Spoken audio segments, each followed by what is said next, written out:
Andrew looked around the apartment. The previous tenants had done a good job. There were cigarette butts lying everywhere. The room smelled of tobacco smoke. It was impossible to breathe. It didn't bother Andrew much, though. Any apartment could be resuscitated. If only there was the will. Andrew was also of the opinion that everything could be sold, even air. You just had to know how to do it. "Have you already invited the cleaners?" he asked his colleague, who was standing next to him and looking at all this horror. "Yes, they are on their way. And these pinchuk you have already taken. A long time ago. Now it's just a matter of time." Andrew's been handling this kind of dirty money for over 8 years. He had a college degree. And now he's a realtor. In our country, people with such a profession get pennies in the beginning, and after that too. Andrew did not want to earn half his life pennies, so he joined the so-called gang of realtors. They worked like regular realtors, but they had one thing in common. It was often illegal. However, quite easily Andrew found alcoholics or people who were no longer able to somehow take care of their non-privatized apartment, drank them, and took them out in the open field, and then bribed notaries and registered their colleagues and dubious friends in these apartments. The scheme worked perfectly. Yes, the activity was dangerous and illegal, but it brought good money. After registration, these people privatized and sold these apartments, and then fairly divided the earnings. Everything worked like a Swiss watch. "Still, I'm glad I found you," the leader said. "When did we decide to celebrate another successful deal? That kind of determination and charisma is to be envied. Yes, there are better guys than you, but you have a lot of potential and you'll go far in the future. I know that." Andrew learned every day from his seniors which tenants are best to avoid, which ones won't cause problems, who to sell these apartments to later, how to bribe notaries. All these questions had quite sane answers.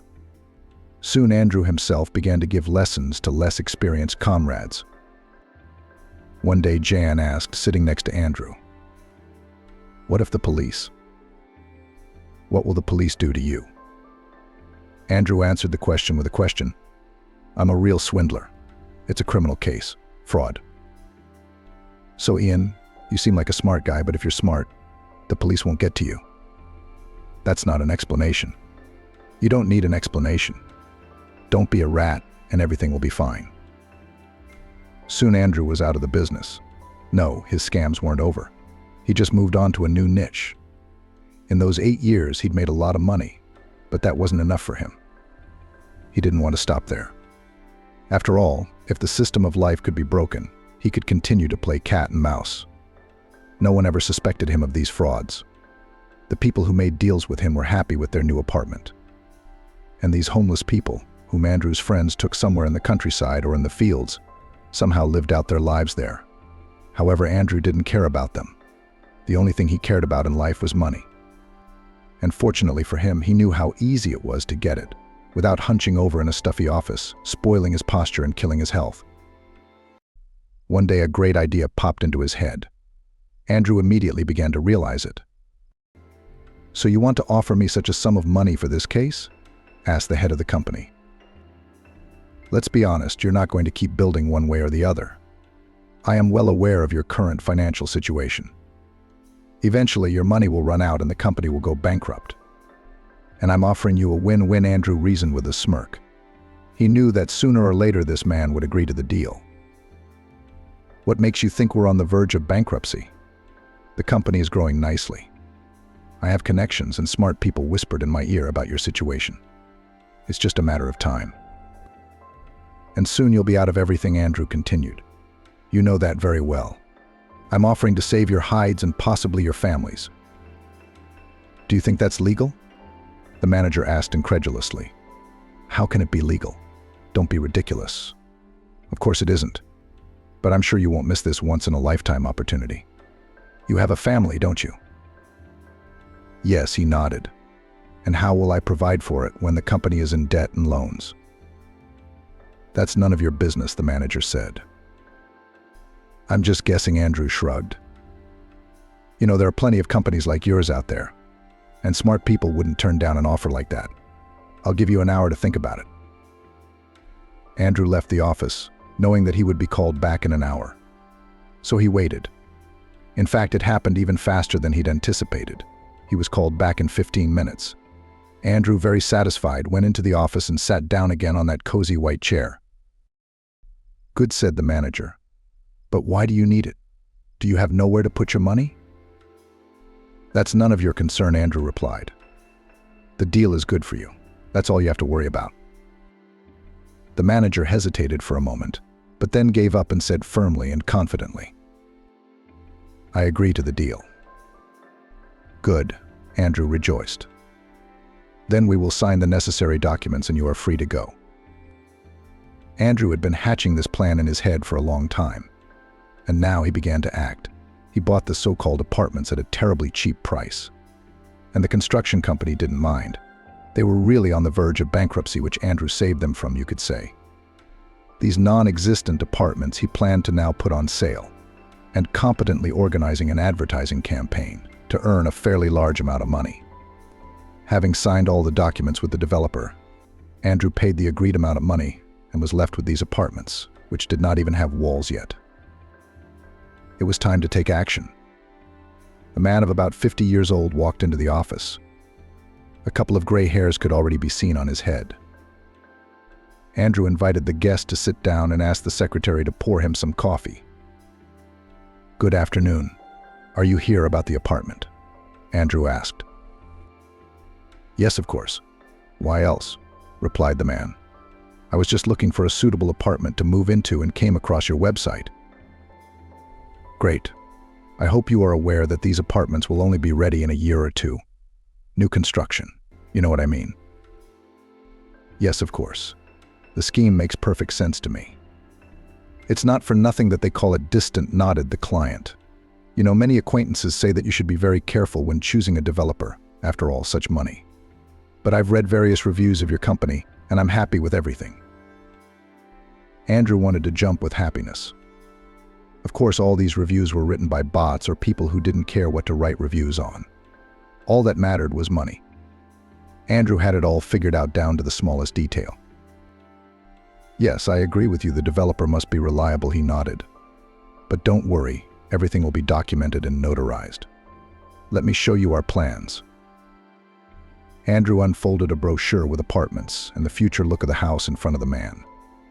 The client immediately fell for the colorful design and paid the full amount. After an hour of conversation, then half an hour with the notary, and all the fake documents were drawn up, and the first money was received. Andrew was beyond happy. His brilliant plan was working. He had never thought before that there could be such simpletons in the world as this man. Meanwhile, the line to the office for the bargain was already forming. In one day, Andrew was able to get more than 20 million. Of course, all this did not count against the company, whose employees were Andrew's friends. Everyone played their part. There was no reason to be suspicious, and there was no reason to be suspicious.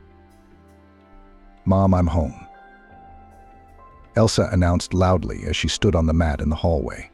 She took off her shoes and heard her mother's shuffling footsteps on the floor. "Honey, why are you home so early?" Adelaide wondered.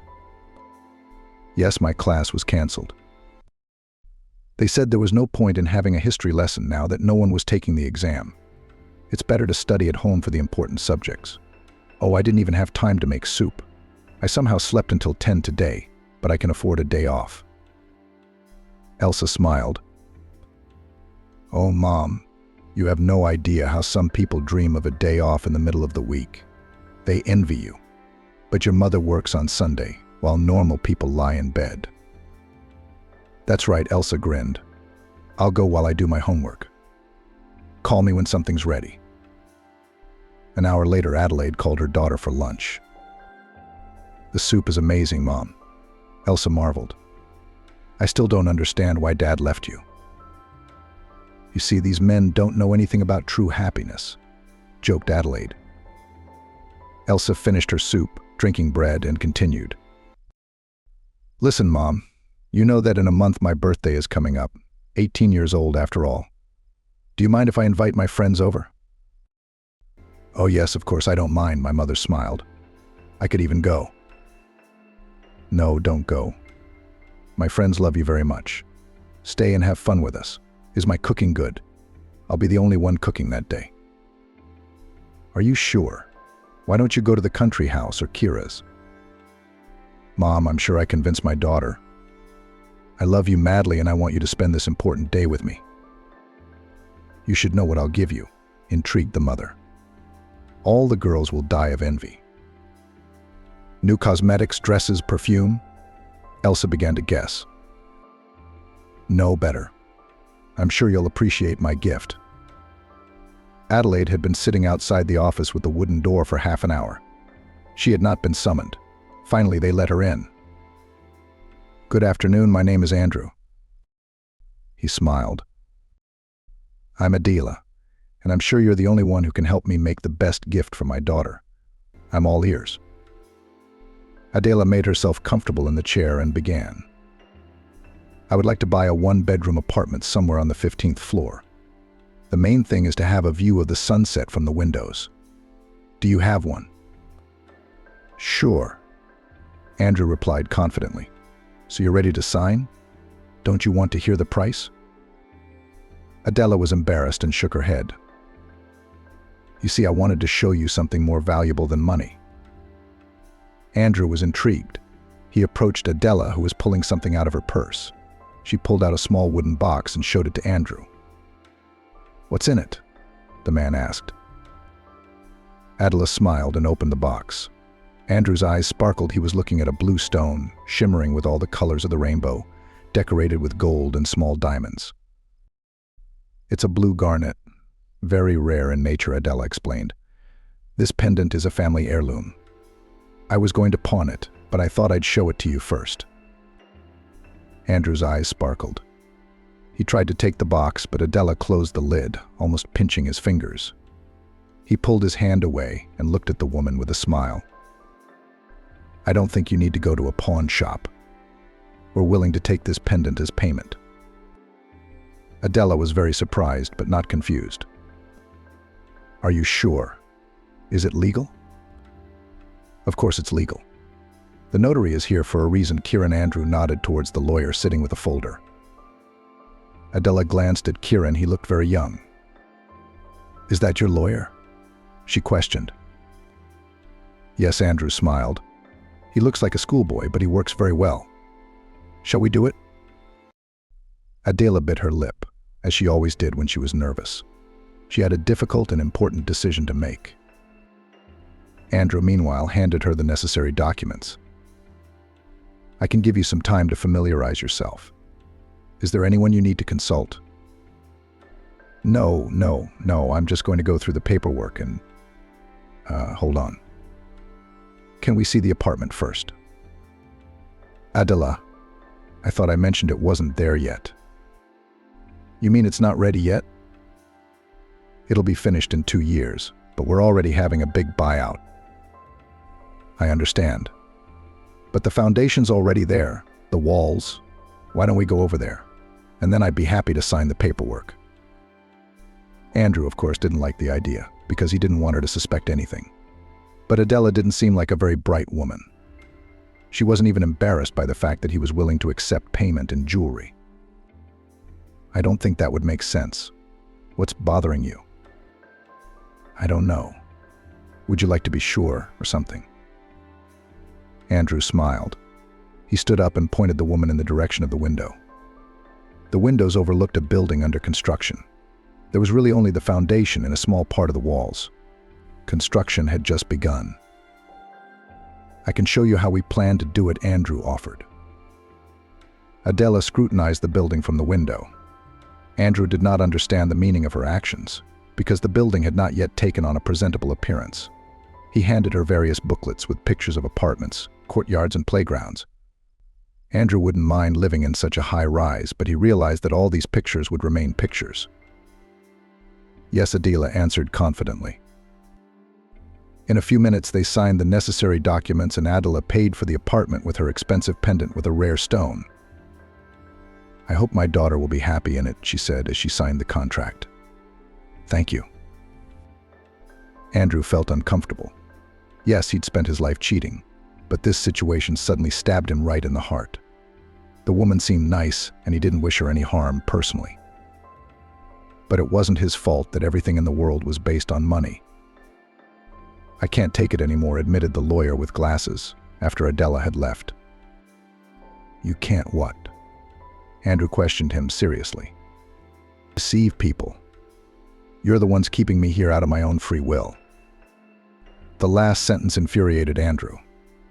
He stood up and said, Not of your own free will?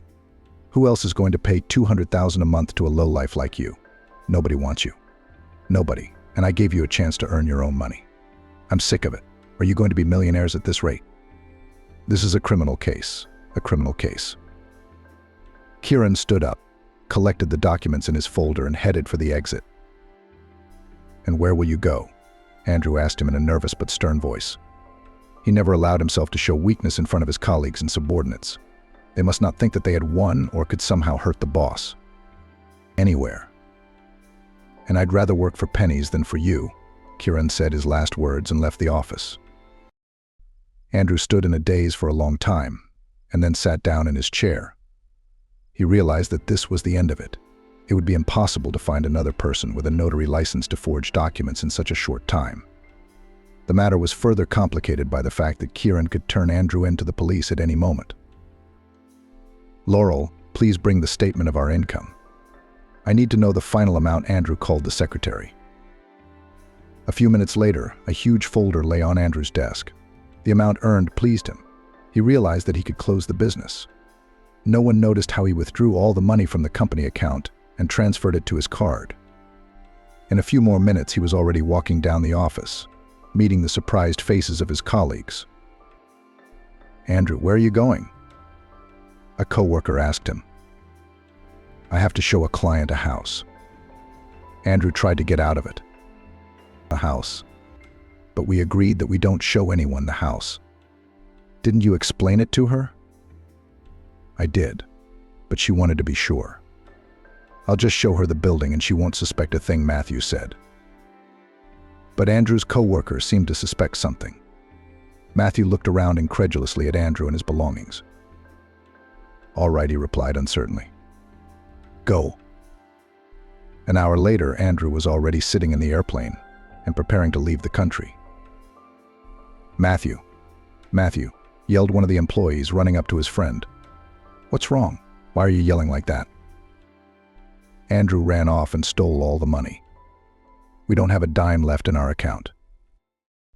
The doorbell rang almost every minute. Elsa welcomed guests who brought her many gifts and flowers. Her best friend Nabu and friend Emily came, along with 5 other friends and classmates. Elsa escorted each one into the living room and sat them down on the couch. Her mother continued to prepare the cake, which she planned to finish making in an hour. Are you sure we need such a big cake? Elsa laughed. We'll have to eat it for 3 more days. Mom, it's not a wedding. You're turning 18, you're an adult now. This event is even more important than a wedding, so don't you dare stop me. The woman didn't give up. Elsa smiled and left to her friends. While the dishes were cooking, they decided to play board games. My mom gave me earrings for my coming of age, Emily complained. I hope your mother will be more creative.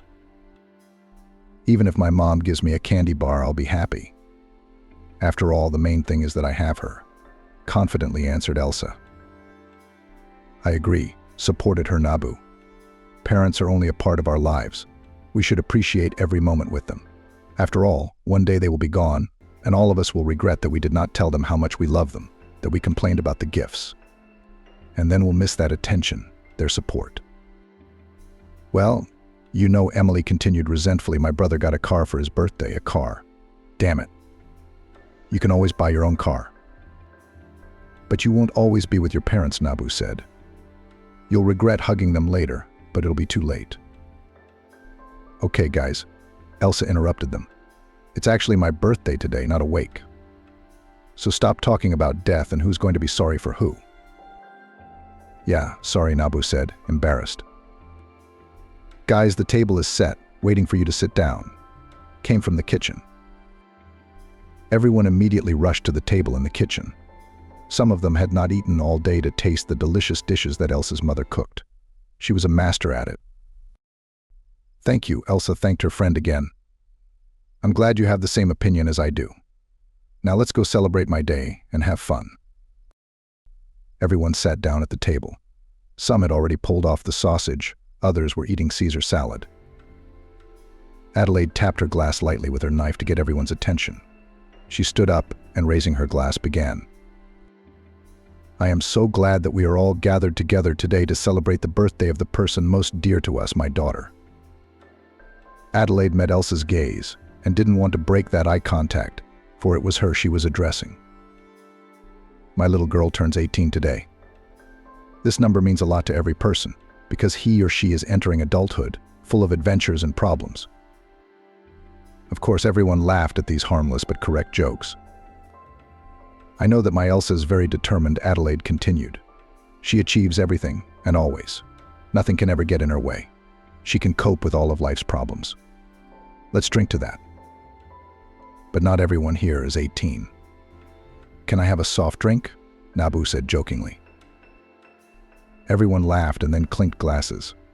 Half an hour into the meal, Adelaide disappeared, and then appeared with a white folder in her hands, which was tied with a pink bow. All the guests were very much surprised at this spectacle. Elsa was especially surprised. She got up from her chair and went up to her mother. Dear Elsa, Adelaide began, I want to thank you once again for having you. You have helped me all these years. These documents contain your gift. Elsa took the folder and started to open it. She pulled out her keys from there and a file with the papers neatly laid out in it. After reading a few lines, Elsa realized everything. Mommy, Elsa exclaimed with joy, throwing herself into her mother's arms. God, Mom. What's there? What's there? Asked friends, snatching the folder from each other. This is the apartment, joyfully shouted Elsa. An apartment. Now you can gather there with your friends even every day. Laugh, Adelaide smiled. Adelaide, without your approval there is no point in gathering, Nabu praised her.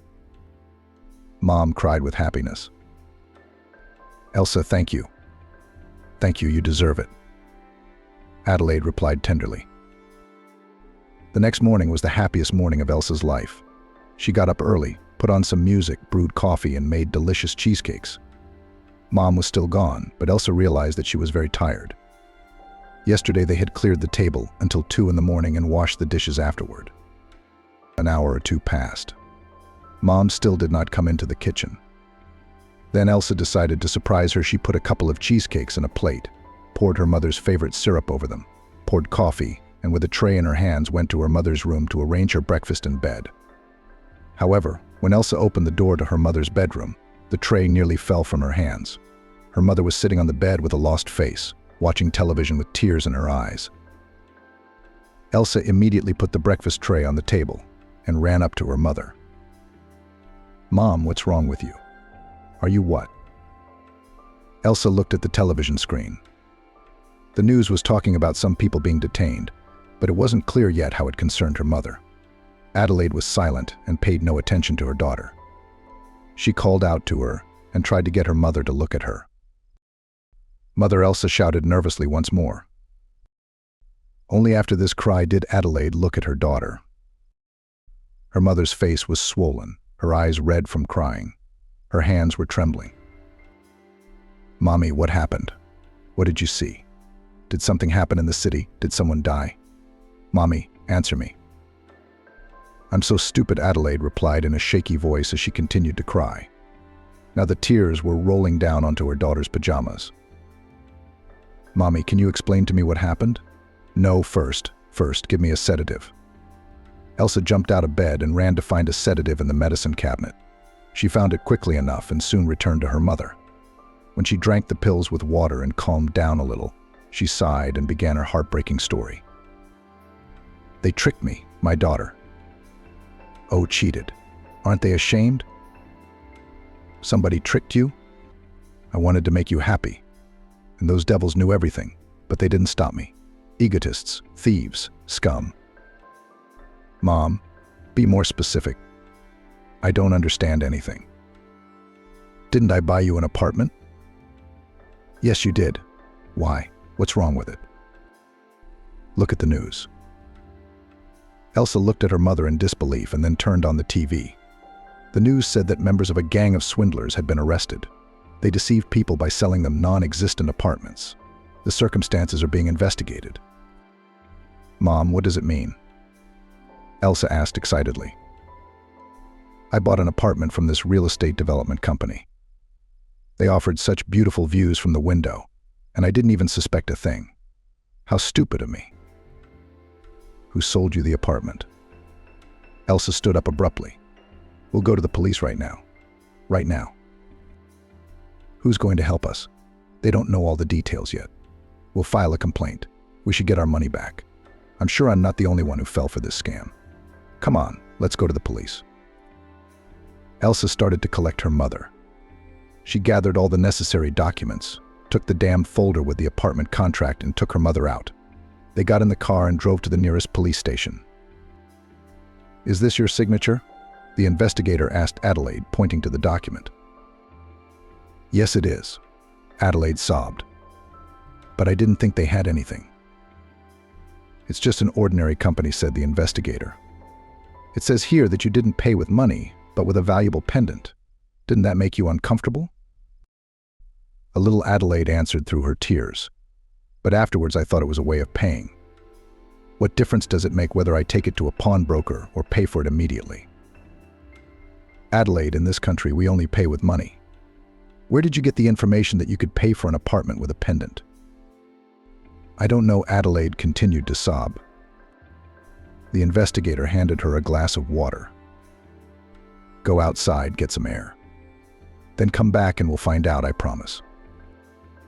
The guard kindly opened the door for Adelaide. Her daughter met her in the corridor. What's going on there? How is it?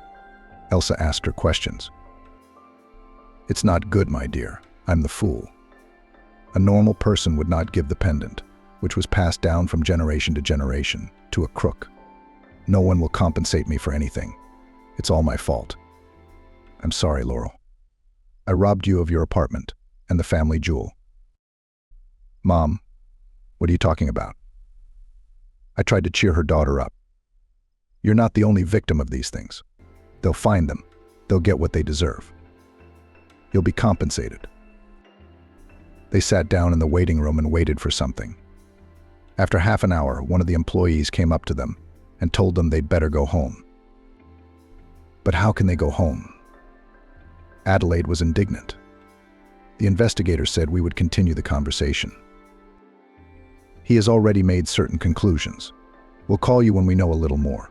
We will do everything we can to make sure you are compensated for the damage, but they will not return the family jewel, the mother cried, leaning on her daughter's shoulder. The police officer said nothing more and left, leaving the poor family to relive the grief. The following days were very disturbing. Adelaide would wake up in the middle of the night, screaming from nightmares, drinking sedatives. After a week of this torment, the results of stress and sleepless nights were already visible. Elsa also had a hard time. Not only did she have to study for exams every day, but she also had to do housework. Adelaide couldn't even get out of bed, and there was no one to cook dinner. Someone has to scrub the floors so that the apartment doesn't get dusty and dirty. And waking up woke Elsa Nabu.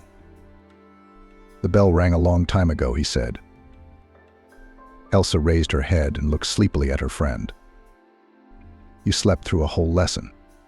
Stella gave you a 2 and is calling your parents to school, Nabu informed her.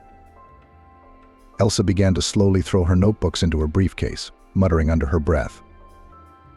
Let her call. No one's coming anyway. Elsa, how much did you sleep today? Nabu asked. 2 hours, Elsa whispered. So it's Friday. How much sleep have you gotten this week? 15 hours, tops, Elsa whispered. What do you care? Elsa threw her backpack on and headed towards another office. What do you mean? What do I care? Nabu resented. I'm your best friend, and in the future, maybe your fiancé. I don't care about your silly jokes, Nabu, Elsa replied with disgust. I have enough problems without you. Nabu realized that her friend was completely unwilling to make contact, so he simply blocked her way forward. Get away. Elsa shouted. I'm not moving away until you explain what's going on. Get back, you idiot. I'll call the teacher. I may be an idiot, but I'm not going to step away. Come on, tell me everything. Elsa stopped, pushed with her foot, and exhaled. All right, I'll tell you. They walked over to the window. Elsa put her things on the windowsill and only then began. Do you remember what I got for my birthday? How could I forget such a thing, an apartment? Well, this apartment is not an apartment at all. Mom bought it from scammers. They just collected money from people for apartments that aren't built yet, and then they just ran away. Well, not exactly. Turns out there was a ringleader that my mom made the deal with. His name was Andrew. He had his own crew. But Andrew betrayed his own. He collected all the stolen money and left for parts unknown. And his colleagues decided to take revenge on him, to expose all their dark deed. But they should be held accountable. There should be compensation. The authorities promised they'd look into it, but I don't trust them. It's complicated by the fact that my mother paid with family jewelry. There was no money, so there's nothing to pay back. It's a nightmare. My mom is under so much stress. She doesn't drink, doesn't eat, doesn't sleep well, has stopped cooking or doing anything around the house. She was fired from her job because of her numerous absences.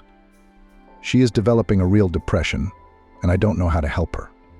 Maybe she should talk to a specialist, a psychologist, for example. He might be able to solve the problem. After all, I persuaded her to come to at least one appointment. Just to talk, she flatly refuses. She doesn't want to, that's all. And that doesn't make me feel any better either. The housework she used to do, I do now. And when I finish my homework, I only have 2 hours to sleep. Nabu put his arm around Elsa and then said, Elsa, I'm your friend, and I'm willing to help you. This weekend I'll persuade my mom to go to a psychologist, and I'll help you with your homework. Please don't refuse my help. I understand how hard this is for you, and I want to help you. Okay, Nabu, Elsa replied. When Elsa got home, the first thing she did was go to her mother. She looked haggard and exhausted. Her bruises under her eyes were getting bigger every day. She hadn't bathed in days. Her hair was disheveled. She resembled a homeless person who had lost everything. And all these days she watched TV nonstop.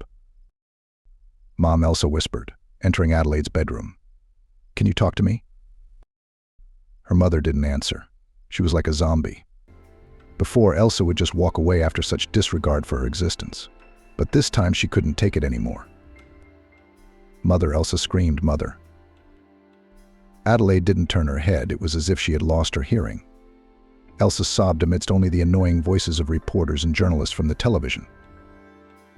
Elsa was almost losing her mind, and at one point she made up her mind.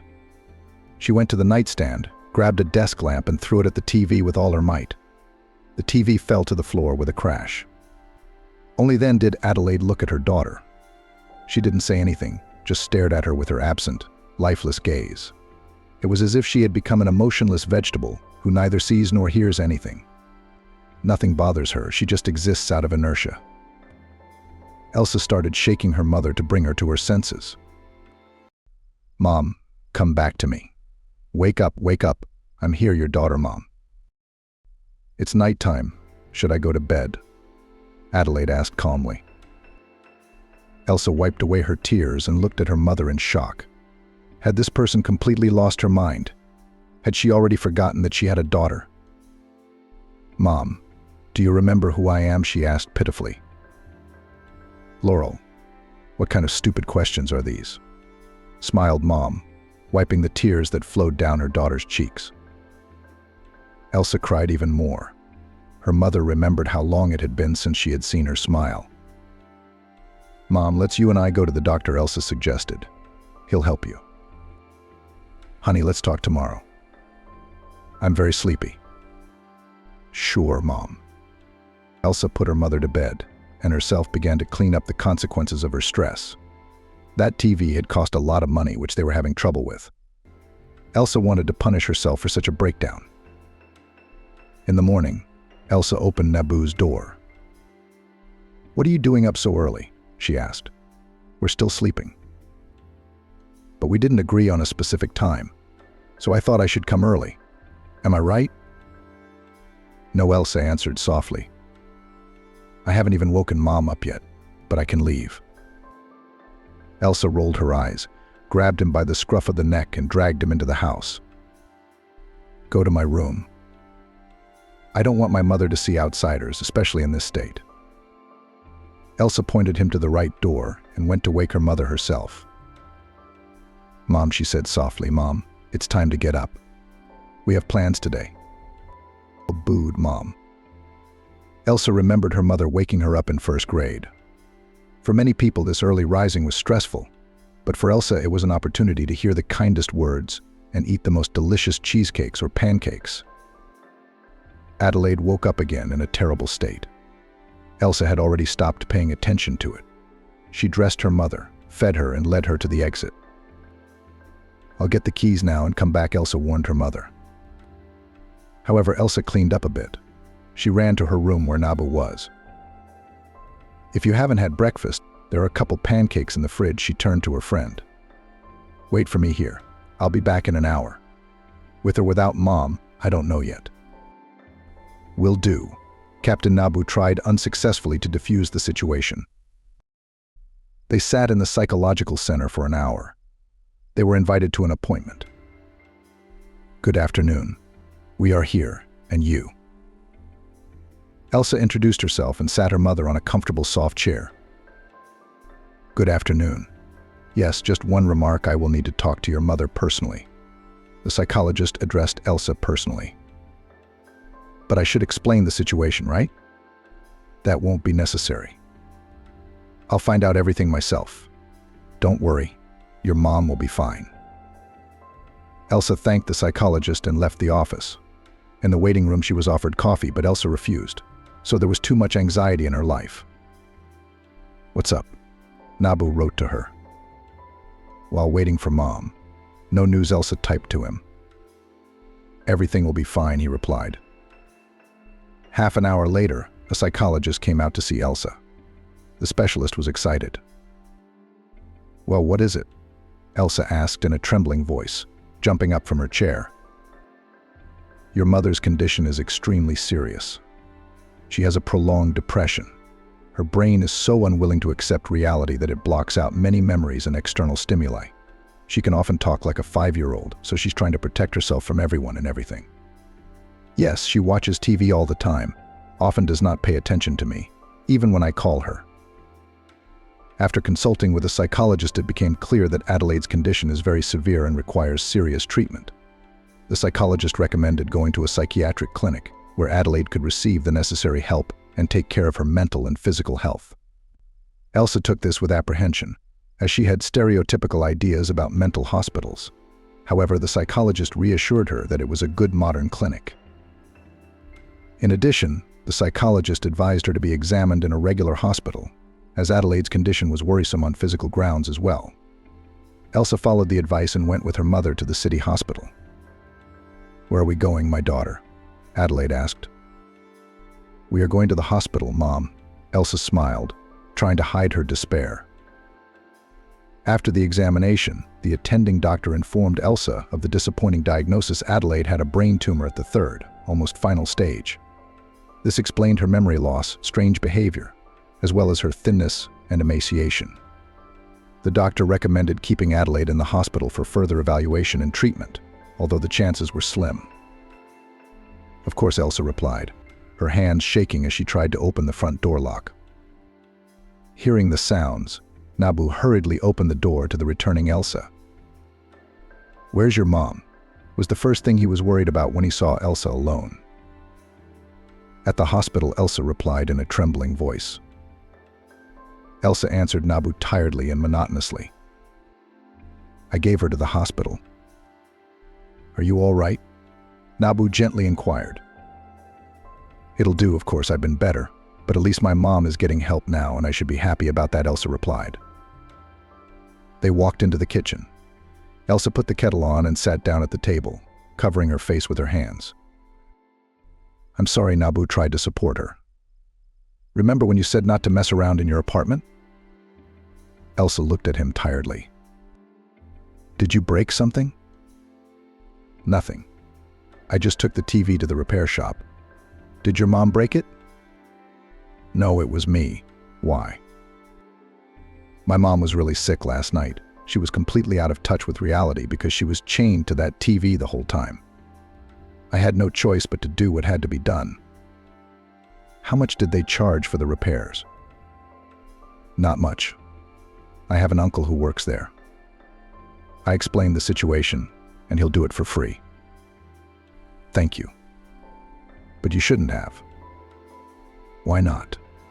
I just wanted to help. I understand, but I'm the kind of person who hates to accept help. It's easier for me to do it myself. You've taken on an impossible burden. Elsa, let me help you, if not morally, then financially. Jesus, and in 3 months, exams, graduation. Please concentrate on your studies. I know it's hard, but I'll help you as much as I can. Thank you, you're the best friend I've ever had. From that day on, things started to get better. Elsa stopped skipping classes and started getting enough sleep. But the only thing that remained in her life was her mother. Every few days she came to the hospital to check on her condition. The doctors did not give a good prognosis. Despite all efforts, the woman was getting worse. Once, immersed in nostalgia, Elsa rummaged through old boxes and found many photo albums. The photos were all old, some of them barely recognizable. Elsa decided that Adelaide owed it to Adelaide to see this album, so the next day she hurried to her mother's hospital room. Mom, hi, Elsa said hello and entered embarrassed. Adelaide was lying on the couch reading a book. Hi, she replied casually. Adelaide looked happy, but Elsa knew the reason and it upset her. The doctor gave her mother special pills, which of course are bad for the nervous system. But the person really looks healthy and alive, but only looks. And here I am reading, Adelaide smiled. The doctor said it improves memory and cognitive functions of the brain. Elsa smiled sincerely, sat down next to her mother's couch, and took some albums out of her backpack. I'm here to refresh your memory too. They began to look at the album. But suddenly Adelaide snatched it up, flipped to the end and ran her fingers over some of the photos as if they were soaked in memories. I haven't shown you these pictures before, she said. I don't know, I was afraid or something. Did you know that our family comes from a line of very rich aristocrats? No, Elsa replied.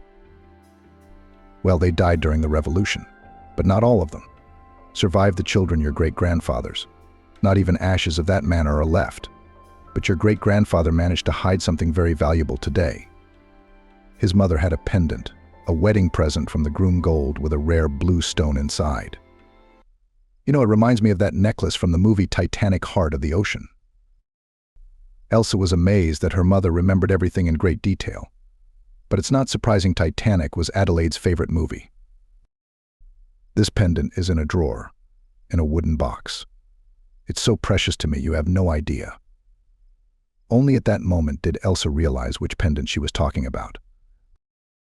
The pendant that was the rent, or rather the heir. Adelaide cautiously hinted. Elsa, are you sure it's at home? Of course, I've never worn it. Elsa, we haven't got that pendant. Adelaide exclaimed after a moment's silence, remembering what had happened and why the pendant had disappeared. You could tell from her rounded eyes that she had remembered. Yes, she said sadly. Mom, Elsa cried, unable to contain her emotions at the sight of her mother melting in front of her eyes. Mom, I love you so much. I love you too, my daughter, Adelaide smiled. I am so happy that I had you. Elsa came out of the room with her mascara running and met the doctor talking to the girl at the reception desk. My mother, how is her condition? She inquired, wiping her moist eyes. The doctor looked at her with a serious look, and then suggested that she go to a less crowded place's office. We're doing everything we can, but the disease is progressing, the doctor informed her. But how is that possible? Elsa tried to find out. She was fine until a month ago, and now her condition is getting worse. What's the cause? We can't say for sure. It could be a genetic condition that developed under stress. Your mother needs support and care now more than ever. Will this help? It'll help her morally. But I don't want you to get your hopes up. The prognosis is bleak. We're doing everything we can, but a good outcome is unlikely. You have to be prepared for that. Elsa nodded. I'm terribly sorry, the doctor added. Your doctors, do something, I beg you. My mom is still young. She has to live. I promise you, we will do everything possible from our side. And from your side, we are waiting for support and moral help. I heard you. Days passed. It seemed that there were not 24 hours in a day, but only 2 miserable hours, which Elsa spent on trips to her mother. Adelaide was fading before her eyes, and from a cheerful hostess who could cook anything in the world, there was only a semblance of that kind mother. She began to eat less. She had no desire to speak or have contact with people. Even her own daughter, Adelaide, often ignored her, pretending to be asleep, even though everyone knew she was awake. This took a heavy toll on Elsa's psyche and physical condition. Her grades deteriorated again. The exams were only months away. Days turned into weeks, weeks into months, and in 3 days Elsa's graduation was due. She was already determined to spend it without her mother, as she had dreamed. But she did not suspect that fate was preparing for her a much more difficult test. Elsa borrowed money from a friend and bought herself the cheapest dress 2 weeks before the prom. She made it look good, and it looked even better than the dresses in the bridal salon.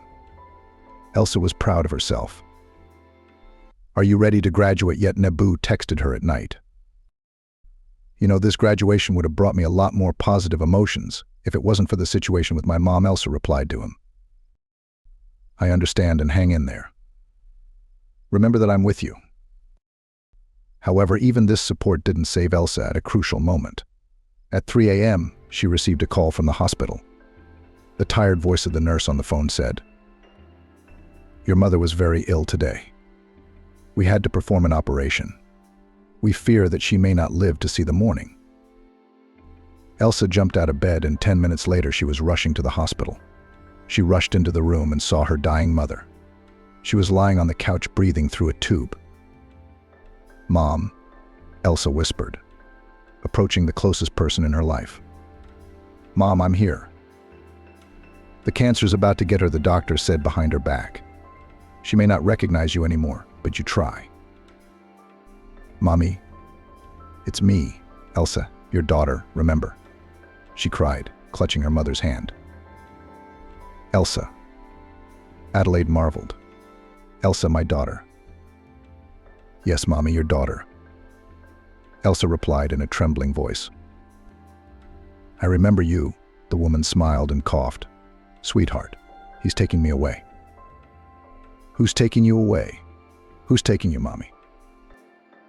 God, he's already waiting for me.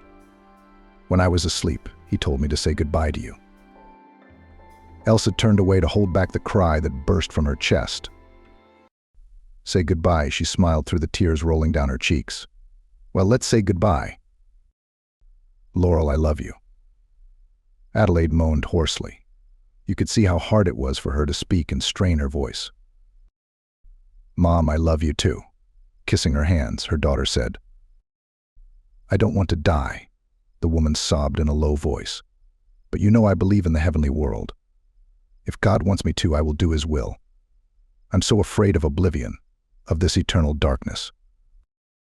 Mom, you're going to the most wonderful place. Only good people go there, and you're going to go there. It's going to be so warm and fun. I want warmth. I'm cold. Yes, Mommy, it will be warm and there will be no suffering. You'll meet your mommy, you'll meet your daddy. It's the most incredible place on earth. Elsa noticed that Adelaide was no longer answering. She lay with her eyes open, staring up at the ceiling. Mom, Elsa tugged at the woman. Mom, she switched to screaming as she continued to rock her. Elsa didn't want to accept what she saw with her own eyes, but through the piercing pain she squeezed her mother's hand and leaned into the still cold body from which her soul had fled at that moment.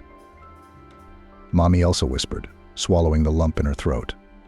I love you so much. There were so many tears that the entire sheet enveloping her mother was instantly wet, as if it had just been washed. The pain Elsa felt at that moment could not be described. It felt like someone was slowly squeezing her heart. Her chest ached wildly, and she wanted to scream, but there was no strength to do so. The machine beeped sharply.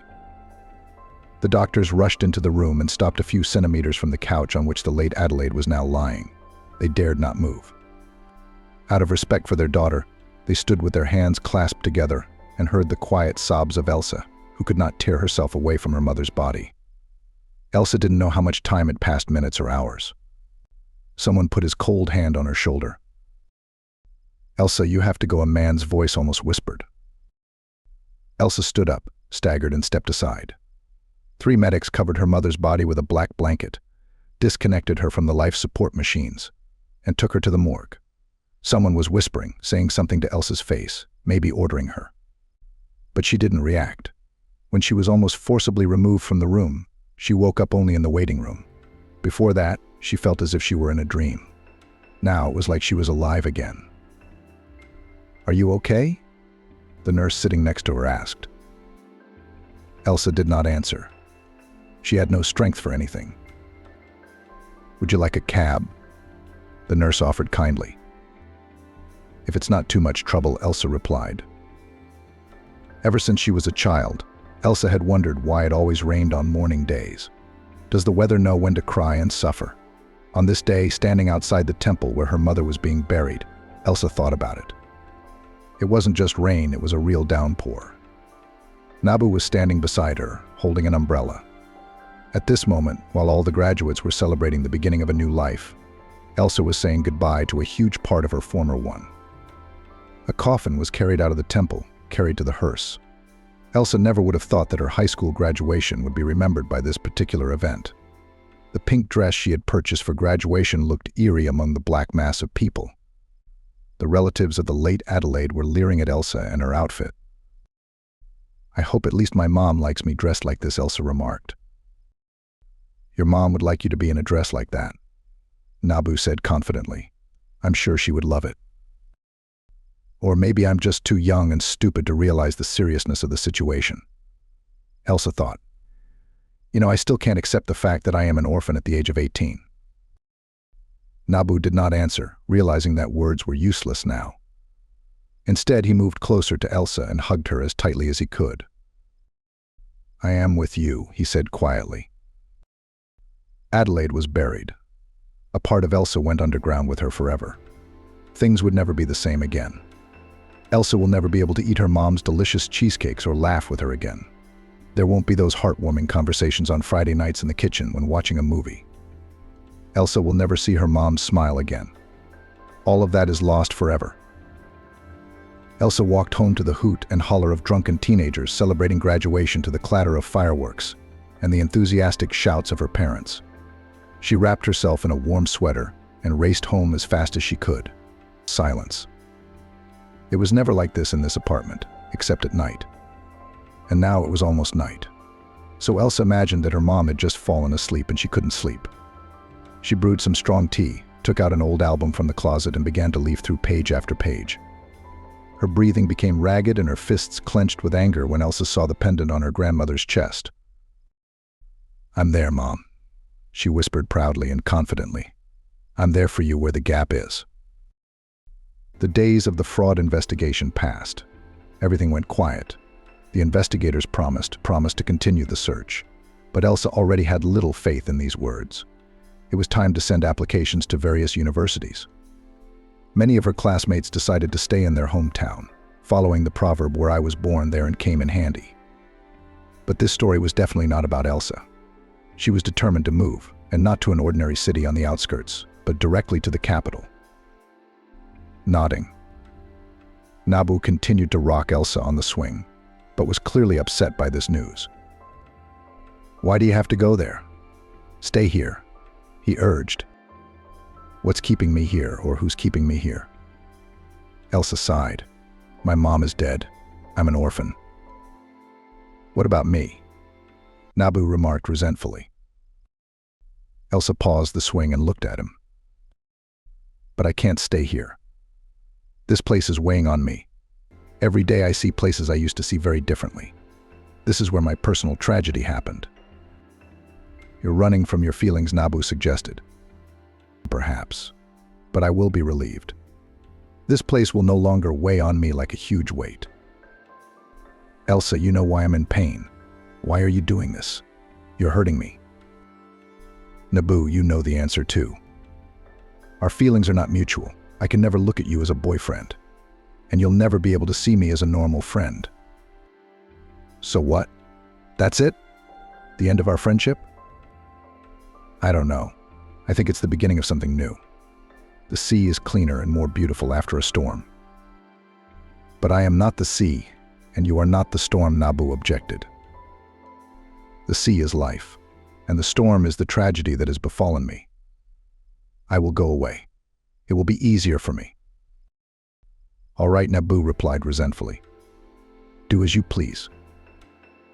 He cast one last glance at his friend and left with his hands in his pockets.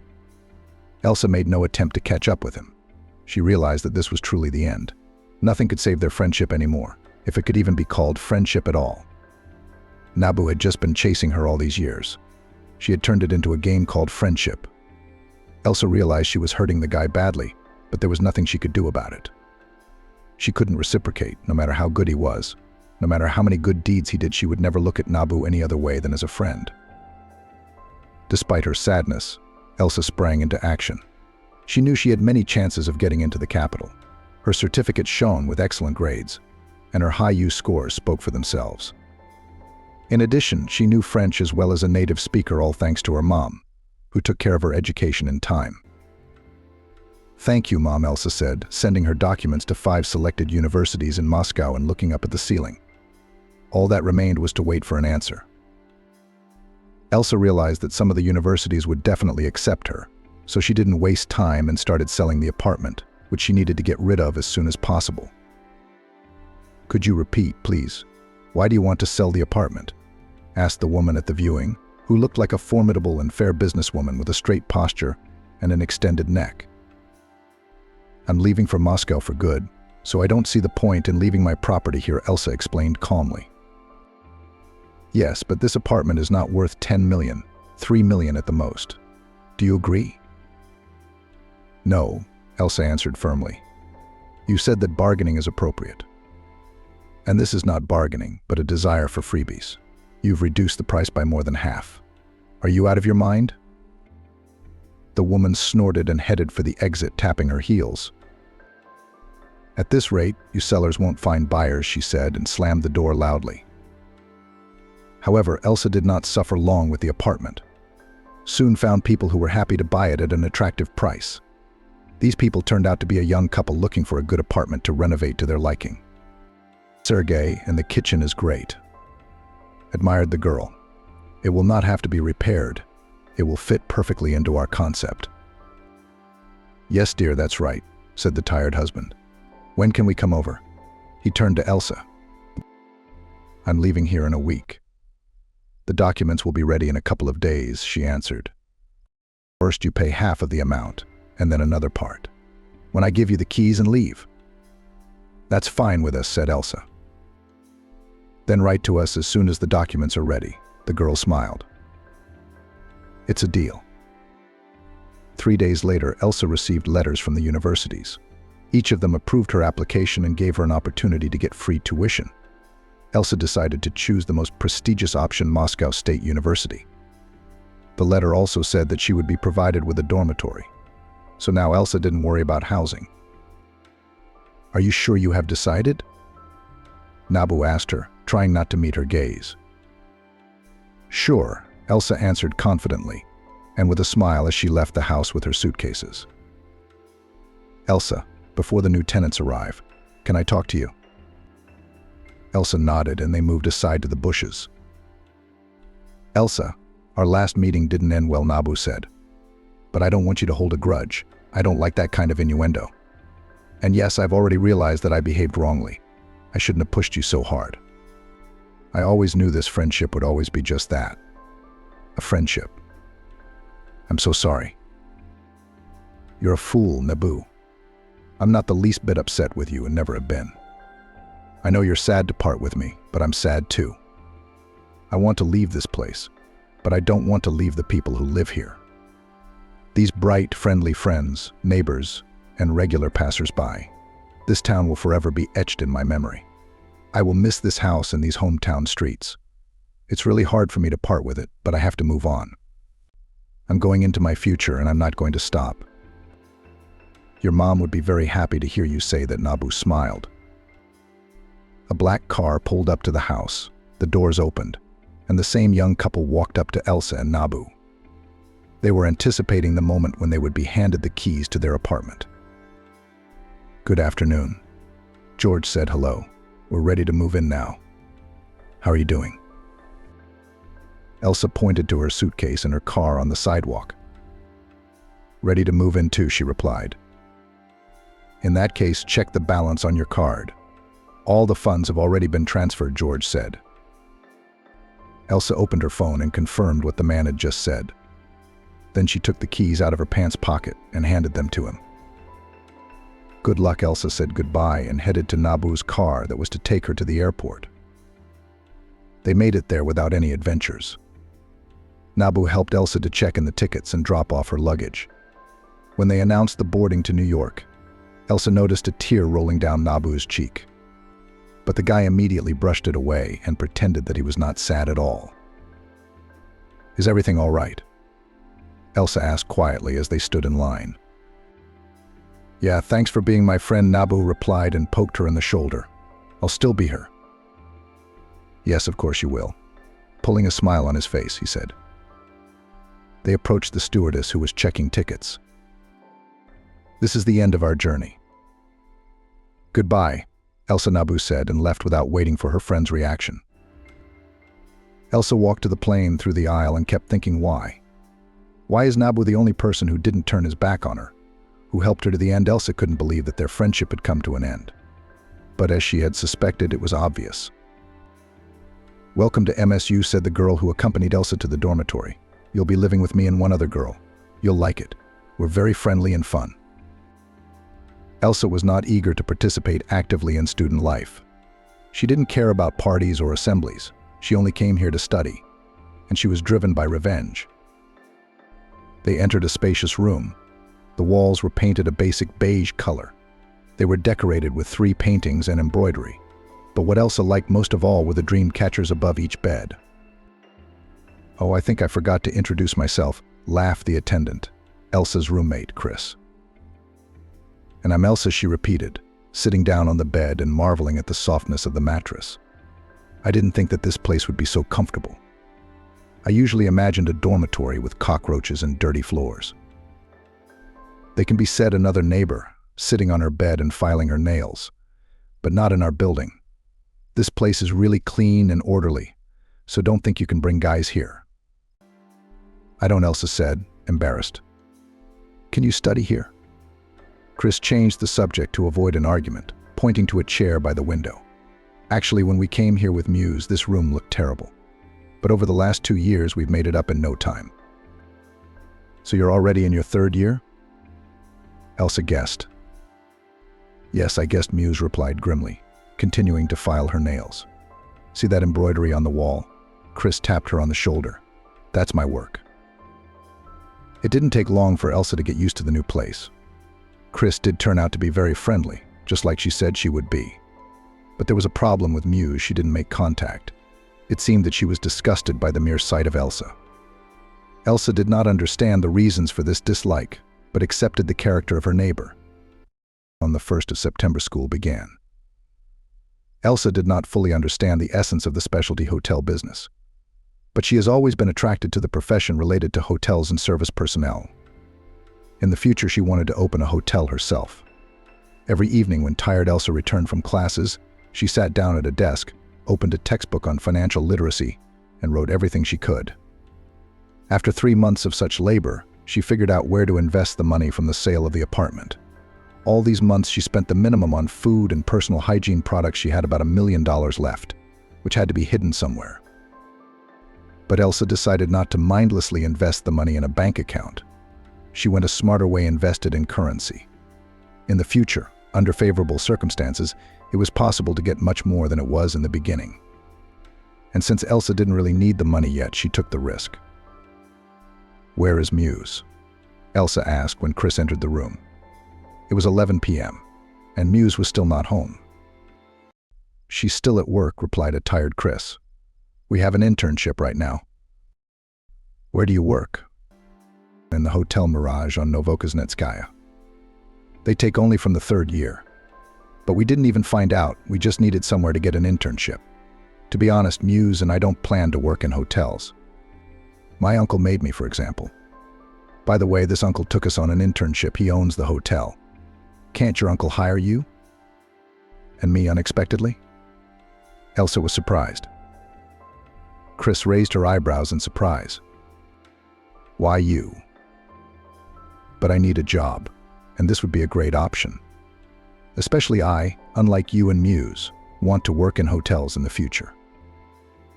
Well, if that's what you want, I don't think my uncle would mind, but I'll have to ask. Let me go tomorrow and find out. Wonderful, thank you. Elsa lay down on the bed and tried to sleep, but failed. The fragments of her mother's death and the image of that pendant reappeared in her memory. Her blood boiled with anger, but then she managed to pull herself together and shut down. Elsa. Elsa. A familiar voice called out from the university. Elsa stopped and turned around. Chris was running towards her with some paper. The neighbor stopped, barely out of breath. My uncle, gave you permission to come for an interview. Do you have to interview for a cleaning job? Elsa joked. But of course, Chris didn't get the joke. A job is a job, but I'm sure you'll be hired. They are just short of staff. One show administrator quit because she was pregnant. By the way, get this, she got pregnant by a hotel employee, and they weren't even married. I feel like my life won't be boring when I go to work at this hotel, Elsa said. Oh, there will be so much gossip. Thank you, Chris, I'll go there tonight. Elsa shuffled nervously from foot to foot before the interview. What was she afraid of, though? Who wouldn't pass the interview for the hall manager with 3 languages? Coming came a stern voice from behind the door. Good afternoon, this is Elsa. Did you invite me for an interview? She began uncertainly. Well, why are you standing in the doorway? Come here. A hotel receptionist should not be shy about anything. Elsa smiled and sat down opposite Uncle Chris, whose name was Jan. She handed him her resume, her graduation papers, and her medical book. So, let's see. Jan began to study the documents. After a few minutes he asked, do you know French? Yes, I've been learning it since I was a kid. I love this beautiful language, Elsa answered. Jan gave her a scrutinizing look. Well, I will stop on your candidacy. It is better than all the others. Can you work from today? And what kind of shifts are there night and day? Most students choose night shifts. Isn't it harder? You don't have many visitors. You can sleep until you're called. I'll take you to the senior administrator now. I think you'll get along, Jan said. Elsa was taken to the lobby where she was met by a young, attractive guy. Matthew explained all the rules to the new employee as Ian had instructed him to do and left to go about his business. At first, Matthew seemed like an arrogant guy. But once Elsa heard his soft, melodious voice, the impression changed. He shyly beckoned her over to him. Hi, he smiled, stammering slightly. My name is Matthew, but you've already figured that out? Yes, my name is Elsa. Nice to meet you, she answered awkwardly. Shall I tell you how things work here? Let me give you a brief tour of our hotel. First of all, look around, Matthew advised. Elsa followed his advice and looked around the lobby. It was quite large and combined 2 floors at once. The structure resembled a theater. There were balconies on the sides that went to the top, and on the first floor, a few meters from the entrance, there was a fountain.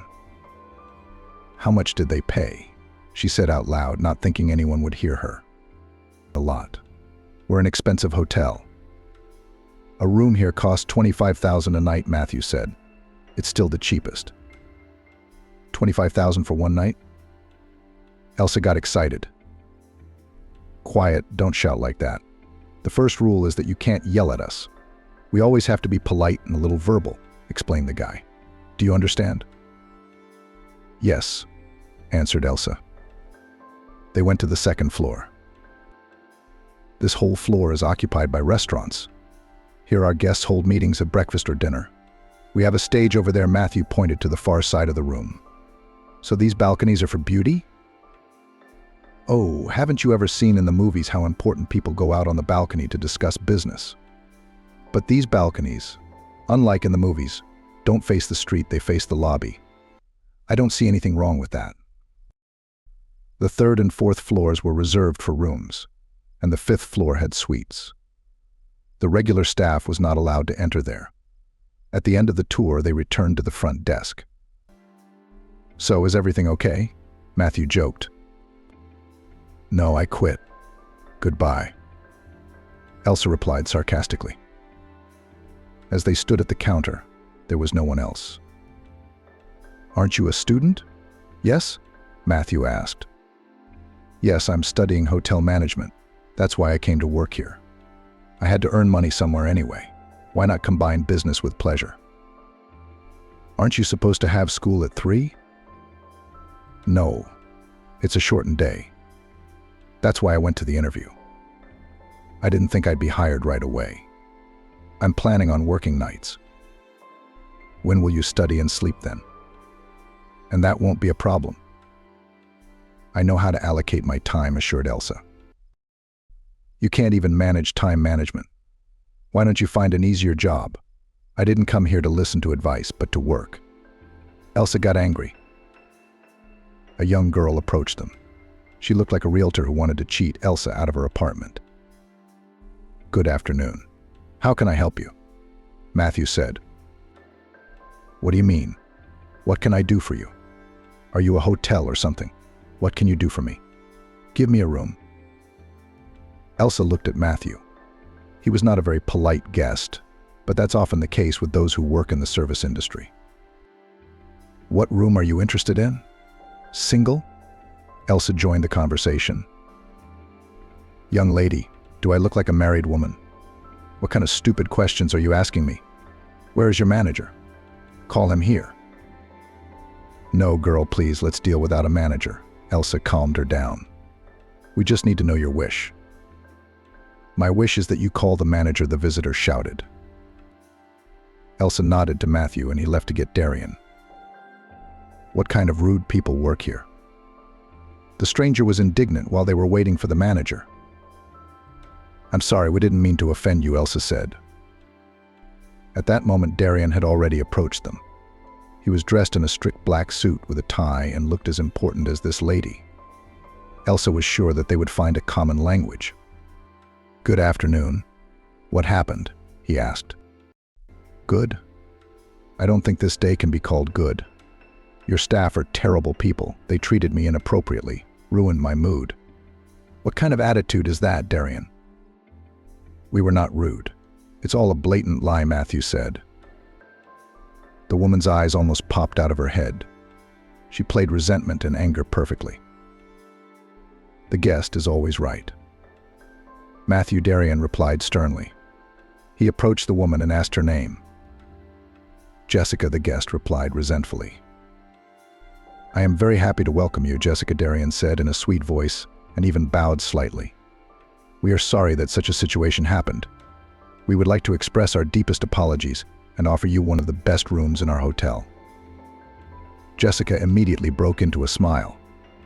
I guess that's what she wanted. "We'll have our staff make the arrangements right away," Darian smiled.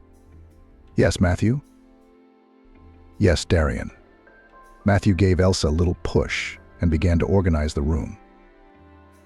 In a couple of minutes, everything was ready. "Have a nice vacation," Darian wished his guest. As Jessica disappeared into the elevator, Matthew rebelled. "Darian, why did you do that? Why didn't you believe us? Jessica is a very famous person. She's the one who forms opinions about hotels. Have you ever wondered why we're rated the way we are? That doesn't mean she can treat us like cattle." So Matthew, to her, "You're inferior, as crude as that sounds. And it is my duty to punish you," Darian said. "Punish you? For what?" Elsa began to resent him. "We have done literally nothing." "I have no way to check it." "You're both staying on night duty, scrubbing floors." "What am I, a maid?" Elsa was indignant. "I was hired as a junior administrator." "If necessary, you'll be a maid and cleaner and anything. Be thankful that I didn't fire you," Darian answered indifferently and left, not wanting to continue this unpleasant conversation. The hands of the clock were approaching 11 o'clock at night. Chris had already asked Elsa about her absence from the dormitory. Elsa had to answer honestly she was grounded. Elsa felt eerily uncomfortable sitting on the hard chair in the lobby. She didn't understand why she was being punished for nothing, like a schoolgirl. 15 minutes ago, Matthew had left to go to the store to get food. Silence reigned in the lobby. Only the murmuring of the fountain broke the silence. Elsa felt very ill. It must have been the lack of food in her stomach. She appeared to the circumstance that she had several millions in her account, and she was wasting her nights sitting on a horrible chair in a hotel. Not the kind of job she'd dreamed of, and Matthew was still gone. And because of the darkness, it was getting scary to be alone in such a large room. Elsa blinked a couple of times because she couldn't believe her eyes. "You're a Canadian citizen," she said, trying not to panic and pretending that everything was all right. "Yes, that's right," the man replied with an accent. He was good at impersonating a foreigner, but Elsa already understood everything. "Do you mind if I move the lamp a little closer to you to make sure it's you?" she asked. "Of course." Now Elsa was definitely sure that it was the man from the orientation. She quickly finalized everything and gave the number to the guest, who of course had changed his name. After a sleepless night, Elsa returned home to sleep it off. She didn't go to school that day. However, before she fell asleep, she called Chris to her and told her everything. "And he's at our hotel right now." "Oh, Chris." "Yes, and I need your help," Elsa whispered. "You're going on shift today, right? Here, he's staying in room 306. I want you to follow him personally and find out something. There's a reason he's staying at this hotel. I'm sure he's up to something." Chris listened to her friend very carefully and took her words seriously. The situation did look suspicious. Perhaps this man was a danger to the hotel guests and staff. She promised Elsa that she would follow him and try to find out as much information as possible without attracting too much attention. Safety was the top priority. Elsa didn't wake up until late afternoon. It was 6 o'clock on the clock. She got up because of the terrible headache that had been plaguing her for the last hour. She drank some water, swallowed some painkillers. A few minutes later, Chris burst into the room. She was worried about something. "Chris, what's wrong?" Elsa asked, seeing her friend pacing back and forth. "I'm just trying to figure out the best way to present this to you," Chris said, walking over to Elsa and sitting down next to her on the bed. "Anyway, I found out what you asked. You were right, something is up. I pretended to be a cleaning lady and went into his room. And while I was dusting, I heard him talking on the phone. At first he was speaking in some foreign language.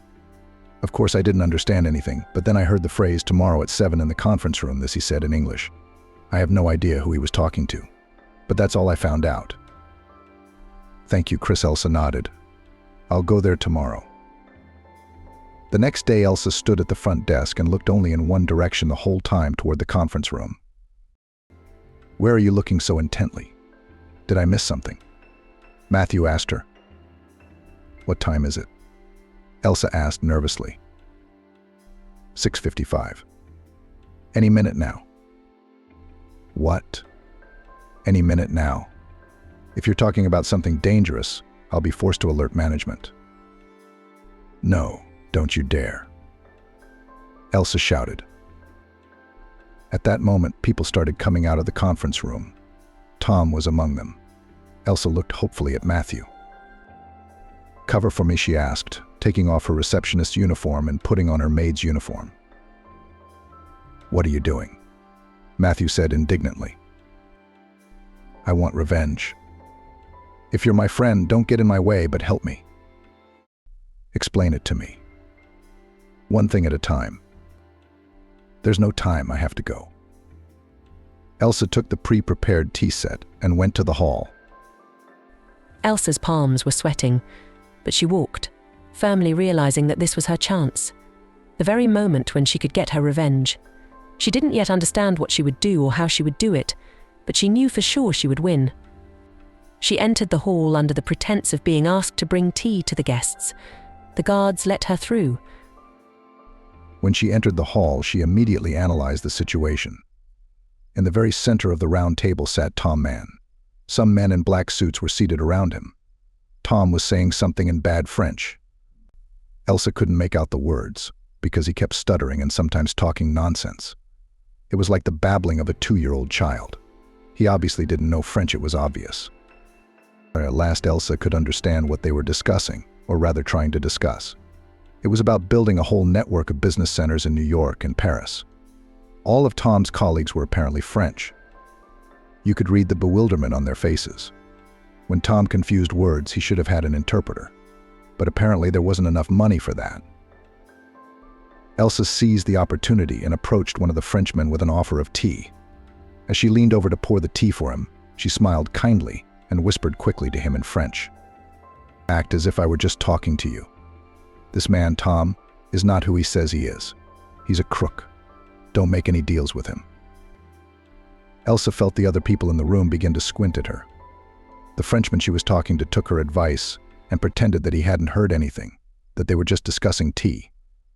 He smiled at Tom with the most genuine smile he was capable of. Elsa hurriedly removed herself from the hall. She had excellent hearing, and the walls were quite thin. Therefore, Elsa heard the voice of that Frenchman who said, "I am very interested in your proposal. But before signing a contract with you, give me a few minutes to think it over."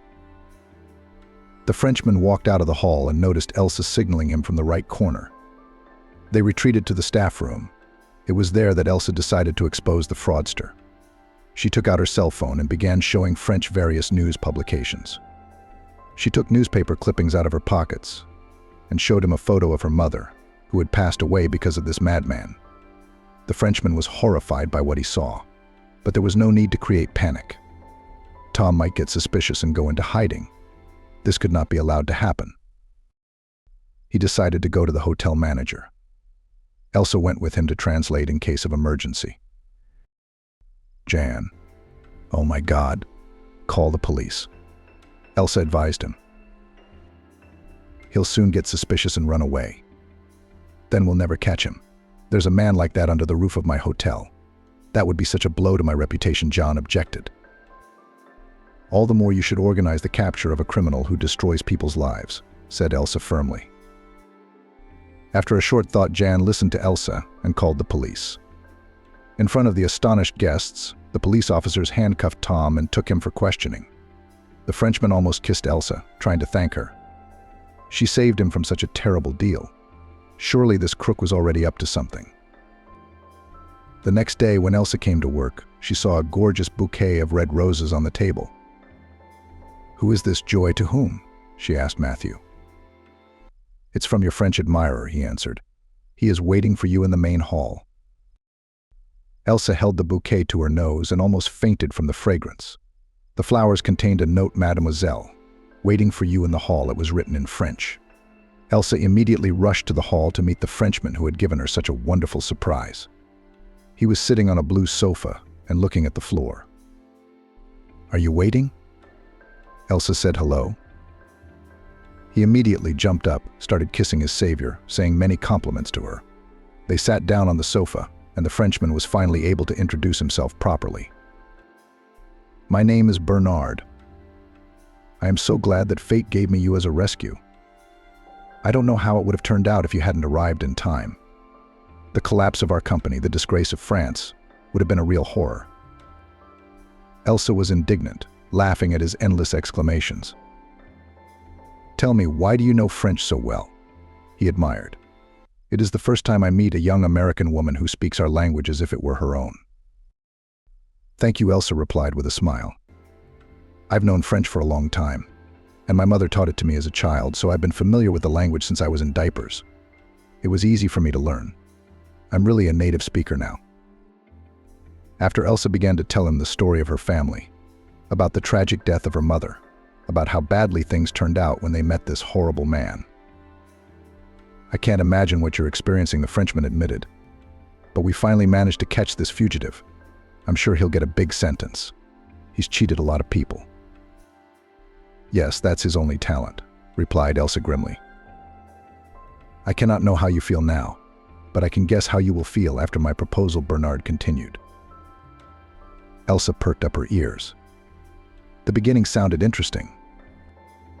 "Because of these circumstances, and with your knowledge of French, I would like to invite you to an internship in France. There I will pay for you to attend university in any specialty you wish. This is a great opportunity to move there and a chance to stay there forever. Tell me, would you like to visit Paris?" Elsa's eyes lit up. "Of course I would. How could you refuse something like that?" "I knew you'd say yes. You're a very clever girl. I rarely meet such good and conscientious people. You know, there's a reason I invited you to Paris. I asked the hotel manager to give me some information about you. He told me your last name and I understood." "I know one of your relatives living in Paris," said Bernard. "Come on," hesitated Elsa. "This simply cannot be. All my relatives are in America." Although Elsa remembered about that old album and the stories of her mother. She had said that only her grandfather had survived the revolution. But what if he wasn't the only one who survived? Maybe there really were relatives left behind who ended up emigrating to France. "Oh, I see you have a mini concilium here." John smiled at them. "Allow me, Elsa, to express to you the deepest gratitude from the entire management of our hotel. You have saved our reputation." "That's right," the Frenchman confirmed with a smile. "Did you know, monsieur, that this mademoiselle has aristocratic roots?" "No way." It was Jan's turn to be amazed. "Really, Elsa?" "Well, yes, she was embarrassed. If you are interested, here." Elsa opened the gallery on her phone and showed them both a picture of the medallion and some old group family photos. "I reshot them from an album." "How interesting." Ian shook his head. "So what are you going to do now?" "I'm trying to persuade her to come to France," replied the Frenchman. "Don't doubt it." He turned to Elsa again. "I'm not just telling you all this now. I contacted your relatives as soon as I got some information. He worked as a designer, and now he's retired. I must introduce you. Go ahead, make up your mind. It's an opportunity." Elsa didn't hesitate for a second. There was nothing else holding her here. She had already said goodbye to her friends from her hometown, and in New York had not yet had time to find real friends. "I agree," she said after a moment of silence, almost shouting, which frightened the Frenchman very much. He even clutched at his heart. "You do not want to think about it. The flight's tomorrow. Can't you think of anything else?" Bernard asked her. "You don't want me to go, do you?" Elsa grinned. "You saved my business. How could I not want that? And your relative, he's already just waiting for you." "You decided so quickly?" "I didn't think it would happen so easily." Bernard was surprised. "I have nothing to look for or to wait for. I'm a free man. I'm not tied to places or people. Everyone who was dear to me has either said goodbye to me or is already in the other world," Elsa explained. "In that case, I expect you tomorrow at John F. Kennedy Airport. Don't be late. Don't be late. Don't miss your chance." After 24 hours, Elsa enjoyed the view of narrow streets and walks on the cobblestone sidewalks of Paris. The aroma of coffee and croissants was in the air. She hadn't had breakfast yet, so she was drooling at literally every smell. The French really are real cooks. The cab driver decided to show her around the city without charging her extra. He even gave her a mini tour. "This is the iconic Eiffel Tower. And this is the cafe from Emily in Paris. And this is the office building of that perfume." Elsa couldn't believe she was in this fairy tale, and only a day ago she was suffering from lack of sleep somewhere in cold New York. Here the sun was shining brightly, promising a wonderful day, many wonderful day. They pulled up to a 4-story white building. Its entrance was in a courtyard, so Elsa walked on her own. But she didn't have to think about where to go or what to say. At the gate stood an old man in plaid pants and a jacket with a boatee. Elsa intuitively realized that she needed to go to him. "Good afternoon, Elsa," greeted her in French. "I am glad that you finally came and honored me with your visit. Come in." They entered through the gate and then turned left, where there was a door to the so-called entrance. Except it wasn't an entryway at all. It turned out that all 4 floors belonged to a relative from France. She was stunned to hear that. "I'm sorry, I still don't know your name," Elsa said as they entered the living room. "I used to be called Roger," the old man answered in English. "But here I decided to take a different name. For a long time now I've been Robert." "It suits you very well," Elsa complimented him. "Thank you," Robert smiled politely. He invited her to sit down on the sofa, and he began to pour tea. "I'm so glad I found you. I didn't realize I had any relatives left in America." "Just as I did not suspect of relatives in Paris," joked Elsa. "I found out about you completely by accident." "Yes, I see. Bernard told me everything. I'm sorry to startle you with such a question. But you plan to stay in Paris?" "Bernard has offered me an education here. I don't know what will happen, but I've accepted his offer. I don't know what the housing situation will be yet." "Oh, there's no question about that. I have a very cozy apartment almost in the center of Paris, also left by my ancestors. Our ancestors are very special people, I can tell. In fact, they lost a lot after the revolution, moved here, started to build a new life, working part-time here and there. In my youth, I started out as an ordinary worker. But when I was 40, I changed my profession and became a designer." "Yes, Bernard said you were a designer, a former designer. I don't have the energy to do it anymore. My grandson inherited my business and my brand. By the way, he's coming to visit me today from an important meeting. You wouldn't mind meeting him, would you?" "Of course not. I'd love to make new acquaintances." "That's fine. Now I suggest you have breakfast, and I'm sure you're very tired on the road and haven't eaten yet. It's rare to get quality food on airplanes these days." "I couldn't agree more," Elsa smiled. All day long, she and Robert talked about this and that. Elsa told him her story and how she was lucky to be here. Everything really did happen so suddenly. "I was in Paris before I knew it, and only recently I was celebrating my 18th birthday. How quickly time flies," she said. The doorbell rang. Robert went to meet his grandson, and Elsa, meanwhile, quickly grabbed her mirror and put herself in order. "There's my grandson," Robert exclaimed happily as he escorted the embarrassed boy into the living room. "Good evening. It's a pleasure to meet such a lovely mademoiselle." Robert's grandson kissed Elsa's hand. "I'm William. My grandfather told me a lot about you. Are you Elsa?" Elsa nodded in agreement. She was a little stunned. No one had ever greeted her so gallantly before, but she would probably get used to it soon. The French love body contact. "He was buzzing me about some American relative coming to visit him. I couldn't turn down the opportunity to see you," William went on. They got to talking. It turned out that William knew Russian very well. Grandfather always wanted his grandchildren to know their roots. "You know, I've never been to America. I'd like to go there. They say it's fun there. There's something going on every day." Elsa laughed. "Yes, that's true. The rumors don't lie." As they were talking, Robert came up to them and interrupted them. He was holding a cloth bag in his hands and crying. "What's the matter with you? What's wrong? Do you need help?" Elsa was concerned. No, Robert denied.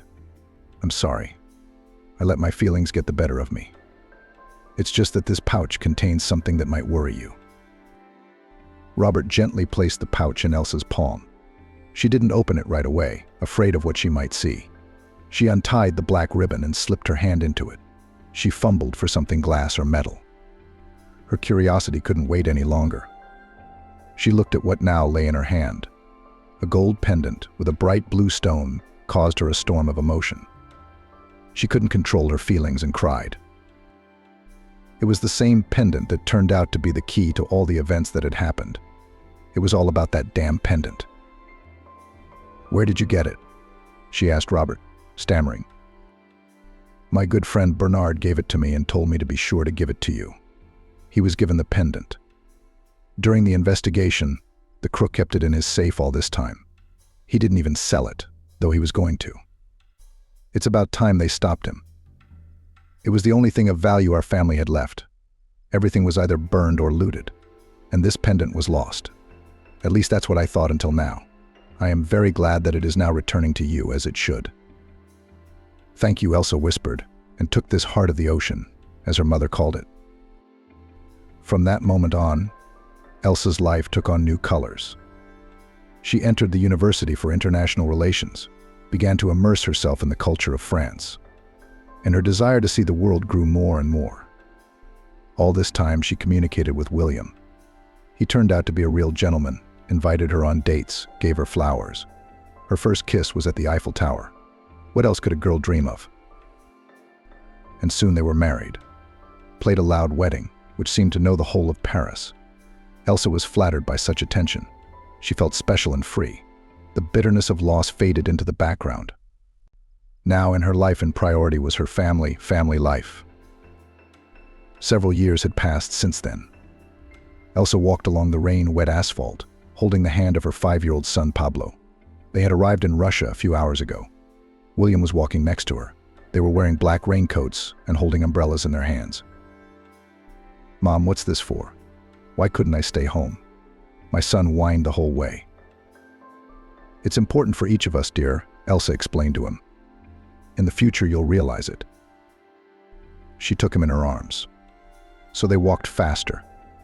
Soon they reached the very grave 327. It was her cemetery number. The name Adela was visible on the headstone. Because of the dirt, some of the symbols on the headstone had become illegible.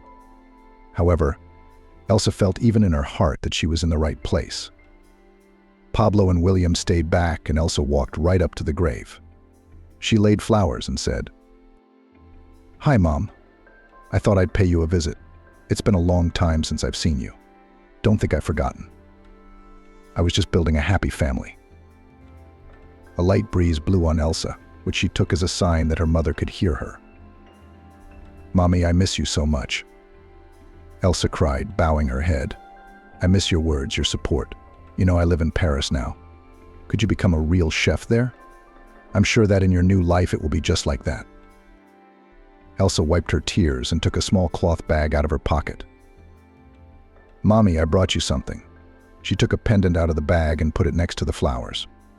"Look, Mom, I found it. It came back to us. Now you can rest easy. After me, it will go to my son, your grandson." "Dad, why is Mommy crying?" "Is she sick?" Pablo yelled at his father.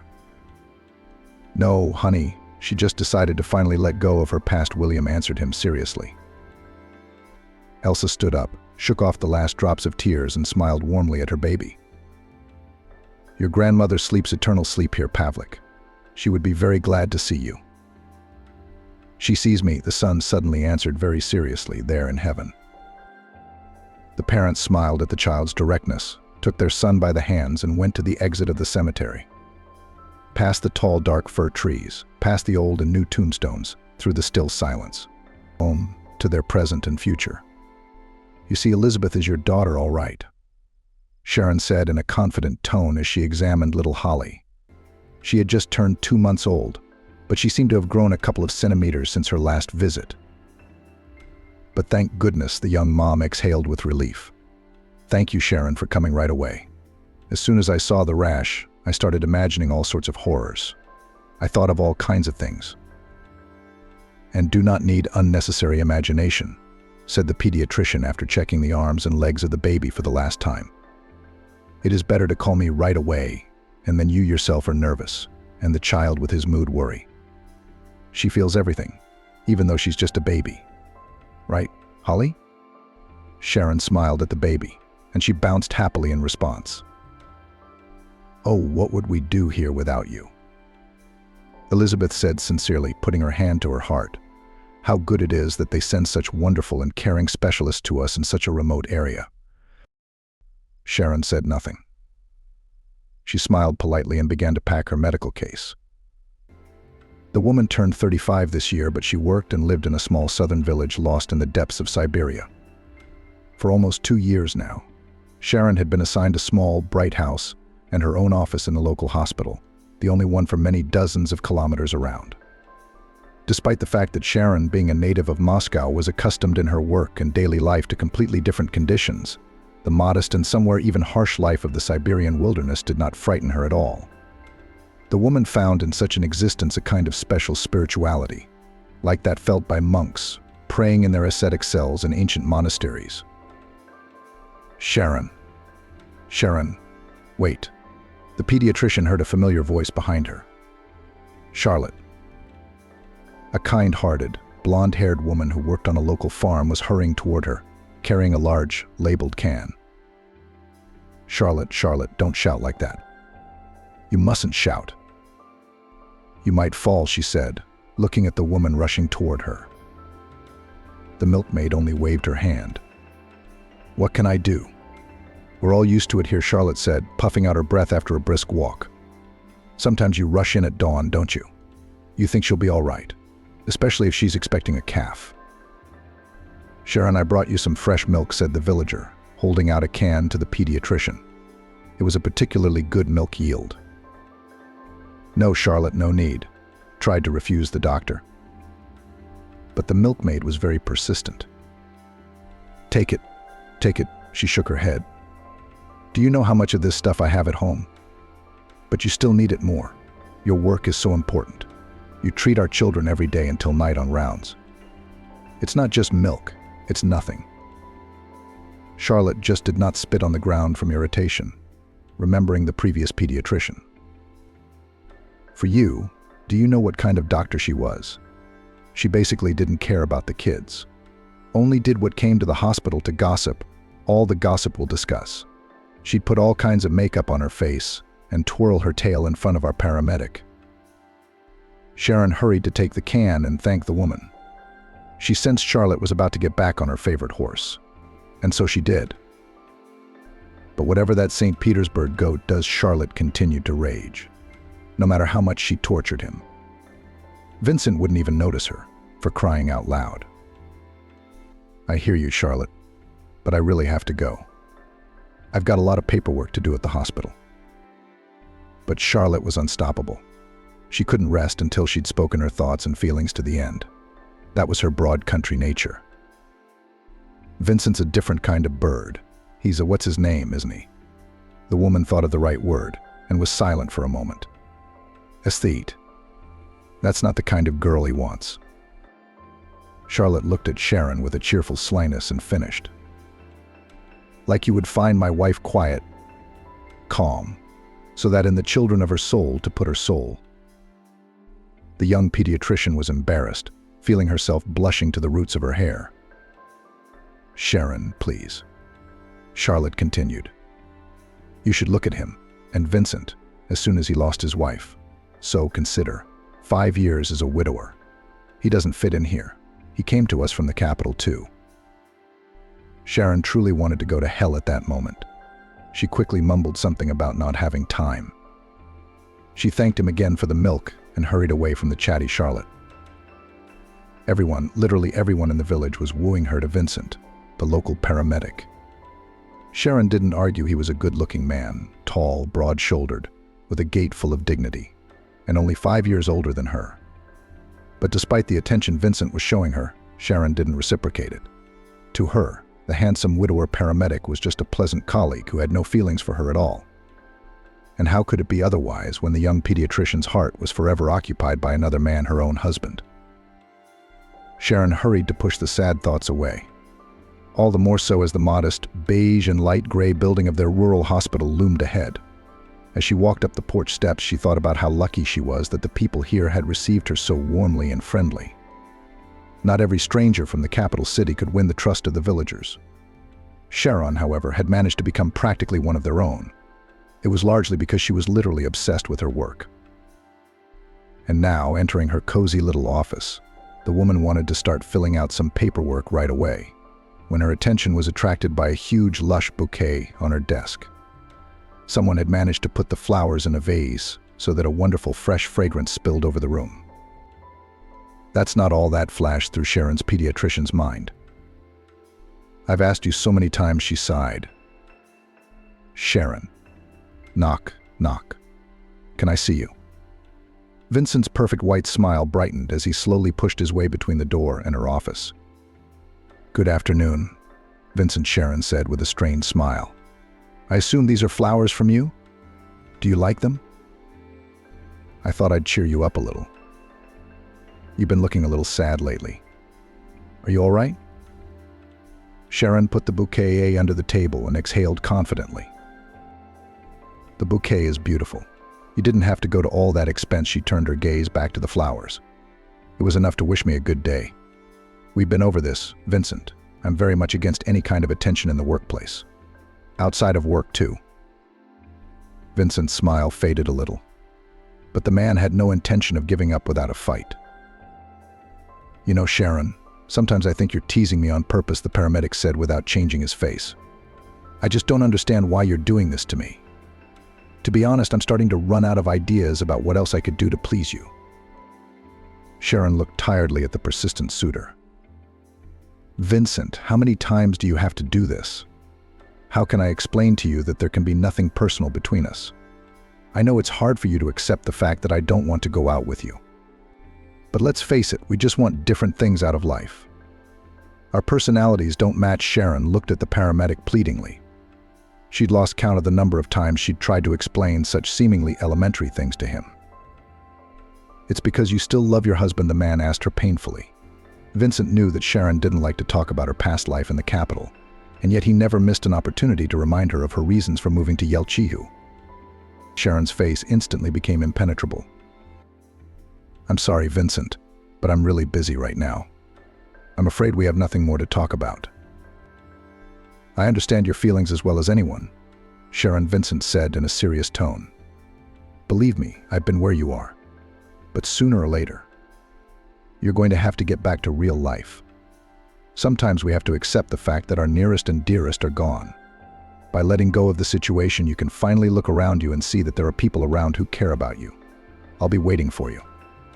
Sharon, I hope you soon realize that you and I have a good chance of making a wonderful family." Sharon looked at the paramedic. Her lips were trembling and her eyes were full of tears. "Vincent, please." The woman cried out, pale, unable to contain her emotions, and then she burst into a womanly sob, dropping her head into her hands. "Cry, Sharon, cry," Vincent said softly as he left her office. "Maybe tears will sober you up. How many times do you have to act like a lady of steel?" The woman didn't answer him. She just couldn't talk right now. So the paramedic had to leave her, leaving Sharon with the solitude she wanted.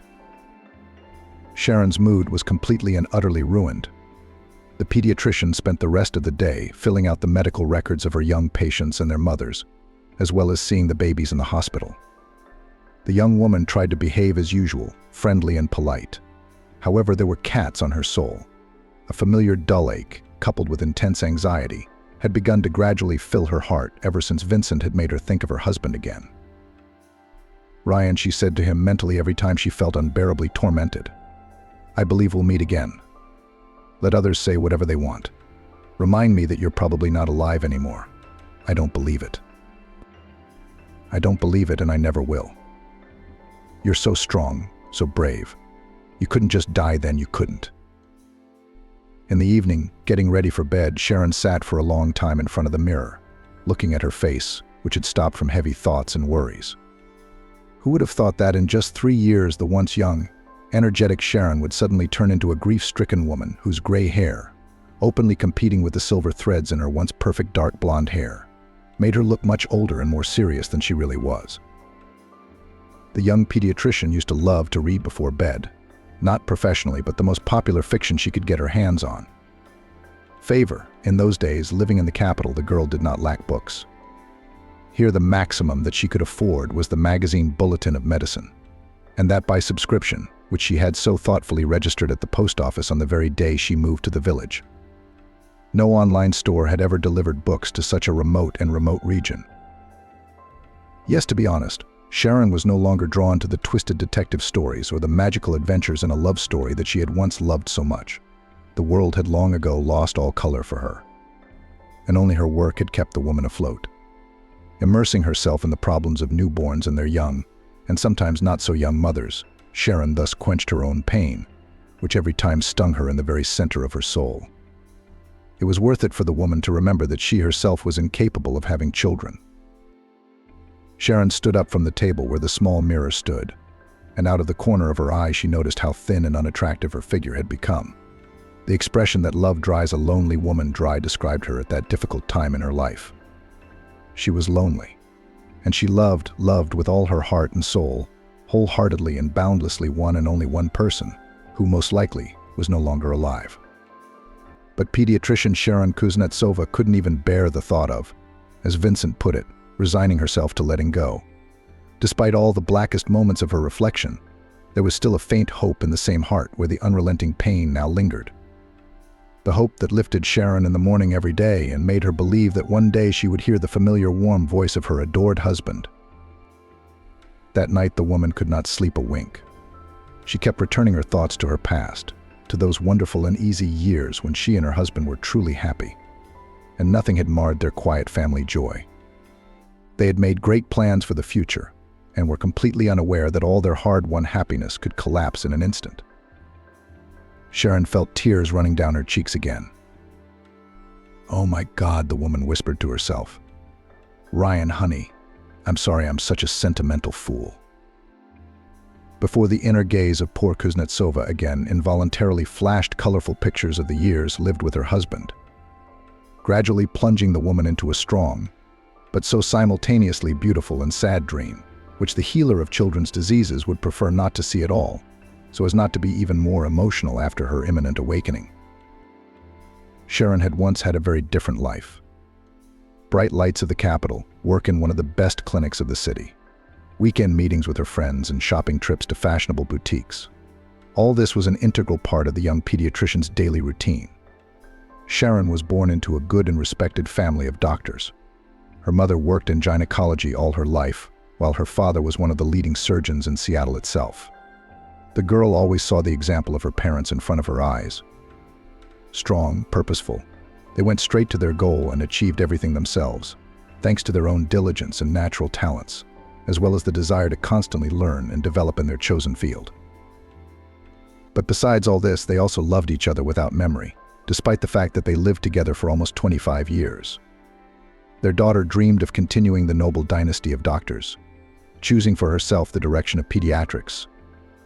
Thus, Sharon was able to combine in one profession at once two of her passions, medicine and work with children.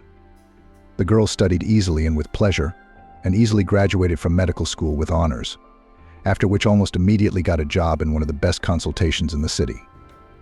From there, she slowly moved to an excellent private clinic, where she worked for the next few years, gradually improving her professional qualifications.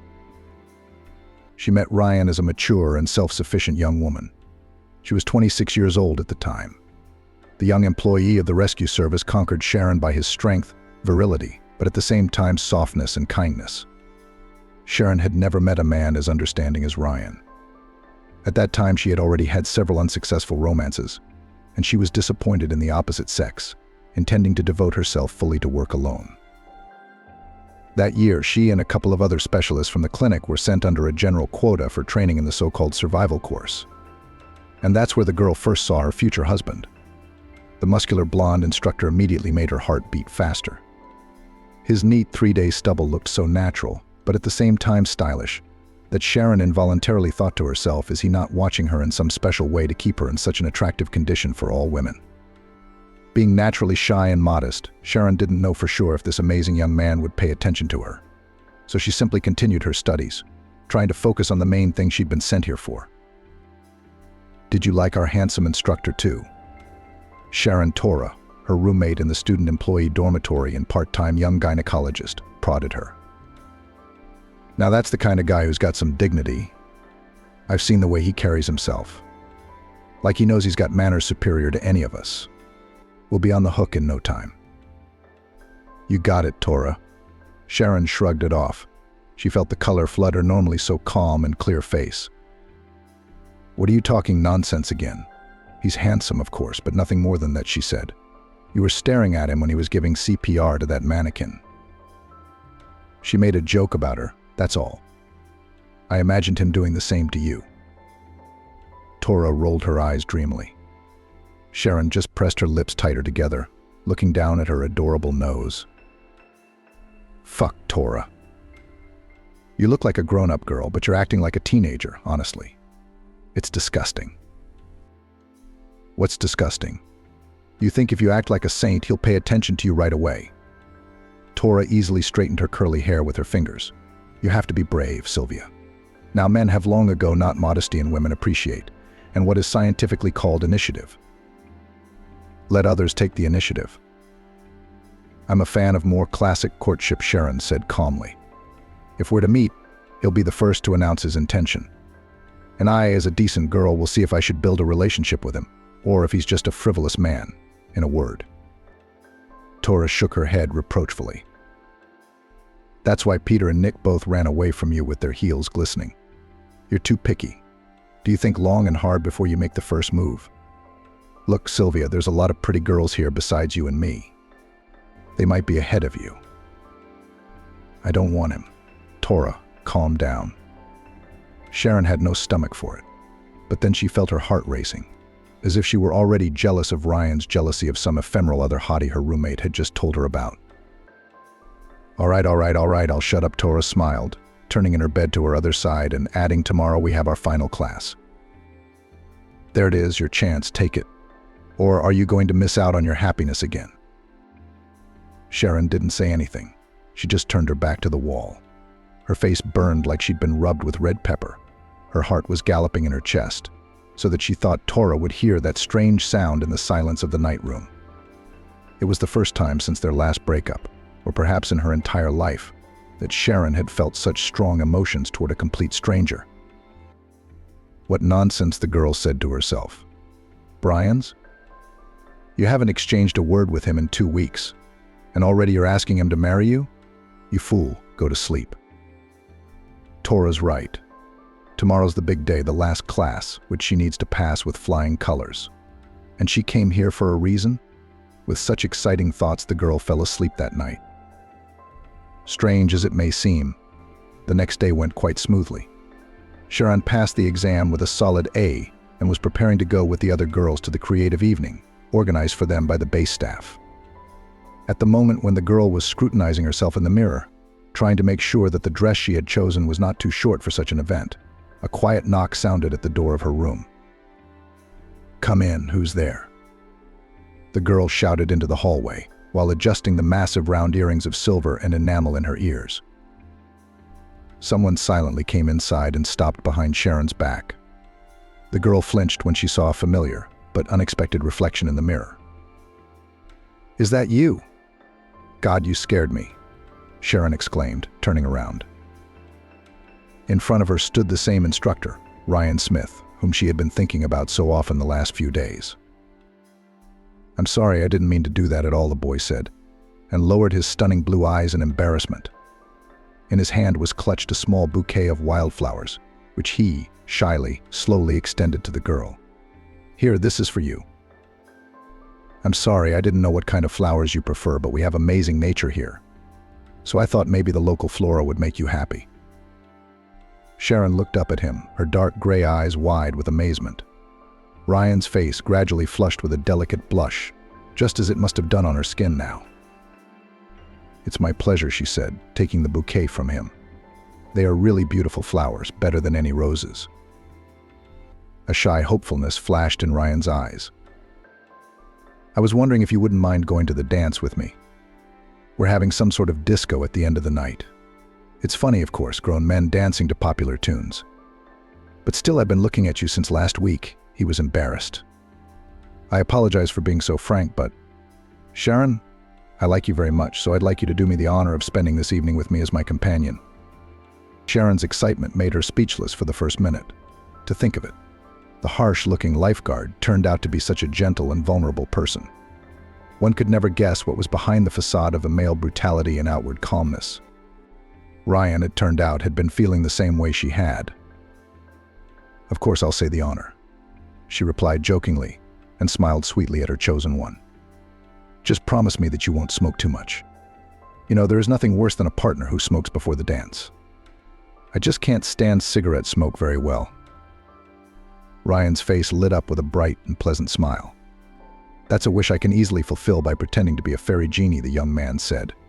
He folded his hands in the typical genie gesture and bowed slightly to Sharon. Sharon didn't know where to put her embarrassment. God, forgive me for this indiscretion, she exclaimed. I should have known that many of your employees are in favor of a healthy lifestyle.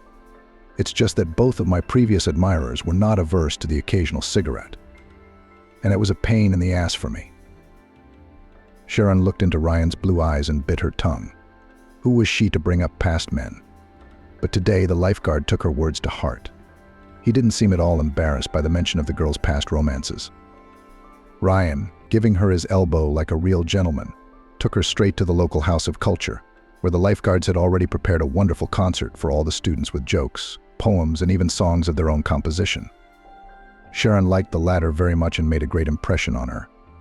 That evening, the girl listened to a real bard's song for the first time. Thank you for this wonderful evening, she thanked her companion when the dance was over and they slowly walked under the blossoming apple trees to the girls' dormitory. It's been a long time since I've felt so, I don't know, so free. I guess it was so easy to get away from the daily routine and the ubiquitous hustle and bustle. Yeah, Ryan said, agreeing with her. I've always felt that this place has a special energy. It's like nothing special, just an ordinary base in the suburbs. But once you get a few kilometers away from the city, it's like a whole different world. No high rises, no shopping centers. At every step there is only a quiet, measured life, where everyone can find his real place. Sharon looked at Ryan and couldn't believe her happiness. Here he was, the man who understood her inner state more than anyone. No matter how much she loved the city with its frenzied pace of life, bright, sometimes shouting windows, ubiquitous cafes and stores, but only here, many kilometers away from the metropolis, she truly felt what life was. It was as if all her senses were heightened in an instant, giving her some secret, but at the same time so simple knowledge. Every person has a true purpose.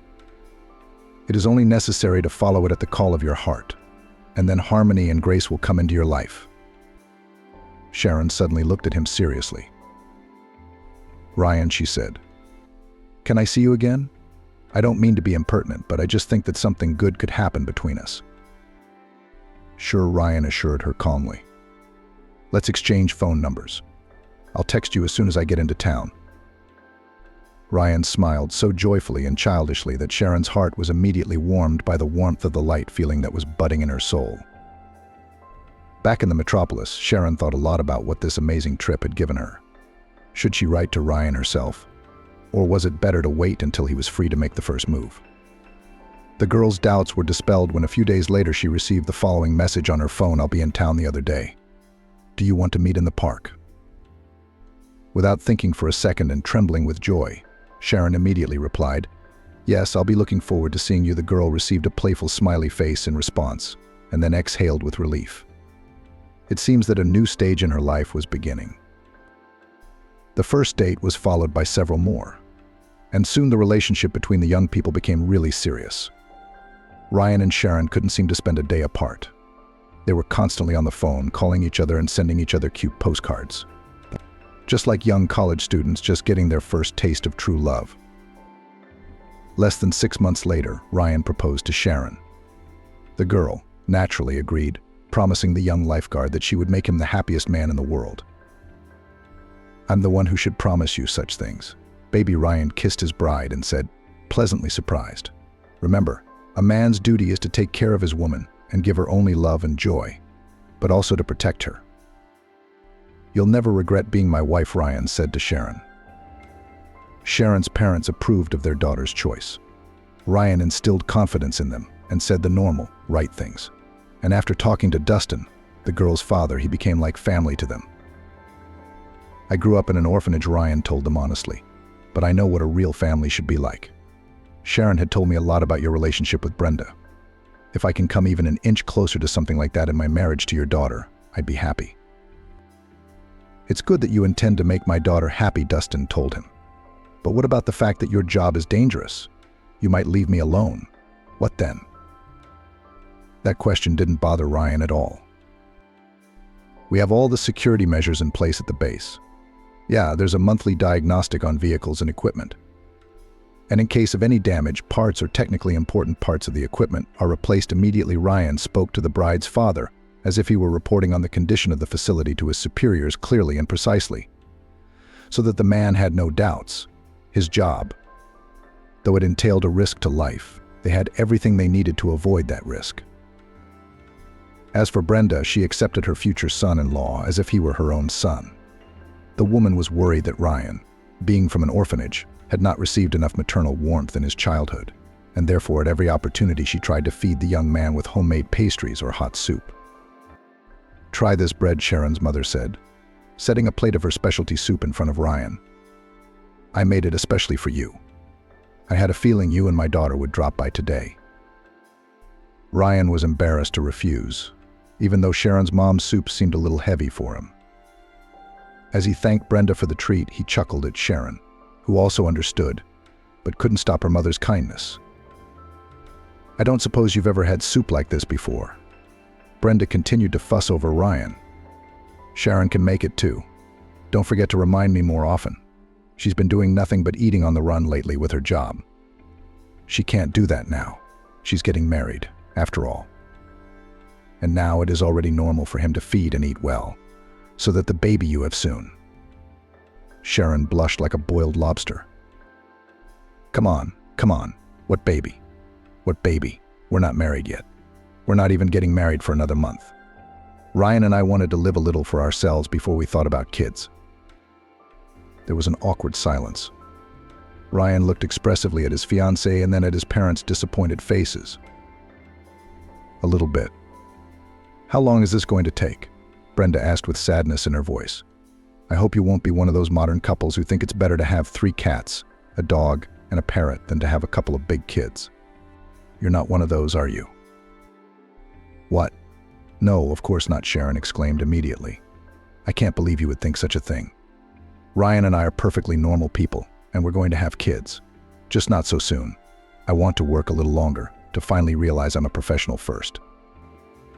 "Honey, there's nothing stopping you from pursuing your interests in pediatrics and being a mom at the same time," Dustin said reasonably.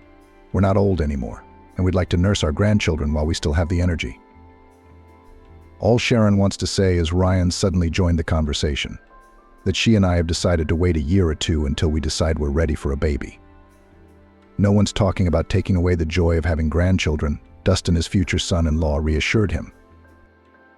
"Well, if that's the time frame we're talking about, that's fine." Dustin chewed his lip. "All right.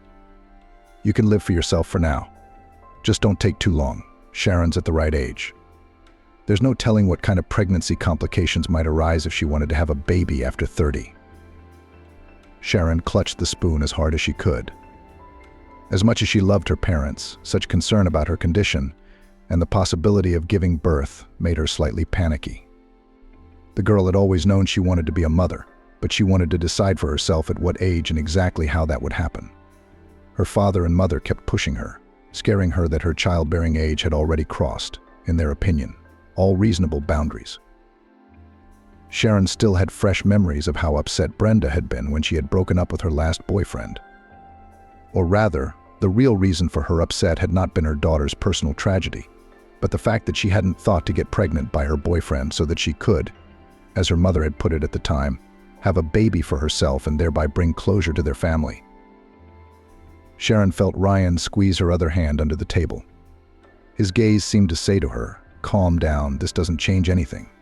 We're still going to do things the way we want to do them." Sharon smiled at her fiancé and thought again about how lucky she was to have met a man who truly understood her. Sharon's wedding was modest. On the groom's side were only a few of his best friends from the squad. On the bride's side were friends, relatives, and a couple of her father's good friends, who had been specially invited from the Department of Health. Sharon and Ryan had decided on purpose not to have a lavish celebration.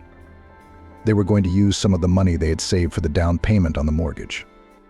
Young people dreamed of their own apartment, as Sharon all this time lived with her parents, and Ryan and et al. On a rented apartment. However, Brenda and Dustin gave the couple a royal gift for the wedding. "Here," Dustin said to Ryan, handing him the keys to their new apartment. "It's a 2-bedroom in the center of town, close to the subway. 10 minutes and Sharon can easily get to the clinic without traffic. And you'll be able to take a shortcut to your job too. Ryan didn't know how to thank his father-in-law, so he just hugged him tightly. "Thank you, Dustin," the groom said sincerely. "If you only knew how grateful we are." "Don't mention it," said the bride's father. "I do it first of all for my daughter, to make her life more comfortable. You take care of her and do not forget about the grandchildren. My mother and I will be waiting for them very much." The elderly surgeon reminded his son-in-law, and then jokingly wagged his finger at Ryan. When she learned that she and her husband would now have their own apartment, Sharon squealed with delight and threw herself on her father's neck. "Daddy, my love," she said, kissing her father on the cheeks. "You are the best. My darling. How did you and Mom manage it?" Dustin said, infected with joy for his daughter. "I knew you'd be getting married soon. So my mom and I decided to prepare a family nest for you in advance. We're not animals. We know how hard it is for young people to get their own place these days."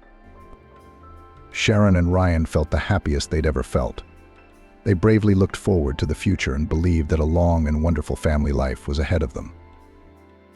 The first 2 years flew by like a blink of an eye for the young family. Sharon worked at the clinic all the time, and in the evening she turned into a desperate housewife, always cooking something delicious and unusual to please her husband, returning late at night from his dangerous service. Ryan, on the other hand, was constantly on the road. He had been in all kinds of extreme situations. Sharon, of course, worried about her husband with all her heart. And every time she waited with bated breath for a call from him. But God willing, everything was fine, despite the fact that Ryan had to pull people out from under the rubble, and for zealous fishermen chase away from the pond that was half standing, and much more. And then a joyous event happened in their family. One evening, when Ryan returned from work, Sharon met him with eyes burning with happiness and slyly glittering. "What is it, honey? What's wrong?" asked his beloved wife. "I have a surprise for you," Sharon told him confidentially and pulled him into the living room. There on the exquisitely set table, Ryan was waiting for a festive dinner, which he had not received from his wife for a long time. In the center, a large French baked chicken and wine awaited him on a huge porcelain platter. Nearby in pots lay boiled sweet potatoes and corn and fresh seafood, which Sharon had thoughtfully laid out on a separate platter. On the other side of the table, appetizing fruit was in a tall vase, and a bottle of excellent wine stood next to it. And for some reason, a carton of orange juice. "Wow," Ryan marveled sincerely. "We're having such a party for some reason." The man kissed his wife and looked at her questioningly. "Did you get a promotion?" "Well," Sharon said evasively, "you could say that. Just not as much of a promotion as you'd think." "Yes," said the husband, intrigued. Then his wife sent him off to wash his hands while she laid out clean napkins. She really wanted to make this evening memorable for them for a long time, and for that everything had to look just perfect. "But what's the surprise?" Ryan asked a little later, when she sat him down at the table and put the steaming chicken on his plate. "I'm all excited to find out." Ryan jokingly jingled his fork and knife, showing that he was both very hungry and waiting for his wife's response. "I'll tell you everything now, just for starters." "Open the juice and wine, please. I can have juice." Ryan didn't understand his wife's hint at first and started calmly unscrewing the cork from the bottle of wine.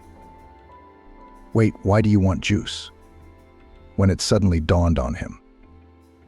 Sharon tried unsuccessfully to suppress a smile, but she could feel herself starting to blush again. She covered her lips with her hand and looked at her husband eloquently. "You mean you're pregnant?" Ryan asked quietly. Sharon lowered her eyes, then nodded affirmatively. "God, baby, we're having a little one." "Oh, honey, sweetheart, I'm so happy," he exclaimed. "And I'm going to be a father, a father." Ryan almost dropped the bottle, trying to jump up from the table and hug his wife. When he succeeded, he twirled Sharon in a joyful waltz. The young woman laughed and never took her eyes off her beloved husband for a moment. "How many things do we have to do with you now?" hastily said, excited by the happiness of parenthood man. "We need to decide where the nursery will be, the crib to choose. Have you told your parents yet?" Not yet, with a laugh, shaking her lush hair, his wife answered him. We'll tell them together when we go to Mom and Dad's next weekend. Ryan nodded understandingly. God, Sharon, I thought, this is happiness. A loving wife and a hot dinner every day, a loyal support system. But this is something else entirely. I love you so much, my darling. I love you so much. Or Ryan and Sharon. An exciting but beautiful day began. Everything seemed to be the same as before, but now every evening they were together doing things inherent in all future parents. Together they chose a stroller for the baby. They dreamed how they would paint the wall to which they would put the baby's cradle. They argued about whether it would be a boy or a girl, and what name they would give their future baby. One day, when Sharon was already 3 months pregnant, she and Ryan decided to spend a cultural weekend, and therefore went to the theater. There was a new production of the opera The Flying Dutchman, and Sharon really wanted to see it. The play struck a young woman with its scenery and the powerful play of actors. The evening promised to be unforgettable, because after the theater Ryan offered to go to a restaurant. But after such a 3-hour spectacle, you and I should definitely have something special to eat, Ryan said cheerfully to his wife as they left the theater. You must be awfully tired. I'd be a terrible husband if I made you cook something at home after all this. No, let's go eat somewhere nice. If you do that, you'll be the perfect husband, Sharon agreed. Honestly, I'm ready to eat an elephant right now, or at least a hippopotamus. Those tiny sandwiches in the theater cafeteria didn't impress me at all. Dinner went great. Sharon was getting ready to remember it as one of the most beautiful nights of their lives when the unthinkable happened. The couple was on their way out to the parking lot. Ryan had hailed a cab, and it should have been here any minute, when 3 strange men blocked their way. Judging by the dilated pupils and peculiar odor, these types were clearly under the influence of alcohol or some kind of substance. All 3 had tattooed arms. Guys, look at the lovebirds, one of them shouted to the others, and the group instantly began to study Ryan and Sharon. Ryan realized at once what was going on. He threw up his hands in a peaceful manner. Hey guys, don't worry. Let's break this up amicably. We don't need any trouble. He pulled his wallet out of his jacket pocket and took out all the cash he had. Everything he had. Guys, really take it, go with God. My wife and I just want to go home. That's all Ryan said as calmly as possible. But Sharon, frozen in terror, could feel how tense her husband was. The tallest of the 3, obviously the leader of the gang, glanced at the small sum Ryan was offering him. Then he took a couple of steps toward Ryan and snatched the money from his hands in one swift movement. Like a monkey finding a new toy at the bottom of its cage, the bandit jumped up and down in front of his henchmen. Look, he waved the bills in front of their faces. The people are understanding nowadays. I'm glad I like it. It's boring, one of them said in a nasty voice, and then he stared at Sharon. No fights, no chicks for once. The bald, stout man took a slow step toward Ryan's wife. I think this one's pretty good, the bastard said. Juicy sweet. Don't you want to have some fun with some normal guys? Ryan was instantly eager to fight. Sharon felt her mouth go dry. A second later, a nasty, sour lump rose from somewhere in her throat, making the woman instinctively clutch at her stomach, where the life of her small child lay. Fear. A nasty animal fear for the life of her husband and their unborn son or daughter was what Sharon felt at that moment. She pressed herself against her spouse's back, closing her eyes for a second. Don't go near her, asshole, Ryan threw in his face and immediately assumed a fighting stance. One move and you could kiss your worthless life goodbye. Wow, this praised piece of shit can also talk, the third bandit, who was very muscular, answered instead of his comrade. Science. Try saying that again. With these words, the bastard pulled out a shining folding blade, suspiciously resembling a razor. Not so brave, eh? Said the fat man enigmatically, pointing to his friend's arm. Now, my friends and I will quickly clean up your face, so that you know how to talk to respectable people. Will your new clothes come with us? Don't worry, it's not far to the nearest bushes. All 3 of them laughed like old hyenas. Ryan was like a rock, ready to make a death-defying leap. When I say run, just run. Don't look back, Ryan whispered over his shoulder to his wife. No, no, I'm staying here with you. Sharon slipped into his jacket pitifully. Come on, honey, come on out to the big guys. Come on, honey. Come out to the big uncles, the fat thug said. They want to play with you so badly that your husband can hardly get away with it, he laughed. All three of them lunged at her husband. Ryan, Tora shouted, and Ryan was immediately engaged in a pitched battle with the three ghouls. He began to strike them with his legs and arms, trying to drive the bandits away from him. The man couldn't make a single grab because he risked slowing down too much, which would be a fatal loss for him. Sharon darted to the right, hoping to outrun the razor-wielding thug, but he was nimble and immediately delivered a powerful blow to the woman's stomach. "Where are you going, Otter?" The thug whispered and grabbed Sharon by the hair, pulling her against him. The woman felt first the stench of his breath, then the cold blade against her tender neck. "Ryan," she screamed, and Ryan immediately lost his guard, taking a crushing blow to the jaw and falling to his knees. No, Sharon shouted in desperation and kicked him in the groin with all her might. Despite the pain in her stomach, she couldn't let the criminals kill her husband. "She's going to fucking kill him in front of her," the lanky guy shouted, and he and the fat guy started kicking Ryan in the stomach and head area.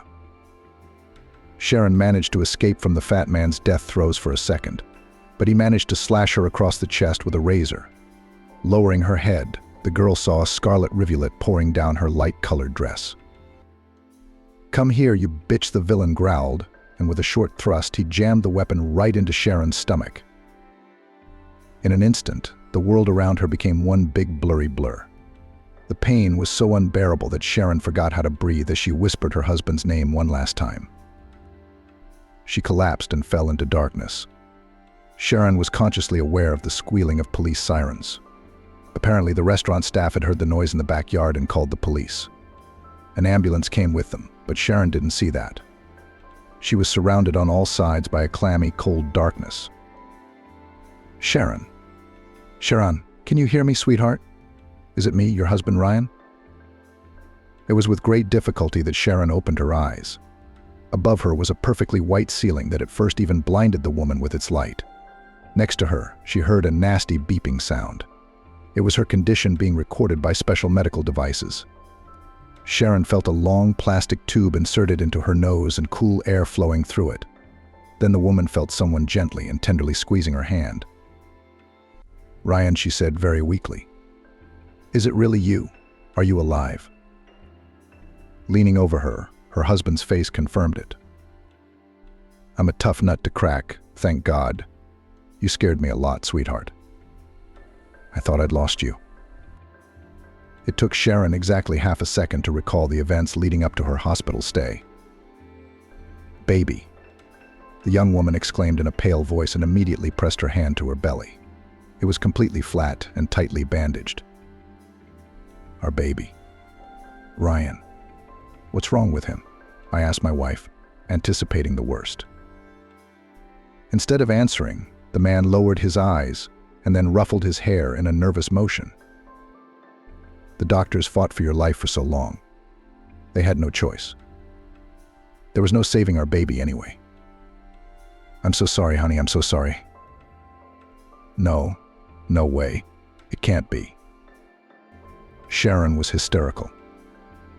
The attending physician came running into the room. "What have you done?" The elderly surgeon glared angrily at Ryan while trying to hold the convulsing woman. "Who gave you permission to tell your patient such news when she was on the verge of death? Leave this room immediately. Nurse, hurry up and get me a sedative." The doctor turned to the nurse, who ran to the nurse at the same moment. "It would have been better to say it right away," Ryan said grimly, struggling to rise from his chair. "It would have hurt more later." The surgeon looked at him for a moment, then shook his head sternly. "I understand you're both in shock. But that didn't give you the right to risk your wife's health like that." Ryan seemed to ignore what the surgeon had said. He looked at the unfolding picture with a sense of utter hopelessness. His beloved had almost died and lost a child, and he, an emergency worker, couldn't prevent it. "Sharon, I'll come back tomorrow," his husband said with tears in his eyes and left the room. The hardest part for Sharon was just ahead. After a long and painful recovery, the doctor announced a disappointing verdict. Because of her injuries, she would never be able to have children again. The young woman was absolutely devastated. After arriving home, Sharon could not remember what had happened in those moments around her. All the days merged into one hopelessly gray streak. Ryan tried to somehow reach out to his wife, to bring her out of this comatose state. But it was no use. The parents, as depressed by their daughter's condition as her husband, also tried to talk to Sharon, but she was completely unresponsive. No one but Ryan and her family knew how hard it was for Sharon to get up in the morning every day to get back to at least a semblance of her old self. It wasn't until almost a year later that she was able to consciously perceive her surroundings again. The pain of losing the baby was still too fresh to completely forget the experience. The woman's stomach was now forever imprinted with the marks of that horrific evening. Sharon hid the scars under dark, tight clothing. She could no longer wear a swimsuit or a light summer dress. She kept feeling like strangers would stare at her gruesome cuts. Even with Ryan, she now acted cold and reserved. And by no means did that mean she blamed him for what had happened. But she knew the anguish he must have felt, and she no longer thought their love was appropriate. At least not until the whole story had finally dissolved into the daily routine of life as it went on. To recover and distract herself from the inevitable longing, Sharon went back to work, even though it was unbearably painful to look at other people's children every day. More and more often she found herself thinking that little by little, a little at a time, she was getting better. The pain was slowly receding to the very bottom of her soul, leaving only a calmness bordering on indifference. That had been Sharon's salvation to begin with. And then, when she found herself in a state where she had just found stable ground beneath her feet, her whole world fell apart again into tiny pieces from which she could no longer reassemble anything. It had been exactly 3 years ago, the year before Sharon had finally moved to Yale Chio. Ryan had gone on a business trip somewhere up north, to Siberia. There were terrible fires there that year, and Sharon's husband was called together with other emergency workers to extinguish the fire on helicopters by dropping a special extinguishing compound. The worst thing, in what all the time after that Sharon blamed herself, is that she felt exactly nothing. Calmly let her beloved husband, the only person she had ever known, go on that damned business trip. 2 days after Ryan left, she got a call from an unknown number. "Hello," Sharon Clark said, an unfamiliar male voice. "Yes, it's me. Who am I speaking to?" "This is Captain Leo Stone of the emergency response team. Your husband, Ryan Clark." Sharon's heart immediately dropped into her stomach. It made it hard to think, not just to speak. "Yes," the woman said softly. "Sharon, be strong. Your husband died heroically while fighting a fire in the woods." Sharon felt the floor beneath her begin to move slowly away from her. Grasping the edge of the table to keep from falling,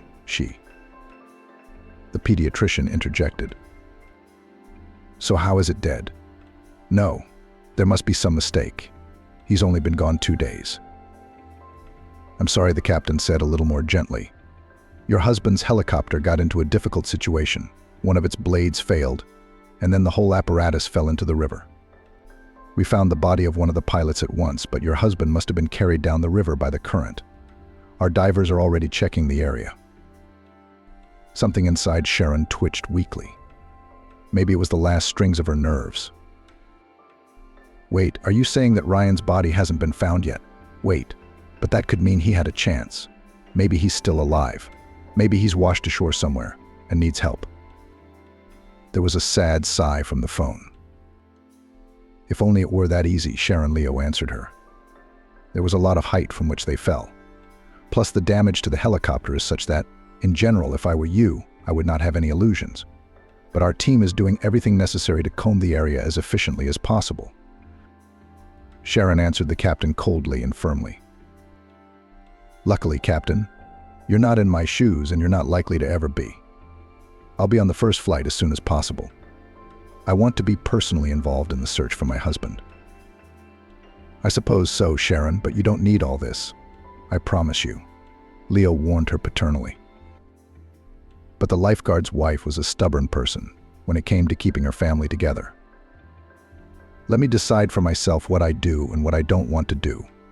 Captain, give me the address. I'll be there." Having warned her parents and superiors, the woman went into the heart of the taiga with members of the search and rescue team. Sharon searched the forests, but there was no sign of Ryan. "I told you you'd only be wasting your breath with this," Captain Stone lamented Sharon's arrival. "We haven't accomplished anything anyway," Sharon told the captain. "No," Sharon told him firmly. "My husband will be considered missing until you find his body. Only then will I accept that he's dead. Until then, you must keep searching as long as you can." An exhausted Sharon returned to New York. The search for her husband continued for several more months, but all was in vain. Finally, the woman came to a difficult decision to abandon everything in the capital and move permanently to a remote taiga village. That's exactly what Jilburi turned out to be. "Daughter, think about it," Brenda begged her, depressed by the situation. "I understand your grief over losing Ryan. He'll always be in your heart. But you don't just want to leave your job and your home. You want to leave us?" Sharon's elderly mother was struggling to hold back tears. "Mom, I'm sorry, but this is the only thing I really need right now," the pediatrician explained to her. "I can't stay here anymore. It reminds me of how much he and I had, how much we had in common and how much we lost." Brenda looked at her daughter with an attentive, understanding gaze. "Promise to write to me," at least her mother asked with a pleading tone in her voice. "Of course I will, Mommy," she said, hugging the older woman and assuring her daughter. "I'll write as soon as I get settled in. I'll write right away. I have already agreed with the local hospital. They take me immediately on specialty. Can you imagine? The staff there is very small. Only 10 people. So you don't have to worry about rumors about me." "Oh, honey. Rumors are so infectious," Brenda said, wiping her eyes with her handkerchief. "If you don't want to, they'll come out of thin air. You're new to them, so they won't trust you at first. They'll look at you. You just have to be patient, see if you can fit into their way of life. Just write to me, sweetheart, and don't forget your mother and father." Sharon hugged her mother fondly and promised her that she would be all right. The next morning she was already sitting in the airplane carrying her to the distant, uncharted Siberian lands. Sharon had made 3 transfers to Jilburi, 2 of which were by small private helicopter and 1 by an old, half-decayed bus. One thing Sharon kept carefully hidden, even from herself. She hoped to move to the remote taiga and become at least a small microscopic part closer to her missing husband. When Sharon woke up the next morning, after a heavy night of dreams mixed with memories, her head ached so badly that she didn't know where to put herself. After taking 2 painkillers, Sharon made her way to her medical station, hoping that the fresh air and the sense of forest herbs would cheer her up a bit. As soon as she was deep into her paperwork, however, Charlotte Karen, the milkmaid, burst into her office. "Sharon, you've got all the hope in the world," Charlotte said, out of breath. "Charlotte, what's wrong? Calm down, take a breath. Would you like some water?" "I don't have time for this," the blonde waved her hand at her, panting. "Are we going?" Sharon didn't understand.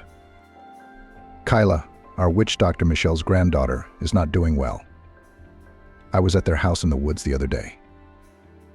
Charlotte circled the space around her uncertainly.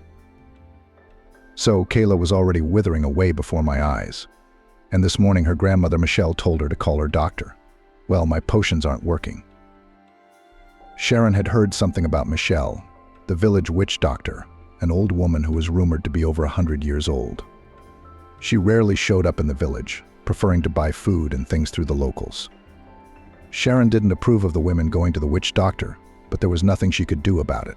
They had been accustomed to consulting the witch since they were little girls. The only thing Sharon hoped was that they would be smart enough not to entrust their lives and the lives of their young children to the witch doctor's potions. Not too long ago, though, there was a rumor in the village that Michelle had a granddaughter.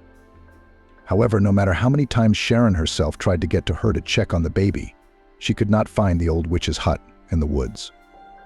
And Michelle's daughter Pamela flatly refused to see a doctor. She and her grandmother, in principle, as Sharon realized, were against modern technology and medicine. But they brought the child down with their herbs.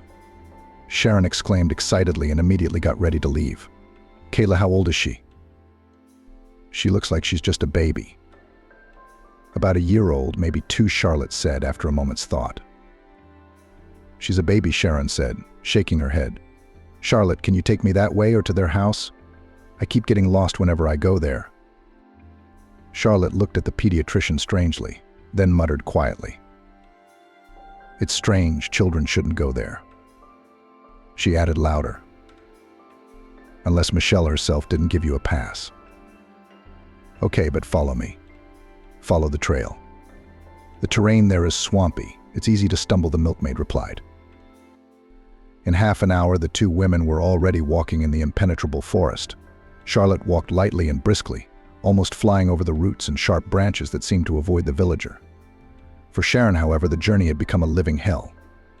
By the time they reached the edge of the forest, where the witch's neat hut stood, Sharon felt like a squeezed lemon and scratched from the trees and shrubs.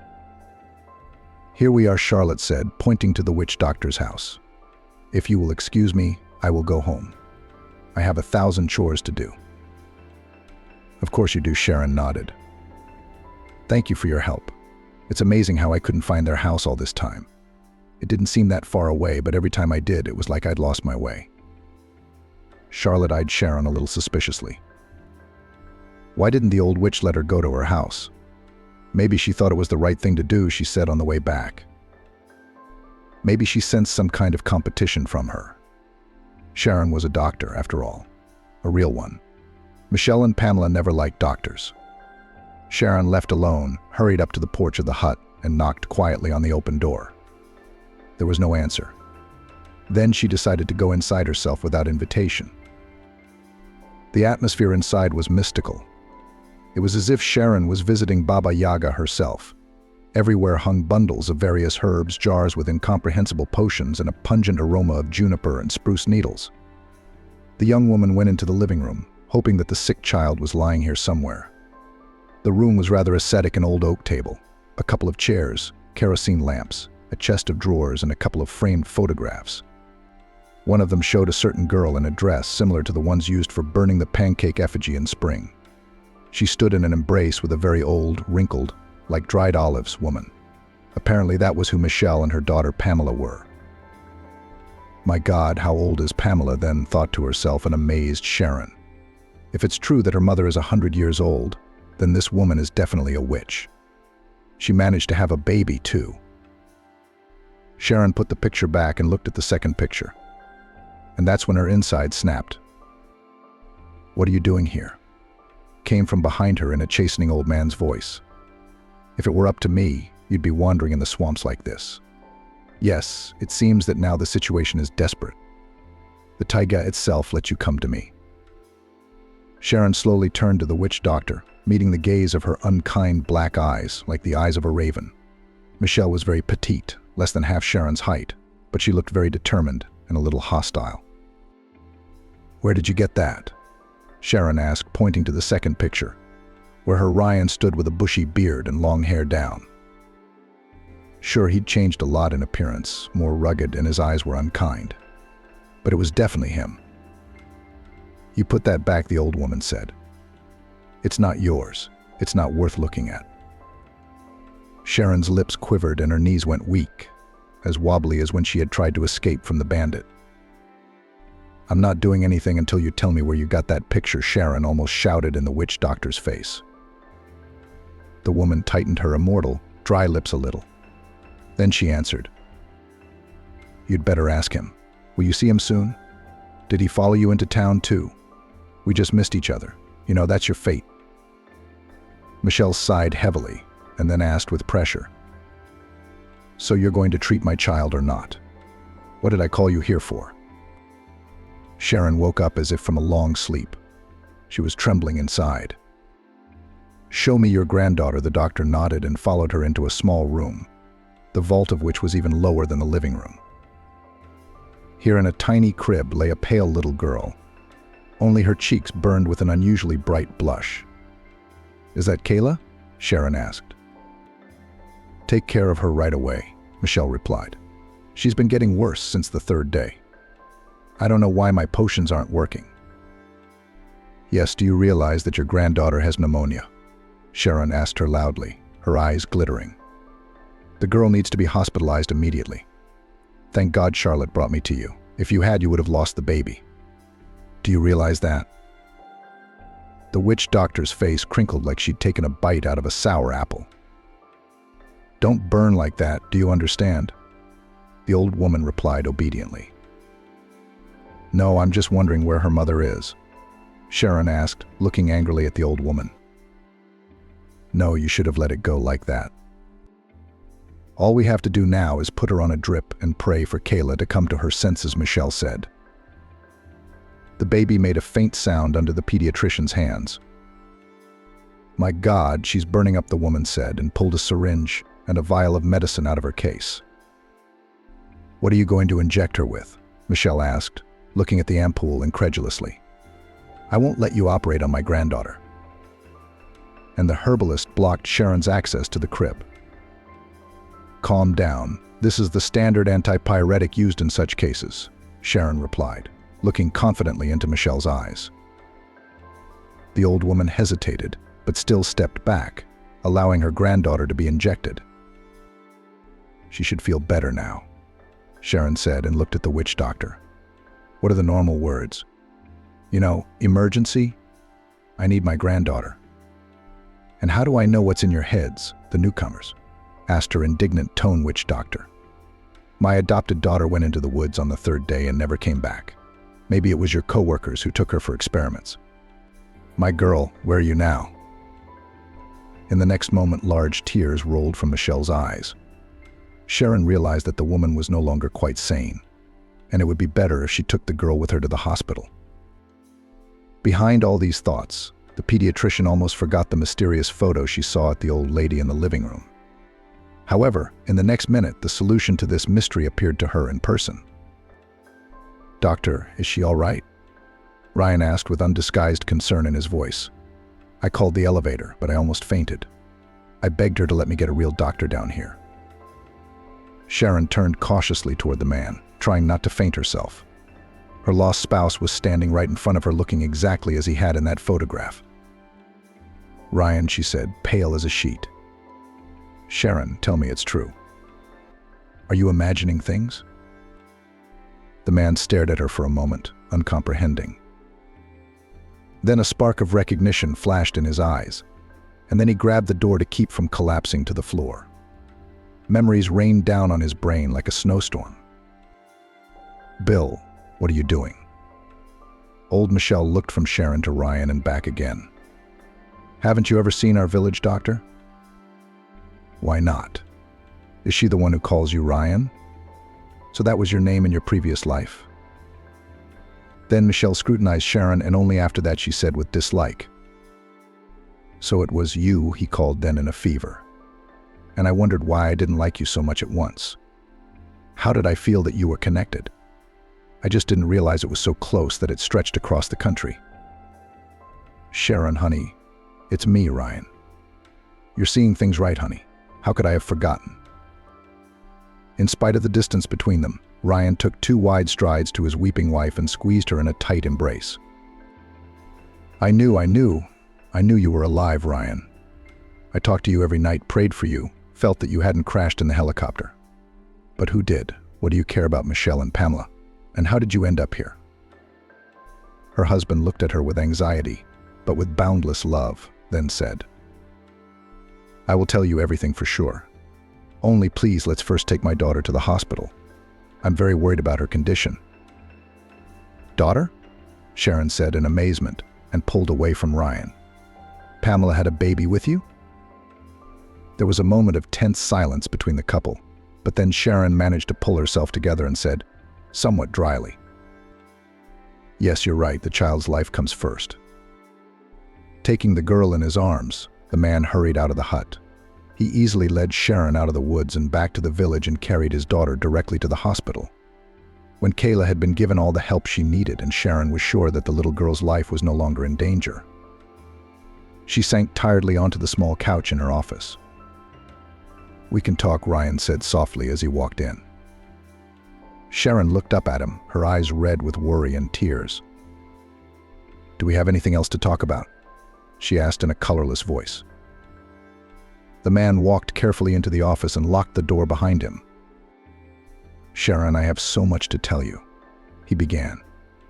But before I do, I want to assure you that if I could remember a single day of our life together, I would have come straight back to New York. I promise you."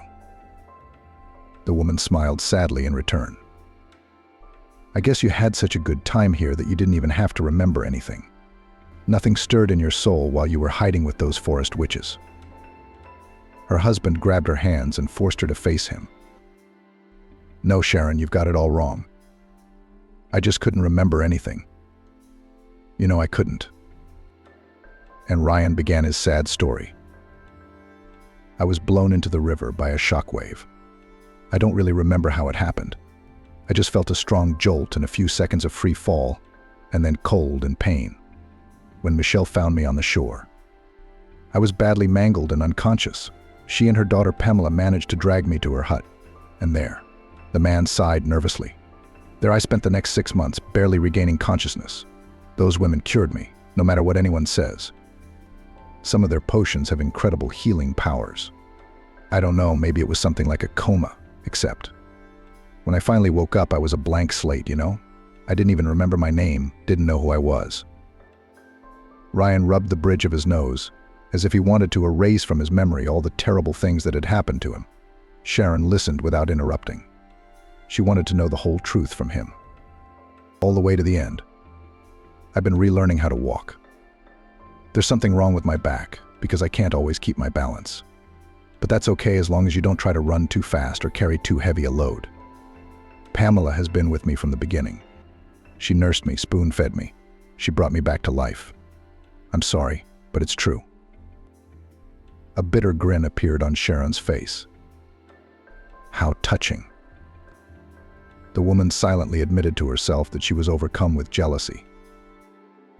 "And then I started walking again solely because I had completely lost my memory. I decided to stay here for a while until I remembered who I was, and if I had a family. Naturally, I helped the women with their chores and hunted. But I did all that without leaving the woods, you know. Michelle led me to believe that I might be a fugitive. And then the police station would probably have an APB out on me." Ryan tried to explain to his wife. There was Sharon responded resignedly. "Only the APB had you listed as a missing person." Sharon covered her face with her hands, unable to take in all this information. "God, I've been looking for you for so long." "I'm alive," Ryan replied firmly. "I'm alive, and I'm sitting here trying to explain everything to you." "How do you explain your daughter?" His wife brought him to the point. Ryan looked off into the distance, and for a moment he was transported into his own thoughts. "I love Kyla very much, and I want to take her with me when this is over and she's fully recovered." It was a moment of weakness. "Sharon, you have to understand, I didn't remember anything at all, and Michelle was so good to me. When she told me she was pregnant, I knew that whatever happened, I would take care of my daughter." His spouse turned away. She didn't want Ryan to see her face right now. Except Pamela was gone. "Karen?" The woman didn't understand. "Pamela's gone. Remember when Michelle said she'd gone into the woods and hadn't been home in 3 days? Well, I found her today." "What's wrong with her?" Sharon whispered with a bad feeling. "She's dead," Ryan replied shortly. "Oh my God," Sharon exclaimed, clamping her hands over her mouth to keep from screaming. "How did this happen?" Her husband rubbed his palms, sweating with fear. Sharon had never seen him so frightened. "I guess she went to pick herbs and berries. So, anyway, it was a bear. I only recognized her by her dress, her basket." Sharon felt her feet go cold. "Michelle, are you going?" Ryan only shook his head. I suspected she'd already figured it out. She'd rather think her daughter drowned in the swamp than have me tell her such a terrible truth. They have a slightly different concept of death here. I buried Sabrina there, in the forest, so Michelle, God willing, will not stumble upon her. The taiga gives and takes back. Michelle said she found Sabrina as a lonely teenager. She was supposedly hiding in the woods from her stepfather. So she took her in. You don't regret her? She was a really nice person, Ryan said quietly. What can I do now that I found out about her like that? Sharon felt shame burning inside her. Alas, it was only after the news of Pamela's death that she had been able to see her as the person who had saved her husband's life, not as an insidious rival. "Sharon?" Ryan asked her quietly. "Can we get out of here as soon as Kayla's better?" "We will. You can forgive me, right?" Sharon looked into her husband's blue eyes and made the only decision she could make. "Of course, Ryan. I'm still your wife, and I'll always be your wife." And so it was. As soon as little Kayla recovered, Ryan and Sharon quickly packed for the road and were ready to take a bus that evening to the nearest airport, where they could be flown to the mainland by helicopter. And then they could take a regular airplane to New York City. Ryan wanted to go to say goodbye to Susan as he was stunned by Charlotte's tragic news. It turns out that the old healer was gone the night before. Apparently could not survive the disappearance of her daughter, suggested the milkmaid then, and no one knew exactly how old Michelle was. Sharon even wept when she learned of the old woman's death. No matter how she felt about her and her unconventional methods of treatment, she never wished her a similar fate. "Don't worry," Charlotte assured her. "We'll give her a proper Christian burial." The pediatrician thanked the kind countrywoman, and after saying goodbye to everyone except Vincent's annoying paramedic, left with her husband and Kayla back to the capital. When they returned home, the first thing they did was to officially adopt little Kayla and restore all of Ryan's papers. Sharon's parents were happy to learn that their son-in-law was alive after all.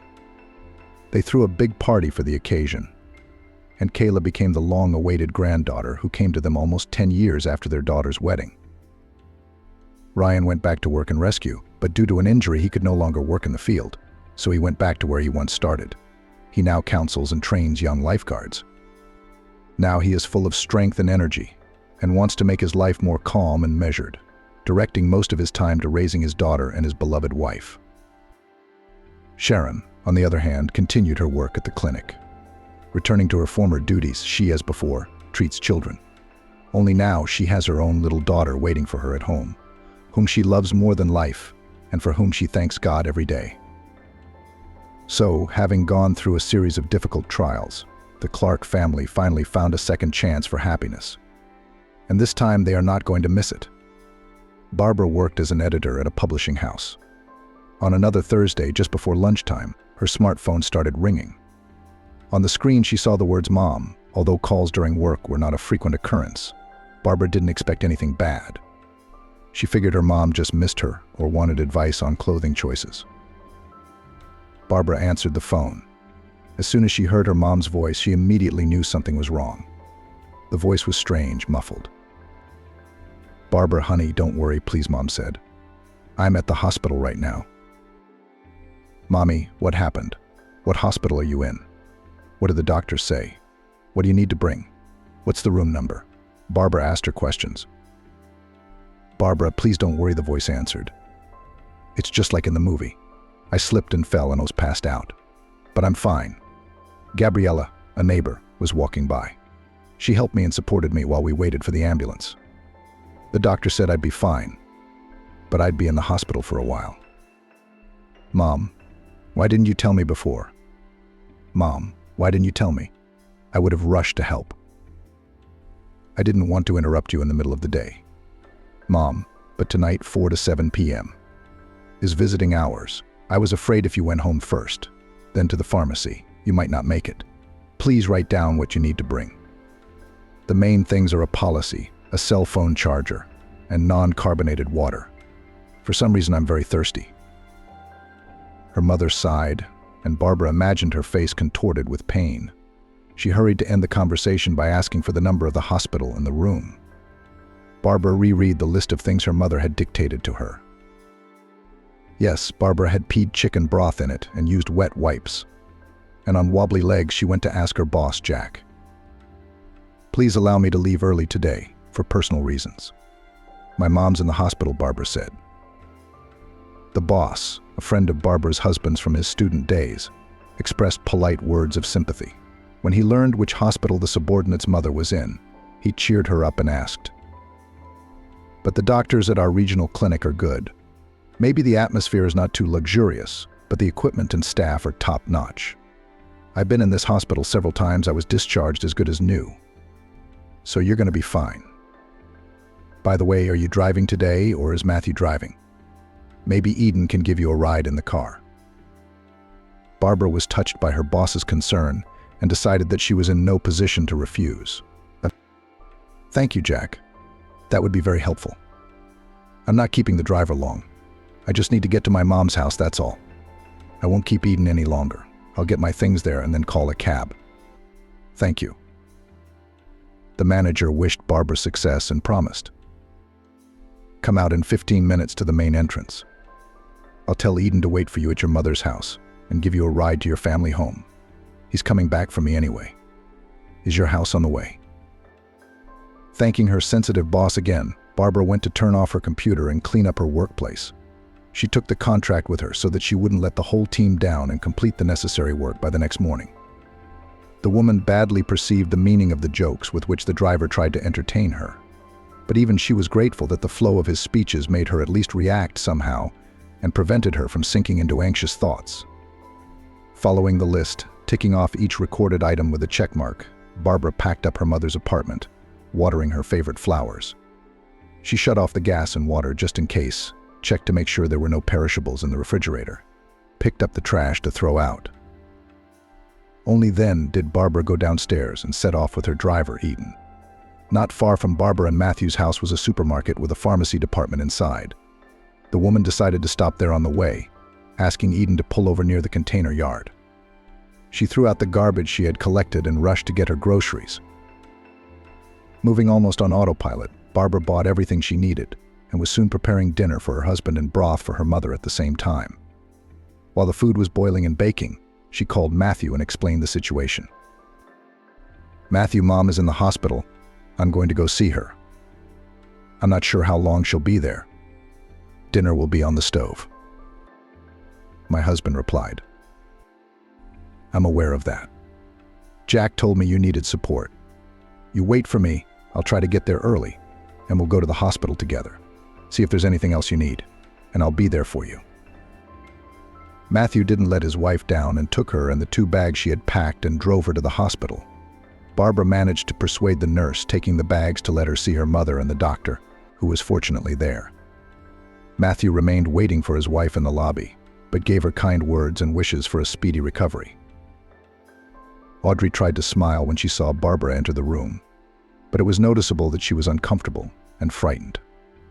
Barbara said a soft but distinctive hello to everyone in the room and made her way to her mother's bedside. A weight was suspended from the unfortunate woman's right leg. Her lips, swollen almost to the point of bleeding, were a clear indication that the victim of the ice had been in great pain. Barbara listened to her mother's account of her accident and, trying not to cry, began to put everything she had brought into the nightstand. The phone was immediately put on charge. She gave her mother tea with jam, broth, made her eat a few spoonfuls of raw, grated carrots. The internet says that such a salad in the first days after injury the best vitamin remedy. Then I'll give you some sauerkraut. It's good for you, too, Barbara said. Oh, don't worry, my daughter. You should probably go home, Matthew. He's probably worried you're gone, Audrey said. Barbara explained that her husband had rushed home when he heard what had happened so she wouldn't have to take a cab, but he hadn't been missed. But he said hello, as if he'd just been waiting for that line. The woman lying in the next bed became active. Sanitarians, nurses here are rude, boorish women. And you interfere in the conversation. It is impossible to call them neither day nor night. They serve teas, make fun of doctors, give chocolates. Even giving them money is useless. They're not even doing their job properly anyway. Barbara kept silent, and having found out from her mother the name and patronymic of her attending doctor, went in search of him. The restless neighbor also made a good point. In the residence room, if not, then in the dressing room, look there, probably with someone cooing keen. Thanking the nagging woman dryly, Barbara went out into the corridor. The nurses in the trauma room, accustomed to all sorts of relatives, tears and hysterics, looked at the visitor, asking how to find a doctor with a mixture of irritation and fatigue. But one of them, who held herself like a superior, answered thoroughly. Patrick is now in the superintendent's office, the penultimate door at that end of the corridor. Wait there. Or you can sit on the bench near the resident's room. Barbara waited for the doctor, and he recognized her as Audrey's daughter. He invited her into the office, showing her the picture on the computer screen. "If I may say so, your mother's fracture was a success," Patrick explained. "In general, there are 2 treatment options." The man began to explain the nuances of each option, then asked, "Which one did you decide on?" Barbara looked the doctor in the eyes, but did not answer, but asked a counter question.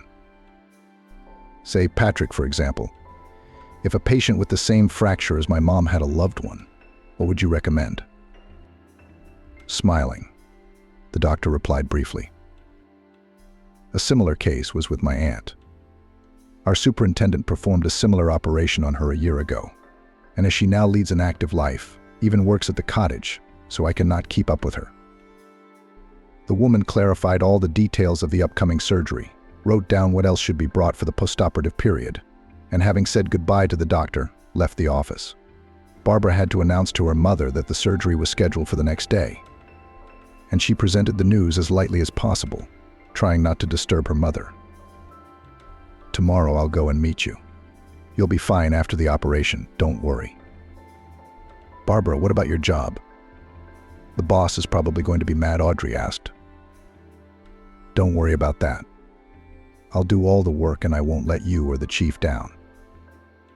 With the surgery, the long road to getting Audrey walking again had just begun. For 2 weeks, Barbara visited her mother almost daily to feed and nurse her.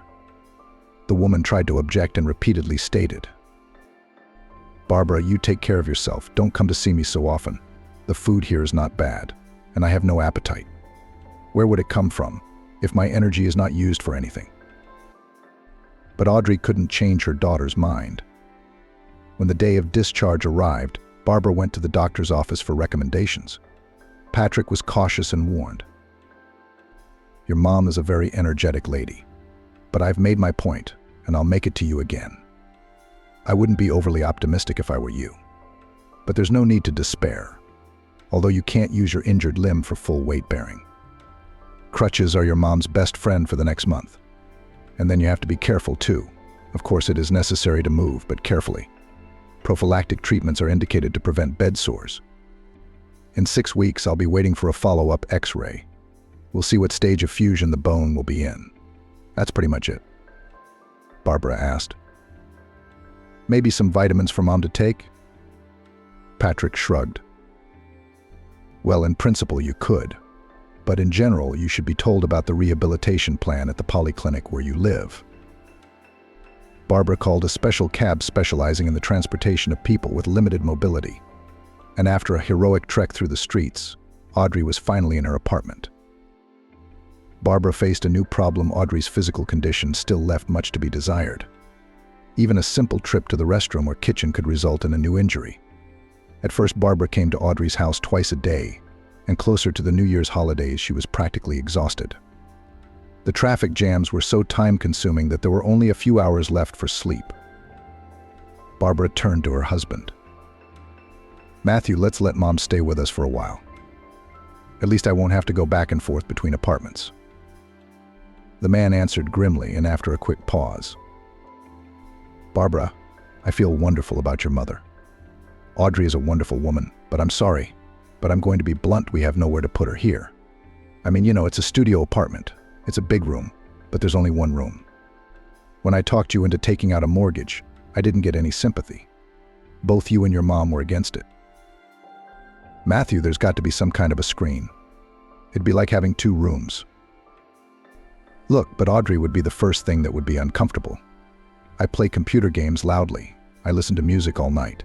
Besides, you should ask her if she'd be willing to move. I'm 100% sure she'll say no. Your mom is very tactful and wise and realizes that the further away she lives, the better her relationship with her son-in-law will be." Matthew turns out to be right. Audrey, having barely heard the idea of moving into her son-in-law and daughter's apartment, only exclaimed indignantly, "There can't even be a conversation. At home and the walls help. I will not go to your place, especially there, and it will be inconvenient to be sick in peace. Barbara obeyed her mother's will. She didn't want to argue with her husband. She continued to waste time standing in traffic and left the place of a lawyer in Jack's firm. With the permission of her boss, Barbara transferred to a half-time position and was very glad that the manager was able to meet her needs. She prepared the contracts during the visit and trained her smart girl, and diligently performed all the duties that did not require constant presence in the office. The rehab, however, took a lot more money than the woman had realized. Sometimes she shared with her husband her indignation at the fact that pharmacies changed prices at will and tried to sell the most expensive version of a drug. And then Matthew would grumble. "Look, Barbara, your mother must have some free medication." The woman tried not to answer. After all, the family budget did not suffer, and money from her husband for almost 6 months since the fateful news of her mother's troubles. She did not ask. Barbara had generally tried to handle the situation on her own, without Matthew's interference. The weather was changing. Barbara's schedule remained almost unchanged by the tradition that had formed. In the morning, she would make her husband breakfast and, if she had time, make preparations for lunch and dinner. Then, after putting some of the breakfast in containers, she would rush to her mother's house, stopping at stores and pharmacies along the way. Taking care of her, keeping her spirits up, and helping her move around the apartment took a lot of time. Barbara would then run to the office and rush home by evening in case of any emergencies. Her neighbor, the same Gabriella who had helped her wait for the ambulance, had the key to her mother's apartment. She would sometimes drop by to watch TV and gossip together, so Audrey couldn't be called abandoned. But Barbara was desperate to get her mom back on her feet, and not just because she had to spend a lot of time traveling between very distant parts of the city every day, without weekends and holidays. It was just that Mom was the closest person to her. She had, in fact, given Barbara life twice. The first time was on her birthday 38 years ago, but more importantly later when a terrible tragedy struck Barbara in a terrible avalanche. It was her mother who was there for her in those black days, helped her to move around when her legs almost collapsed due to nervousness, forced her to drink and eat, then by persuasion, then by force. Abandoning her monetary and not dusty work, my mother sold the apartment in their hometown and, almost as a huge and clumsy cule, moved it 2,000 kilometers away from the place where everything Barbara reminded her of her inhuman grief. It was Audrey who had forced her to take a job where it was almost impossible to be alone with her sad thoughts, where she had to look stylish and trim. Barbara did not consider her help to her mother as self-sacrifice and, despite her fatigue, tried to surround her husband with care. Moreover, the 10-year wedding anniversary was approaching, and the woman wanted to organize a touching congratulation and a pleasant surprise for patient Matthew. She made a preliminary version of the menu in advance. She found a confectionery where orders were made on individual designs and agreed to prepare an unusual figurative cake for her husband. "I love his sweets," Barbara said. The holiday was approaching, but shortly before it arrived, Matthew, during his morning breakfast, warned. "Sorry, Barbara, but I need a car for a few days. I have to go to the branch office in the neighboring region, because something seems to be going on there with the branch manager's reports. Profits are down by leaps and bounds. Although in other divisions everything is even, and in some places even growth is observed. Of course, I'll try to make a quick trip, but airplanes are unlikely to fly in those parts, and I don't feel like taking the train. Can you manage without a car?" Although Barbara herself was counting on the faithful family horse, she didn't argue. After all, her husband really needed the car more. She smiled. "I'll manage, of course." Matthew thanked her politely for breakfast and promised, "Nothing, we'll buy you an iron horse a little later. The situation at work will normalize, and you'll choose a model." Running out of the house, the man kissed his wife on the cheek, winked and said, "Don't worry, I remember our wedding anniversary. I'll try to be there Friday night." Taking advantage of her husband's absence, Barbara moved to her mother's house for a while, so as not to waste time on the road. During these few days, she had time to do a general cleaning, and the apartment was somehow especially fresh in spring. Only on the eve of the holiday, Barbara had to return home. To bring to the office, she urgently needed a diploma. However, it was even better, because she had to clean up the house and prepare some of Matthew's favorite salads. In the morning, the woman took the holiday treats that had been put aside in separate containers and rushed to her mother's house.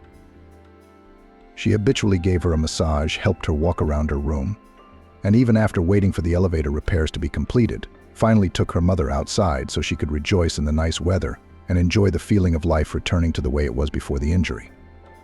After a short walk, Audrey and Barbara had lunch, and the daughter began to apologize. "Mommy, you'll have to excuse me, please. I'm going to leave early today. I want to surprise Matthew. Turn off the TV when you get bored. Your cell phone's charged. Call me if you need anything, okay?" "Run, Barbara. Happy holidays and cheers." Wow, 10 years together. She kissed her mom and Barbara ran along the route she'd planned. Spring, which had long ago entered its rights and was rapidly approaching summer, gave soft warmth, and the sweet and tart aroma of blossoming lilac set the mood for the most romantic mood.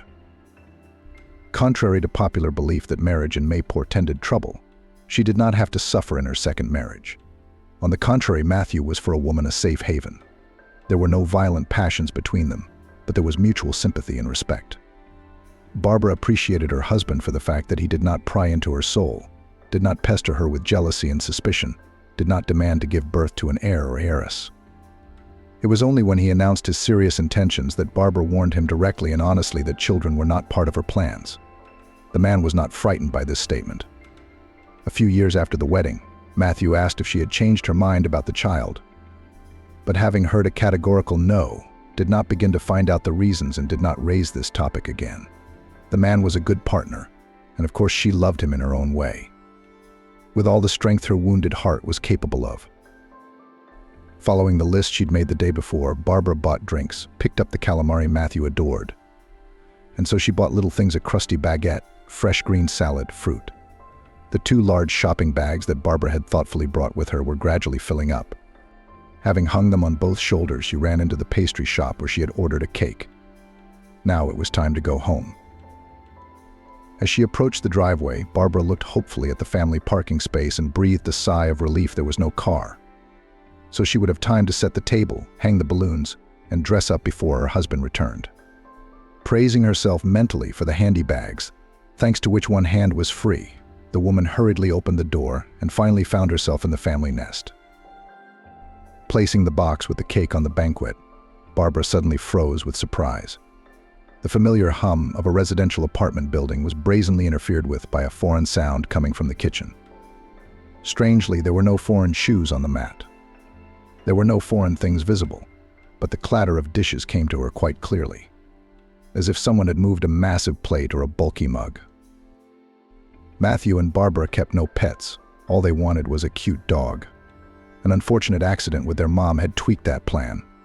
It probably would have been much smarter to go out to the playground, close the door, and call her husband. But from fatigue, Barbara didn't act as safety dictated. Automatically pulling her sneakers off her feet, and with her bag squarely on her shoulders, the woman walked into the kitchen and nearly collapsed with surprise, tucking one leg under her. On a chair sat a boy of about 6 years of age. The unknown little guest was completely engrossed in his meal. On the table in front of him was Matthew's huge mug, a bottle of water, and a large deep plate into which Barbara had assembled the puffed salad from the evening before, so that it would have time to soak. A spoon sticking out from the edge clearly indicated that the dish had already been unceremoniously sampled. The child bit into the stick of cheese and smoked sausage with gusto, and the woman's heart clenched as the memories came flooding back. It was too painful to act rationally. For a few seconds, Barbara even thought she was hallucinating because of overwork or some other reason. However, the sight, the sound, the image, and even the aroma of the sausage were too realistic. The engrossed boy broke away from his tasty pastime only after Barbara, in a voice a little hoarse from nervous shock, caught his attention with a question. "Hello, who are you? And what are you doing here?" The boy jumped up from his chair and, without letting go of the sausage, reported. "My name is Roger. Uncle Matthew brought me here. Told him to wait here. Said I could eat whatever I wanted. So I'm eating. It's good sausage, but it's very salty." Barbara had no idea that the man the boy called Uncle Matthew wasn't her husband.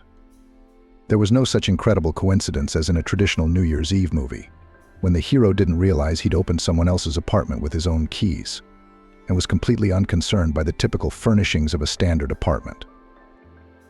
Barbara could safely vouch for the fact that it wasn't easy to find even a closely similar design as in her and her husband's place. Surely there must be a logical explanation for the boy's appearance in the kitchen, the woman thought. She herself, having married Matthew, had become Davies, and Roger's last name meant absolutely nothing to her. Her husband was the only child of his parents, but he had cousins, as far as Barbara knew.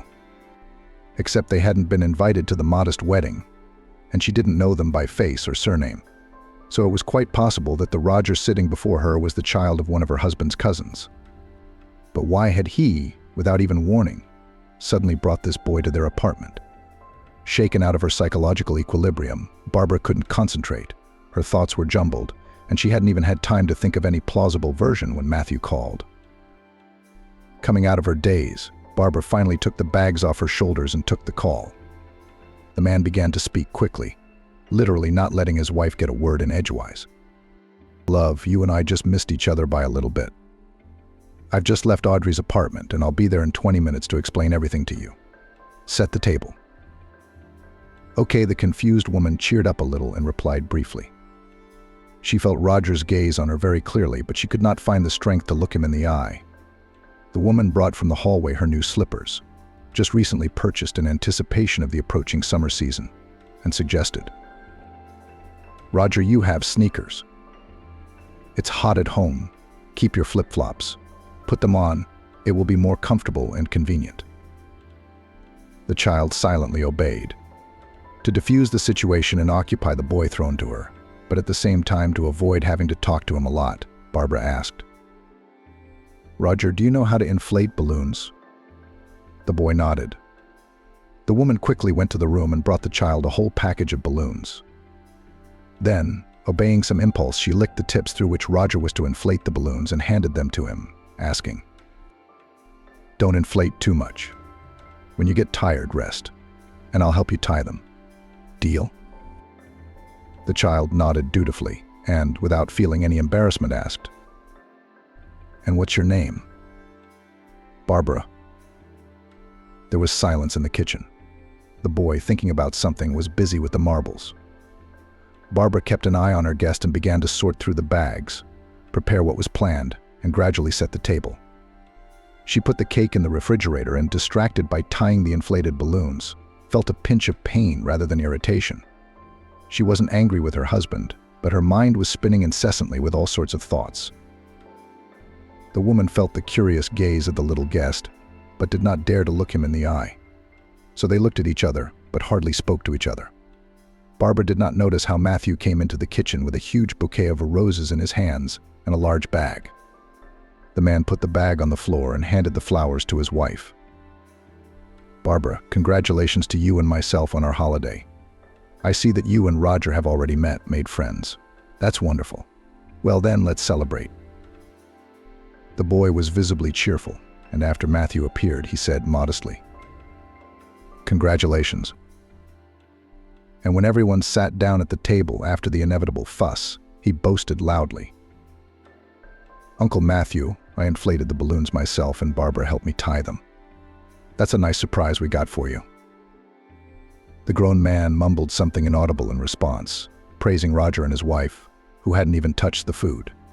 There was tension in the apartment, and Matthew set about remedying the situation.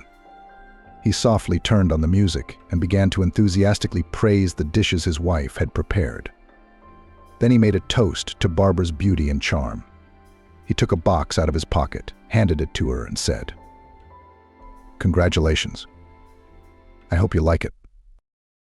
The woman, confused in her assumptions and thoughts about why her husband had brought a child to the apartment, only now remembered her gift.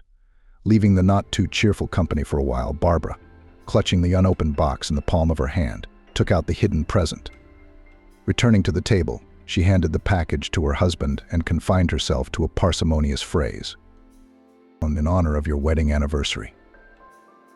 Matthew hastily tore the wrapping paper, marveled at the pewter mug, and began to show the gift to Roger. The woman felt uncomfortable and sank back into her thoughts, not at all how she had envisioned the wedding anniversary celebration. She had wanted to prepare a surprise, but her husband had managed not only to surprise her, but to throw her completely off balance in the most natural way. Barbara coughed violently from surprise, choking on her mineral water, when she heard the question addressed to her. "Barbara, Roger's going to stay with us for a couple of weeks, okay?" Matthew said. Barbara was silent, not knowing what to say. Matthew tried to justify himself.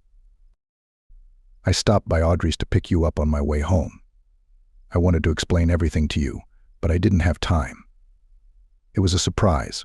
I'm sorry I didn't tell you, but I was sure that I would pick you up at your mom's and tell you on the way that we had a guest." Matthew's monologue ended in a long silence. Barbara moved the food on her plate with her fork without looking up at her husband. He, confused, didn't know what else to say for himself. With childlike directness, Roger broke into the silence by asking, "Aunt Barbara, thank you. I've already eaten. Can I have some cake now?" The boy showed the empty plate, and with a stony face, Barbara got up from the chair and went to the refrigerator. She wanted to scream, stomp her feet, and sob. Her faith in her husband's honesty was shaken. But she knew it wouldn't make it any easier. The most likely explanation for Matthew's bringing Roger to the apartment seemed to be that he had been unfaithful. With all her being, Barbara now hated the man she had loved for 10 years as much as she knew how. Matthew, who knew his wife well, guessed from her impulsive movements that she would say what was on her mind. So he decided to take the little guest away from the table to a sitting area where he could distract himself from the upcoming serious adult conversation. "Roger, come on, I'll turn on the game console. True, my games are mostly complex, but we can find something to your taste on the internet, or cartoons if you want." "Are you allowed to eat cake there?" asked the boy. "Of course you can eat anything," Matthew said. The boy's eyes sparkled, and he trustingly followed the owner of the apartment to the cozy, soft corner. Barbara, having heard the conversation between her husband and the guest, cut a large piece of cake, carefully placed it on a plate, turned on the electric kettle, and carefully watched it boil. The click of the kettle turning off brought Barbara out of her reverie. She was making tea. The woman placed a cup of the delicious beverage, sugar and spoon, and a plate of cake on a tray, then carried it to a table near the play area of the apartment. Matthew was showing Roger a collection of computer games, but the boy, who was clearly well-mannered, broke away from the fascinating activity and thanked. "Thank you very much." Barbara nodded and turned and walked away.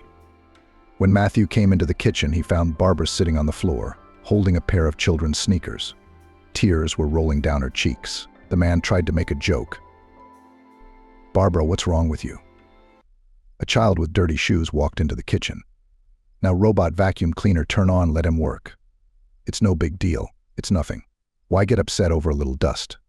Especially since it's a holiday."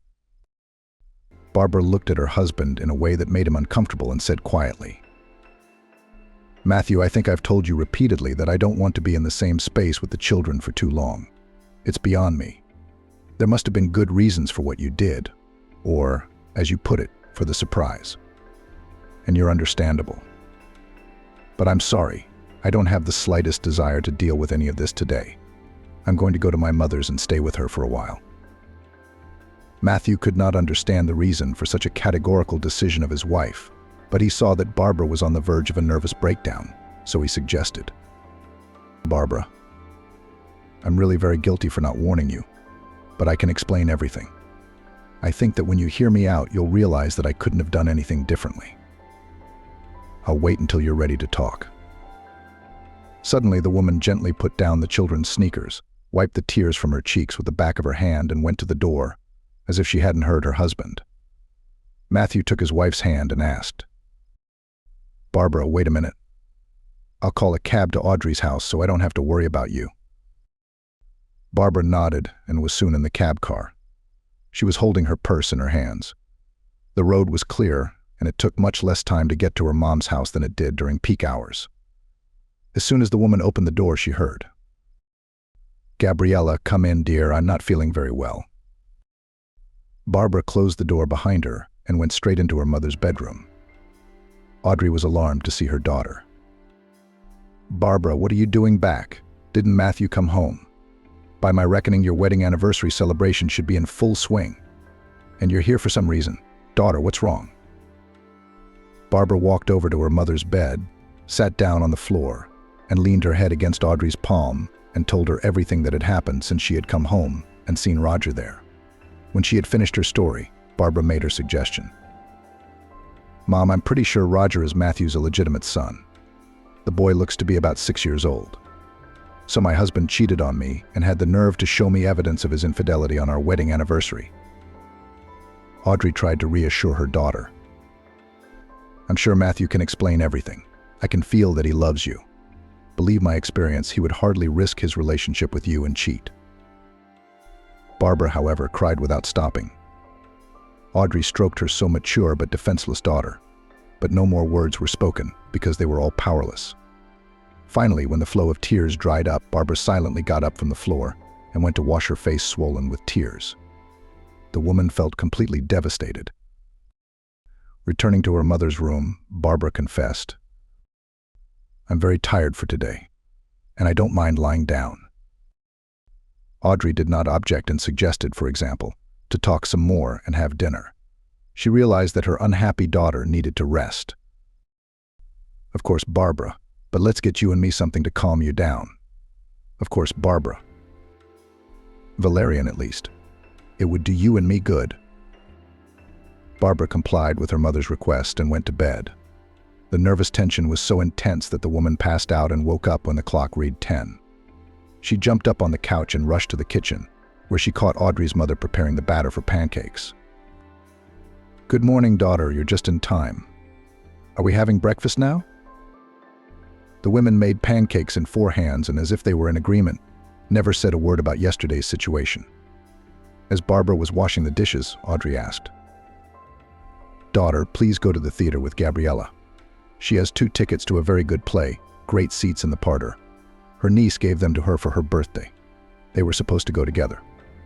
And then, as luck would have it, her niece got sick. The rest of the family can't keep Gabriella company. Some of them are called away on country plots, some are on a business trip. So the ticket's gone. It's a shame." Barbara shook her head. "Mommy, I don't want to go anywhere. I'm not in the mood." However, if Audrey had something on her mind, she knew how to insist on her own. "That's why you should go, because you're not in the mood. Art is great at switching thoughts in your head and changing emotions. Please, daughter, not for the sake of the missing ticket, but for me. I want to." Barbara had to comply with her mother's wish. However, she refused the offer to run to the hairdresser beforehand and get a new haircut. After waiting for Gabriella to take Barbara away, Audrey called her son-in-law and said in an almost commanding tone, "Matthew, Barbara won't be here until about 3 p.m. Come over, we need to talk." The man did not resist, but warned, "Audrey, I'll be there, but I don't have anyone to leave Roger with. I don't think I can find a nanny, but I wouldn't trust the boy to someone I don't know, so I can only come with him. Do you mind?" The woman sighed. "I don't mind." "Me? Great. Then Roger and I will be at your place in half an hour." 30 minutes later, Audrey, carefully reaching the door leaning on a walker, let Matthew and Roger into the apartment. The man introduced the child and the boy Roger said a polite hello. Mistress Audrey tried not to betray her incredible excitement and hospitably invited Roger into the kitchen. "Come in. I have a TV and cakes waiting for you. Do you want cocoa or tea?" The child announced that he tastes most delicious coffee, but it is not allowed for children to drink this drink often, and he will drink tea because he is too old for cocoa. Audrey almost laughed out of surprise, but she got her emotions under control in time and, turning to Matthew, asked, "Can we give Roger some tea too?" And she was more like a treat. It's almost like coffee. The boy rejoiced. "I want to try this drink. Matthew, may I?" And Matthew said yes. As the hostess deftly prepared the treat for Roger, the man handed the boy his smartphone and explained, "I need to talk to Audrey. You, please stay here. Eat the treats, play on your phone, maybe even watch some videos on the internet for a bit." Good, sure, where there are words. I'm perfectly capable of being unsupervised, don't worry." Observing this picture, Audrey could barely restrain herself from crying. Hiding her emotions, she slowly walked toward the room, which was old-fashionedly called the hall. Matthew followed her, eager to find out what Audrey wanted to talk to him about. The woman sat down in an armchair, and the man sat on a sofa across from it, so that the conversation could be carried on comfortably. The hostess looked at her son-in-law attentively, but he did not endure long and asked without preamble, "Audrey, will you explain to me why Barbara reacted so inadequately to Roger's appearance in our apartment? Will I admit my guilt? If anything, I did not warn her. But we're adults." Instead of having a calm conversation, she basically just ran to you. Is that normal? The woman did not interrupt the indignant speech of her son-in-law, but his question was not in a hurry to answer, and asked a counter-question. "Before I start a difficult conversation to try to help my daughter to keep the family, I need to be sure that it makes sense. Tell me the truth, Matthew. Is Roger your illegitimate son?" The man's outrage was unparalleled. "No, of course not. I've never thought of cheating on Barbara. I love her very much, I respect her, but her attitude towards children is starting to scare me. Roger was in our apartment because of a desperate situation, but Barbara didn't even try to get along with him. Although, as you may have noticed, he is a well-mannered, bright, and charming boy." Matthew's answer calmed the worried Audrey, and taking a deep breath, as if preparing to make a parachute jump, she decided to tell her son-in-law the truth. "What is it?" "All things secret, as they say, come to light. As a husband, you have the right to know why my daughter avoids contact with children. I think I have the right to tell you her story, which at first seemed like a happy fairy tale, and then turned into a terrible nightmare that destroyed the usual life. Barbara grew up a wonderful and clever girl, and was a real joy for me and my husband. We had no problem to arrange her to study in one of the best gymnasiums in our city. The income of our family and the positions held by me and my husband allowed Barbara to be her own among the same, as they say, golden youth. However, the gymnasium had a very strong teaching staff, and grades were not for sale, as you might think. Children were skillfully interested in learning, and our Barbara was one of the best students in the class. She was even made a tutor for her desk mate Frank. The boy was from a very good family, quite influential in our town. His dad was a district attorney, and his mom was in the same department in the last position. In general, they lived better than our family, but they didn't hinder the development of their son's friendship with Barbara. They welcomed her wholeheartedly. They did not talk to me and my husband through the lip, but quite kindly. When Barbara was in 10th grade, her father died suddenly. A blood clot had broken, according to the autopsy. It was Frank's family that supported Barbara and me after this loss. I still thank them for that, because I was in such a state that I almost went to my husband. So of course I didn't mind at all when Barbara decided to marry Frank. So what if they were just over 18 at the time? Obviously, you can't stand in the way of real feelings. Frank's parents didn't mind either and were even happy to have my daughter as part of their family. A year after the wedding, Barbara and Frank had twins, 2 boys, Adam and Henry. Healthy, cheerful, and strong, they grew up and made us all happy. Barbara couldn't get enough of her babies. You know, Matthew, she used to tell me that she was walking, rolling the stroller in front of her, and her heart was ready to jump out of her chest every now and then. Of course, I helped whenever I could. My mother-in-law repeatedly suggested that Barbara hire a reliable nanny, but my daughter refused every time and mostly managed on her own. God knows what it cost her, but she did not give up her university studies, and even without a sabbatical leave managed to do without. And her father-in-law put her in a prestigious and well-paid job in such a position that the working day was strictly rationed. There was a social package and other benefits. He had the opportunity, of course.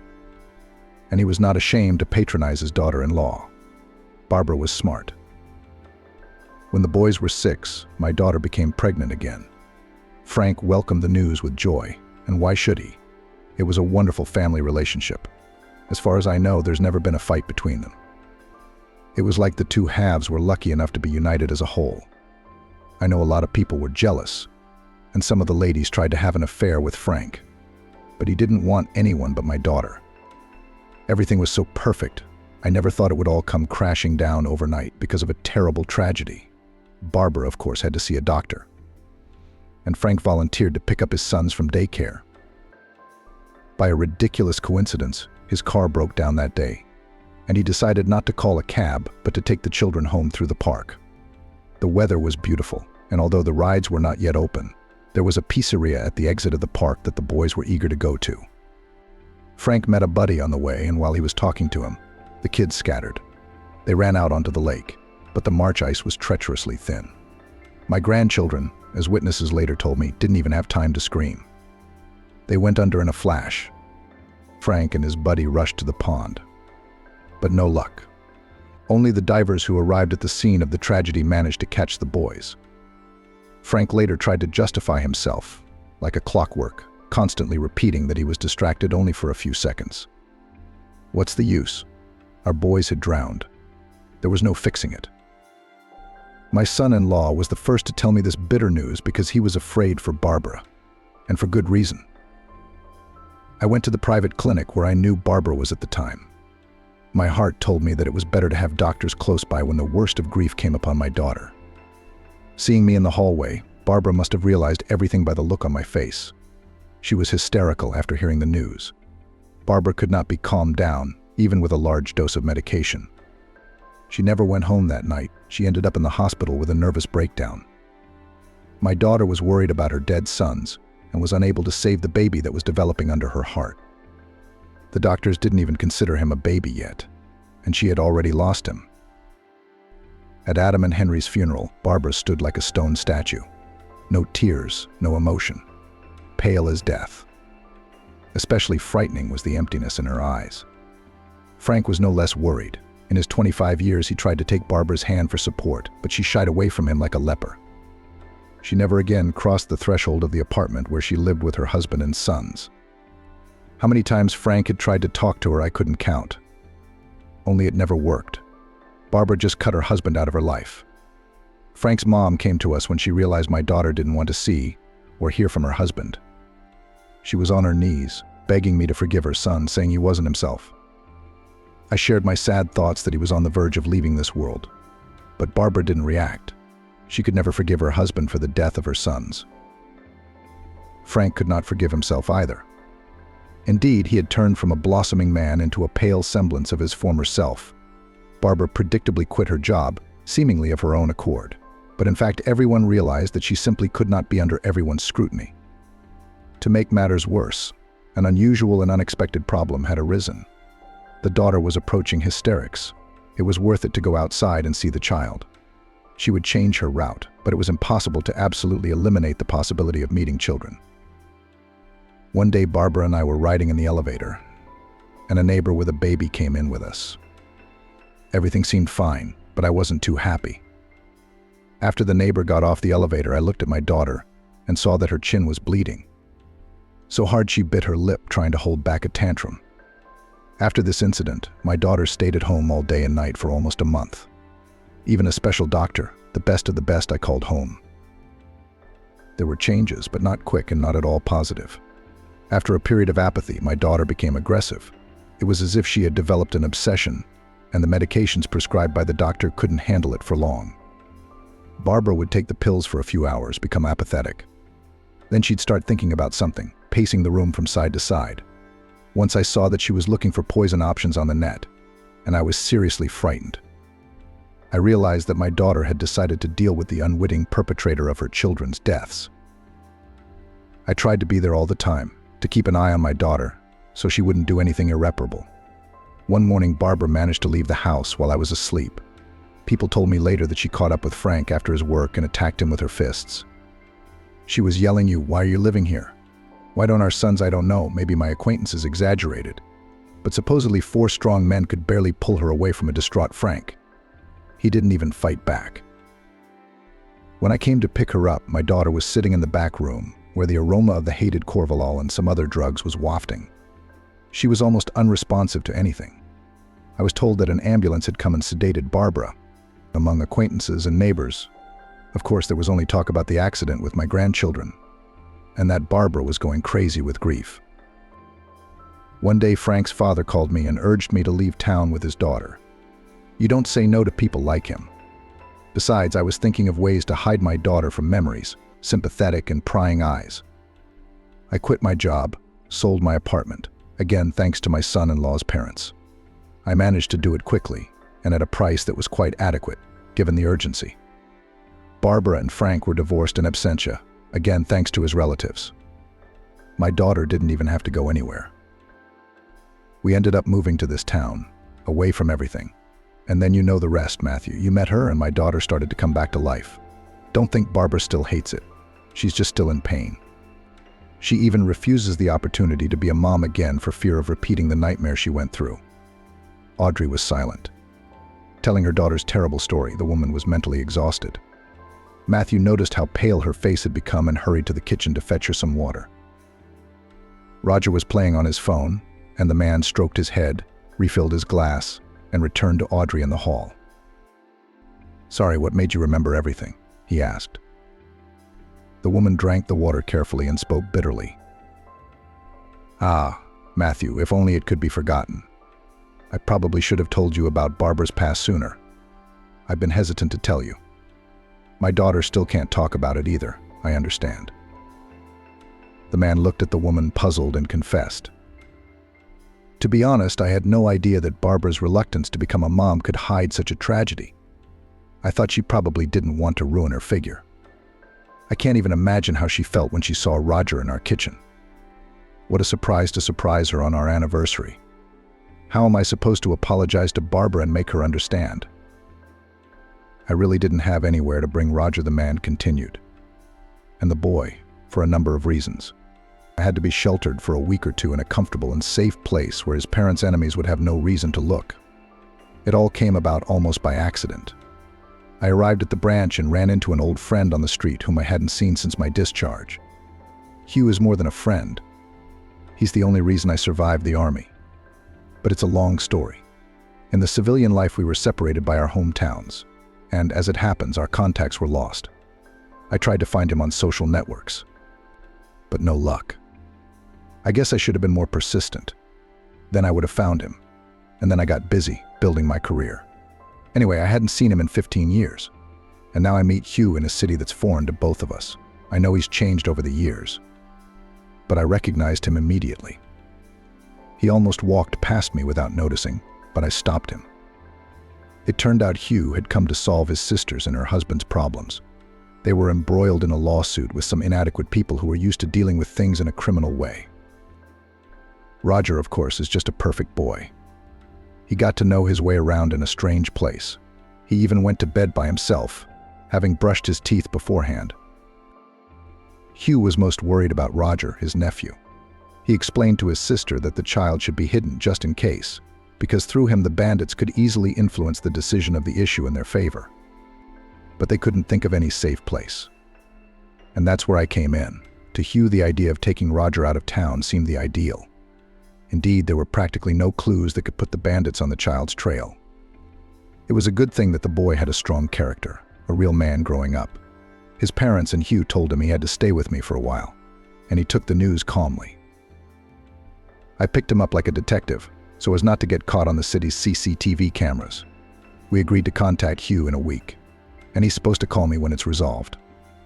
Roger and I are very easy to talk to, but I have to work on Monday, and I can hardly take him with me. I don't know what to do now, the man said. Matthew was silent. Suddenly, he and Audrey heard Barbara's voice. "It's no big deal. You go to work as usual. I'll stay with Roger, only on the condition that the boy didn't have to take public transportation himself." It turned out that, contrary to Audrey's calculations, her daughter had already returned from the theater and seemed to have heard part of her husband's story. Preempting her mother's question, Barbara explained. "I couldn't watch the play in the theater. I went to the bathroom, washed my face, and realized that I couldn't go back and stare at the stage without even trying to understand the story. I texted Gabriella to apologize and came here. Turns out I got back just in time. I guess I should have heard Roger's story from the outside because, Matthew, I'm sorry I suspected you of cheating. And I wouldn't have believed you if you'd told me all that yesterday. Today I can look at the situation more rationally." "Mom, you don't mind if I visit with Roger, do you?" Barbara asked. Audrey, trying not to frighten away the change in her daughter's attitude toward her children, spoke very carefully. Of course, come. Audrey wanted to say something else, but tears came to her eyes and she decided to change the subject. Barbara. Matthew, aren't you hungry? I could eat something right now. Let's go into the kitchen. All the more reason to see if Roger's having a good time. I've forgotten all about the rules of hospitality. When the boy saw Barbara, he remembered to say hello. The woman's voice trembled slightly as she responded to his greeting. Matthew, who had understood the reason for his wife's strange behavior, was now amazed at her resilience. She had been through such an ordeal and had never tried to appeal to his pity or to elicit sympathy by telling him what she had faced. Barbara gently but insistently dismissed Audrey's attempts to feed everyone gathered in her kitchen that evening. Thank you, Mom, for everything, but we should probably go home. I'll stop by tomorrow afternoon, she said. Matthew, realizing that he had received his wife's forgiveness, was very happy and bid Audrey a heartfelt farewell, promising, "We'll visit you all tomorrow. If you are feeling well and the weather is warm, we can go to the countryside. How would you like that, Audrey?" "That's a wonderful idea, Matthew. Let's not get ahead of ourselves," the woman said. After saying goodbye to the hostess, Barbara, Matthew, and Roger drove to the other side of town. The man sat behind the wheel, and in the mirror he could see his wife carefully fastening the boy's seatbelt. It was obvious that for Barbara it was a completely natural gesture, brought once to automaticity. She was obviously a reverent, caring mother. She loved her children very much, and after the tragedy that had befallen her, she was suffering in a way that her worst enemy could not wish. Matthew carefully parked the car in the driveway. The man carried Roger, who had drowned, to the apartment. Barbara laid him on the couch, spreading the crumpled sheet, carefully removed the boy's shoes and covered him with a blanket. Watching his wife, Matthew felt incredible tenderness for her. Suddenly, the woman he loved opened up to him from an unfamiliar side of her personality, and he realized that he had made the absolutely right choice. Later, with the door to the kitchen closed, they drank tea with the remaining cake, and as if there had been no wall of misunderstanding between them yesterday. With jokes and kisses, they planned the schedule for Sunday afternoon. The man dared to bring up the unpleasant subject and confessed. "Barbara, I'm a real idiot. I almost ruined everything by my actions, and I want to say thank you very much for understanding." His wife smiled. "Well, to be honest, I overreacted too, so I suggest we forget it. Forget it." The weekend passed cheerfully, and even better than the spouses expected. They managed to get Audrey out for a walk, who was much less happy about the sunny May day than she was about her daughter's happy eyes. Barbara was happy to answer Roger's questions and to keep an eye on him to make sure he wasn't in danger. Neither her mother nor her husband dared to reproach her for her hyper-opaque behavior. Roger did not seem to mind at all that he was surrounded by the utmost care. By agreement with Barbara, he called her by her first name without using the word aunt, and he seemed quite pleased with his unexpected journey.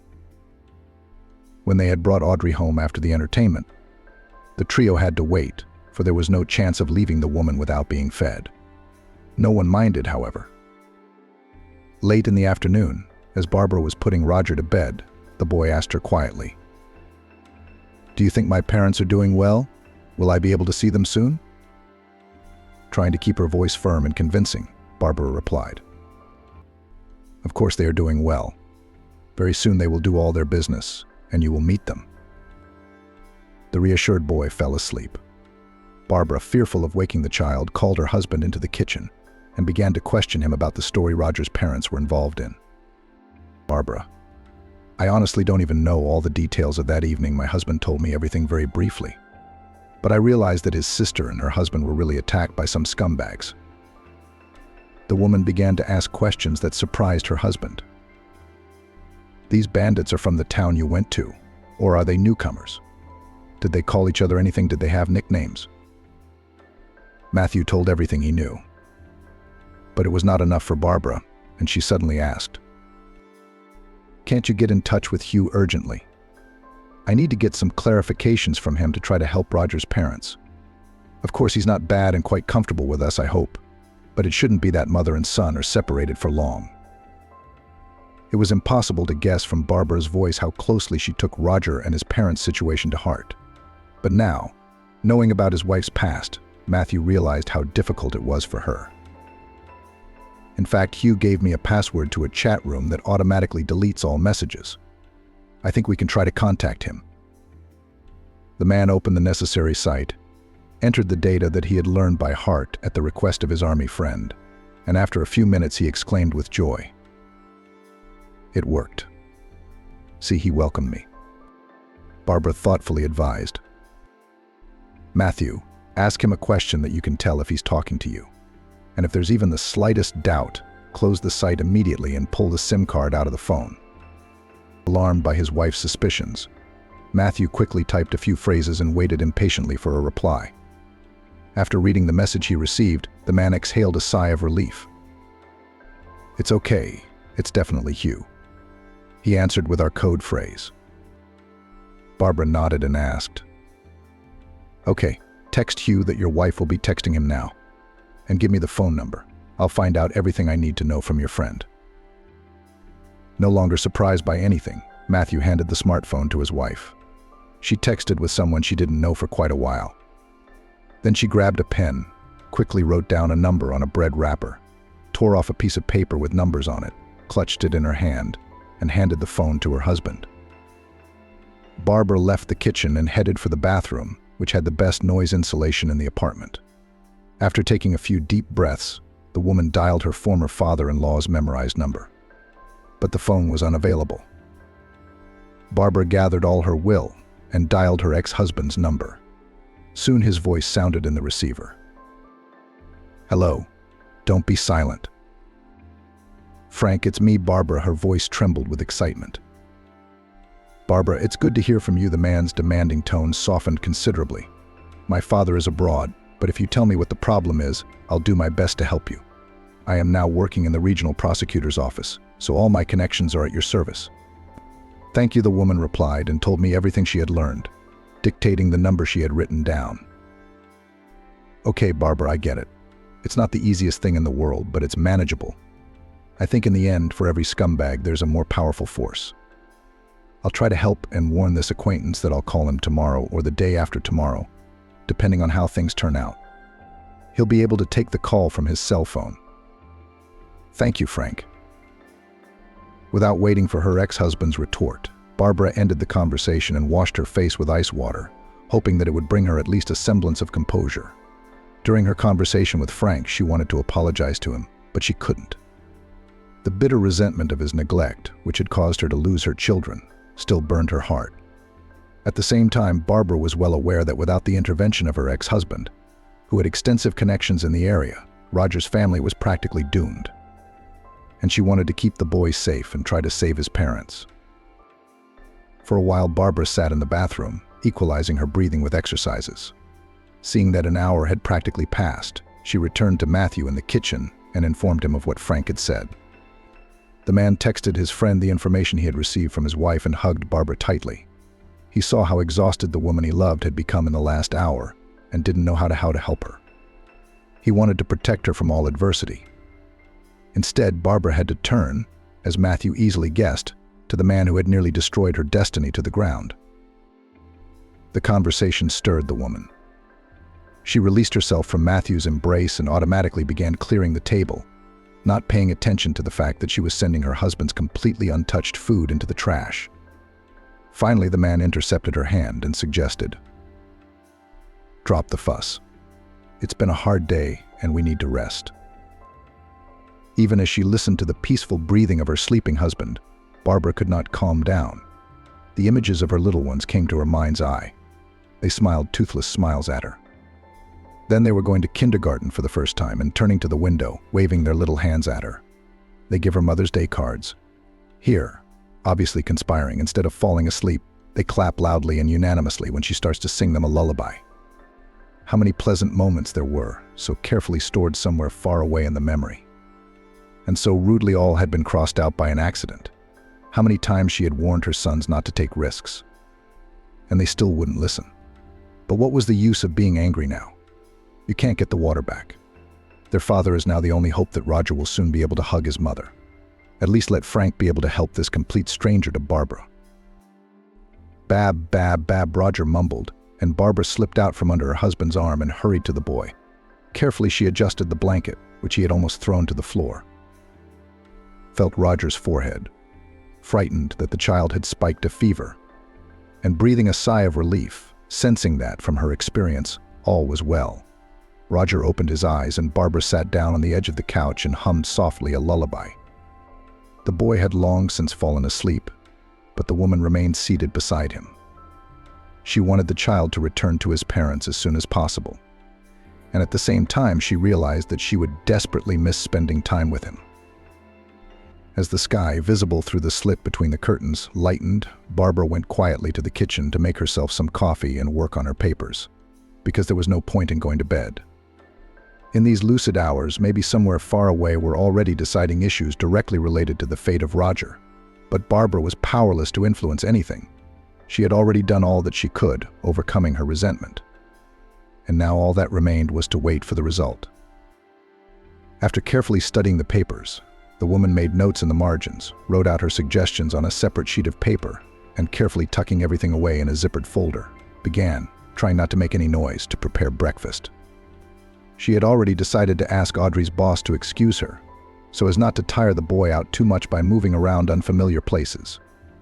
After waiting for the time to send messages, Barbara typed to Audrey that she would send the prepared documents through her husband. She began to think about what she could do to please the little guest, who of course was worried about being separated from his parents, although he was trying to be a good boy. When Matthew, who had showered but was still yawning, came into the kitchen, Barbara had almost everything ready. She invited her husband to the table and asked, "Matthew, stop by on your way to Jack's and give him the file for me. I've already warned him that I won't be able to stop by work for a few days. And if there's anything that needs to be reviewed, have him email it to me or have it forwarded through you. As a last resort, of course, I'll come over. But I don't want to stress Roger out. I was going to take him to Audrey's mom's and then go to the Children's Entertainment Center. Why does he have to play on the computer all the time?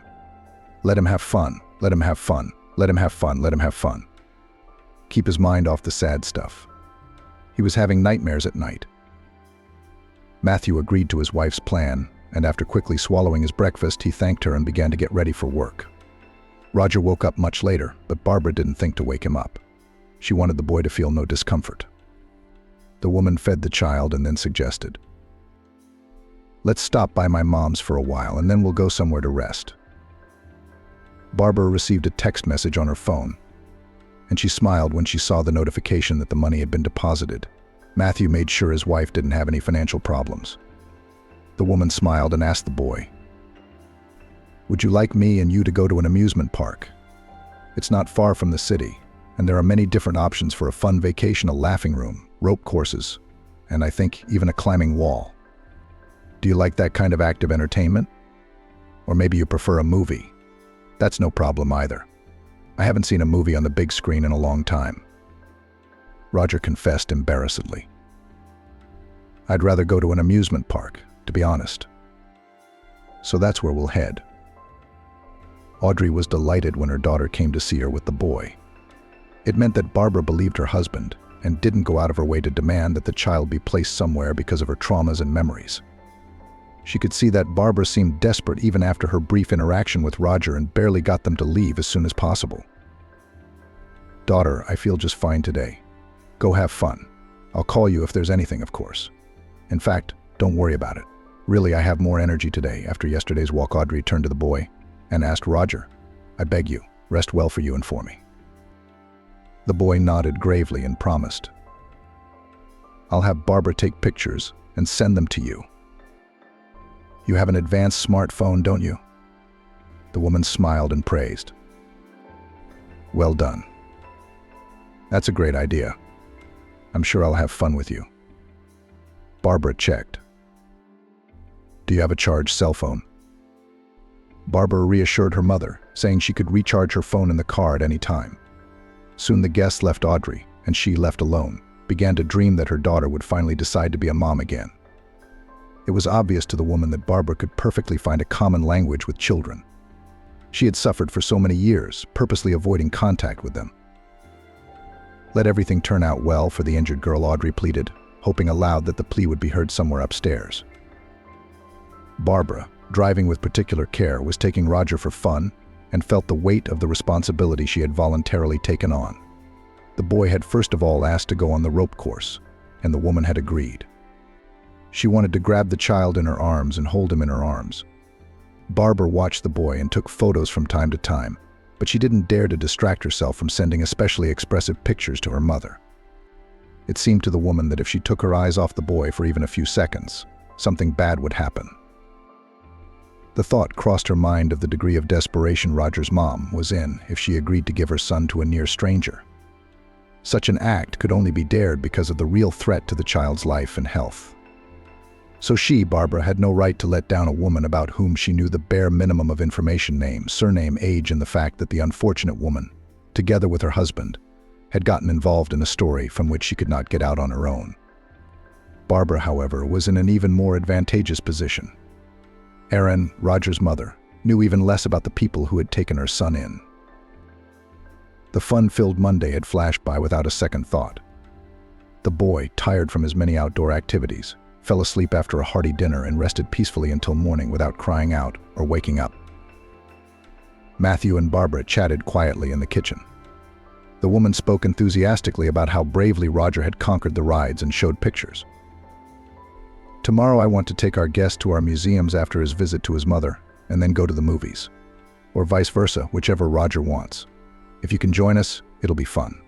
He's so funny, and sometimes he has such deep thoughts. He told me today that adults try to look serious on purpose so that they'll be afraid and no one will bother them. Can you believe that?" The man agreed that there was something reasonable in that conclusion. "And I suggest, Barbara, let's go to bed like Roger. Because tomorrow I expect it's going to be just as busy." Neither Tuesday nor Wednesday brought word from Frank or the boy's relatives. Although the child attended all sorts of entertaining and educational establishments, his mood grew worse every day. He became more and more reflective and sad. Matthew and Barbara realized that the boy was missing his family more and more, but they could not influence the situation. Only on Thursday, when Barbara and Roger were visiting Audrey, the long-awaited call came. Frank informed his ex-wife that the main difficulties were over and warned. "There are still a few things to be resolved, but that's minor. The main thing is that the boy is no longer in danger. His parents have already left in the direction of the city where you now live. I warned them to call you in advance, as they will arrive, and clarify the address. Anyway, I'll take this case to the final point, of course. Don't worry." Barbara thanked her ex-husband profusely. "Thank you, Frank, and forgive me for everything." The man's voice was ringing as he replied to the woman he had hurt so much. "Barbara, you don't know how glad I am to hear from you, even if it's for such an occasion. I wish you happiness, and if you need anything, don't hesitate to contact me. I'll always be glad to help you." Barbara said goodbye to her ex-husband. Audrey, hearing her daughter's conversation, couldn't believe her own ears. It seems that her Barbara quite adequately just communicated with a man whom she had once loved and then hated. "Mom, we have to leave. Roger's parents are already on the road, and I still need to give him a bath." The child realized that he would soon see his mom and dad and started jumping around the room, shouting yay. Barbara barely managed to keep him quiet. Audrey, happy that the situation had been resolved safely, gave the boy a souvenir of her photograph and a collection of stamps, which he liked so much. "Here you go, Roger. You'll look at the album and remember." "I won't forget me, Grandma Audrey," even without stamps, the child promised. Seizing the moment, Barbara called her husband to tell him the good news, but it turned out he already knew. "Barbara, Hugh told me that your help has solved everything. I'm taking a cab home now to get ready for the party." Barbara was a little sad to part with the boy who had awakened in her memories of the most joyous days with her sons, and she invited him to visit the toy store on the way. "You know, I'd really like to get you something too. Choose whatever you want." The boy did not resist, but apparently embarrassed, did not walk for a long time between the racks with toys on display. And very soon he took from the shelf not the most expensive robot. On the way to the checkout, Barbara put in the basket an airplane, which Roger had once told her admiringly, and some more board games. "Oh, so many things," marveled the child, What a celebration today. Yes, Roger, it's a very big party today, Barbara agreed. By the time the doorbell rang, the boy was already cleanly ransomed and the cutlery was flaunting on the table.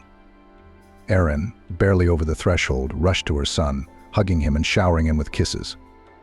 The boy's father handed Barbara flowers, and Hugh gave Matthew a firm, manly hug.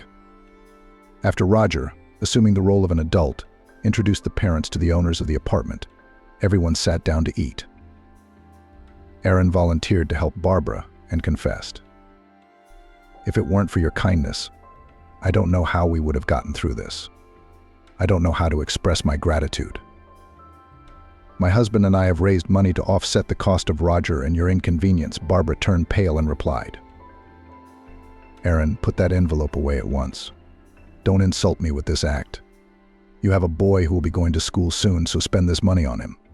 If it's not too much trouble, send me and my husband a picture of him once in a while. That would be the best, thanks." Outraged, Erin burst into tears and hugged Barbara. When Roger, disturbed by his mother and Barbara's long absence from the table, looked into the kitchen, he saw the women roaring, unable to hold back their tears, and began to ask in a mature manner, "What happened? Did you get bumped, cut, burned?" Barbara and Erin wiped away their tears synchronously.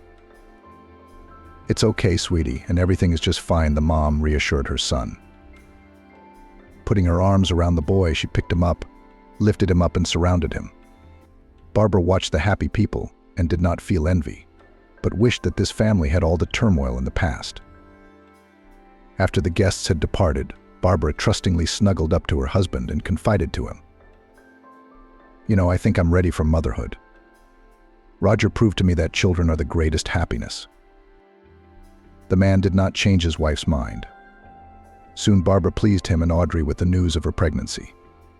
Exactly on time and without any complications, the woman gave birth to a daughter. The girl was named Sharon in honor of Matthew's army friend, and as a symbol of victory over the terrible memories of the past.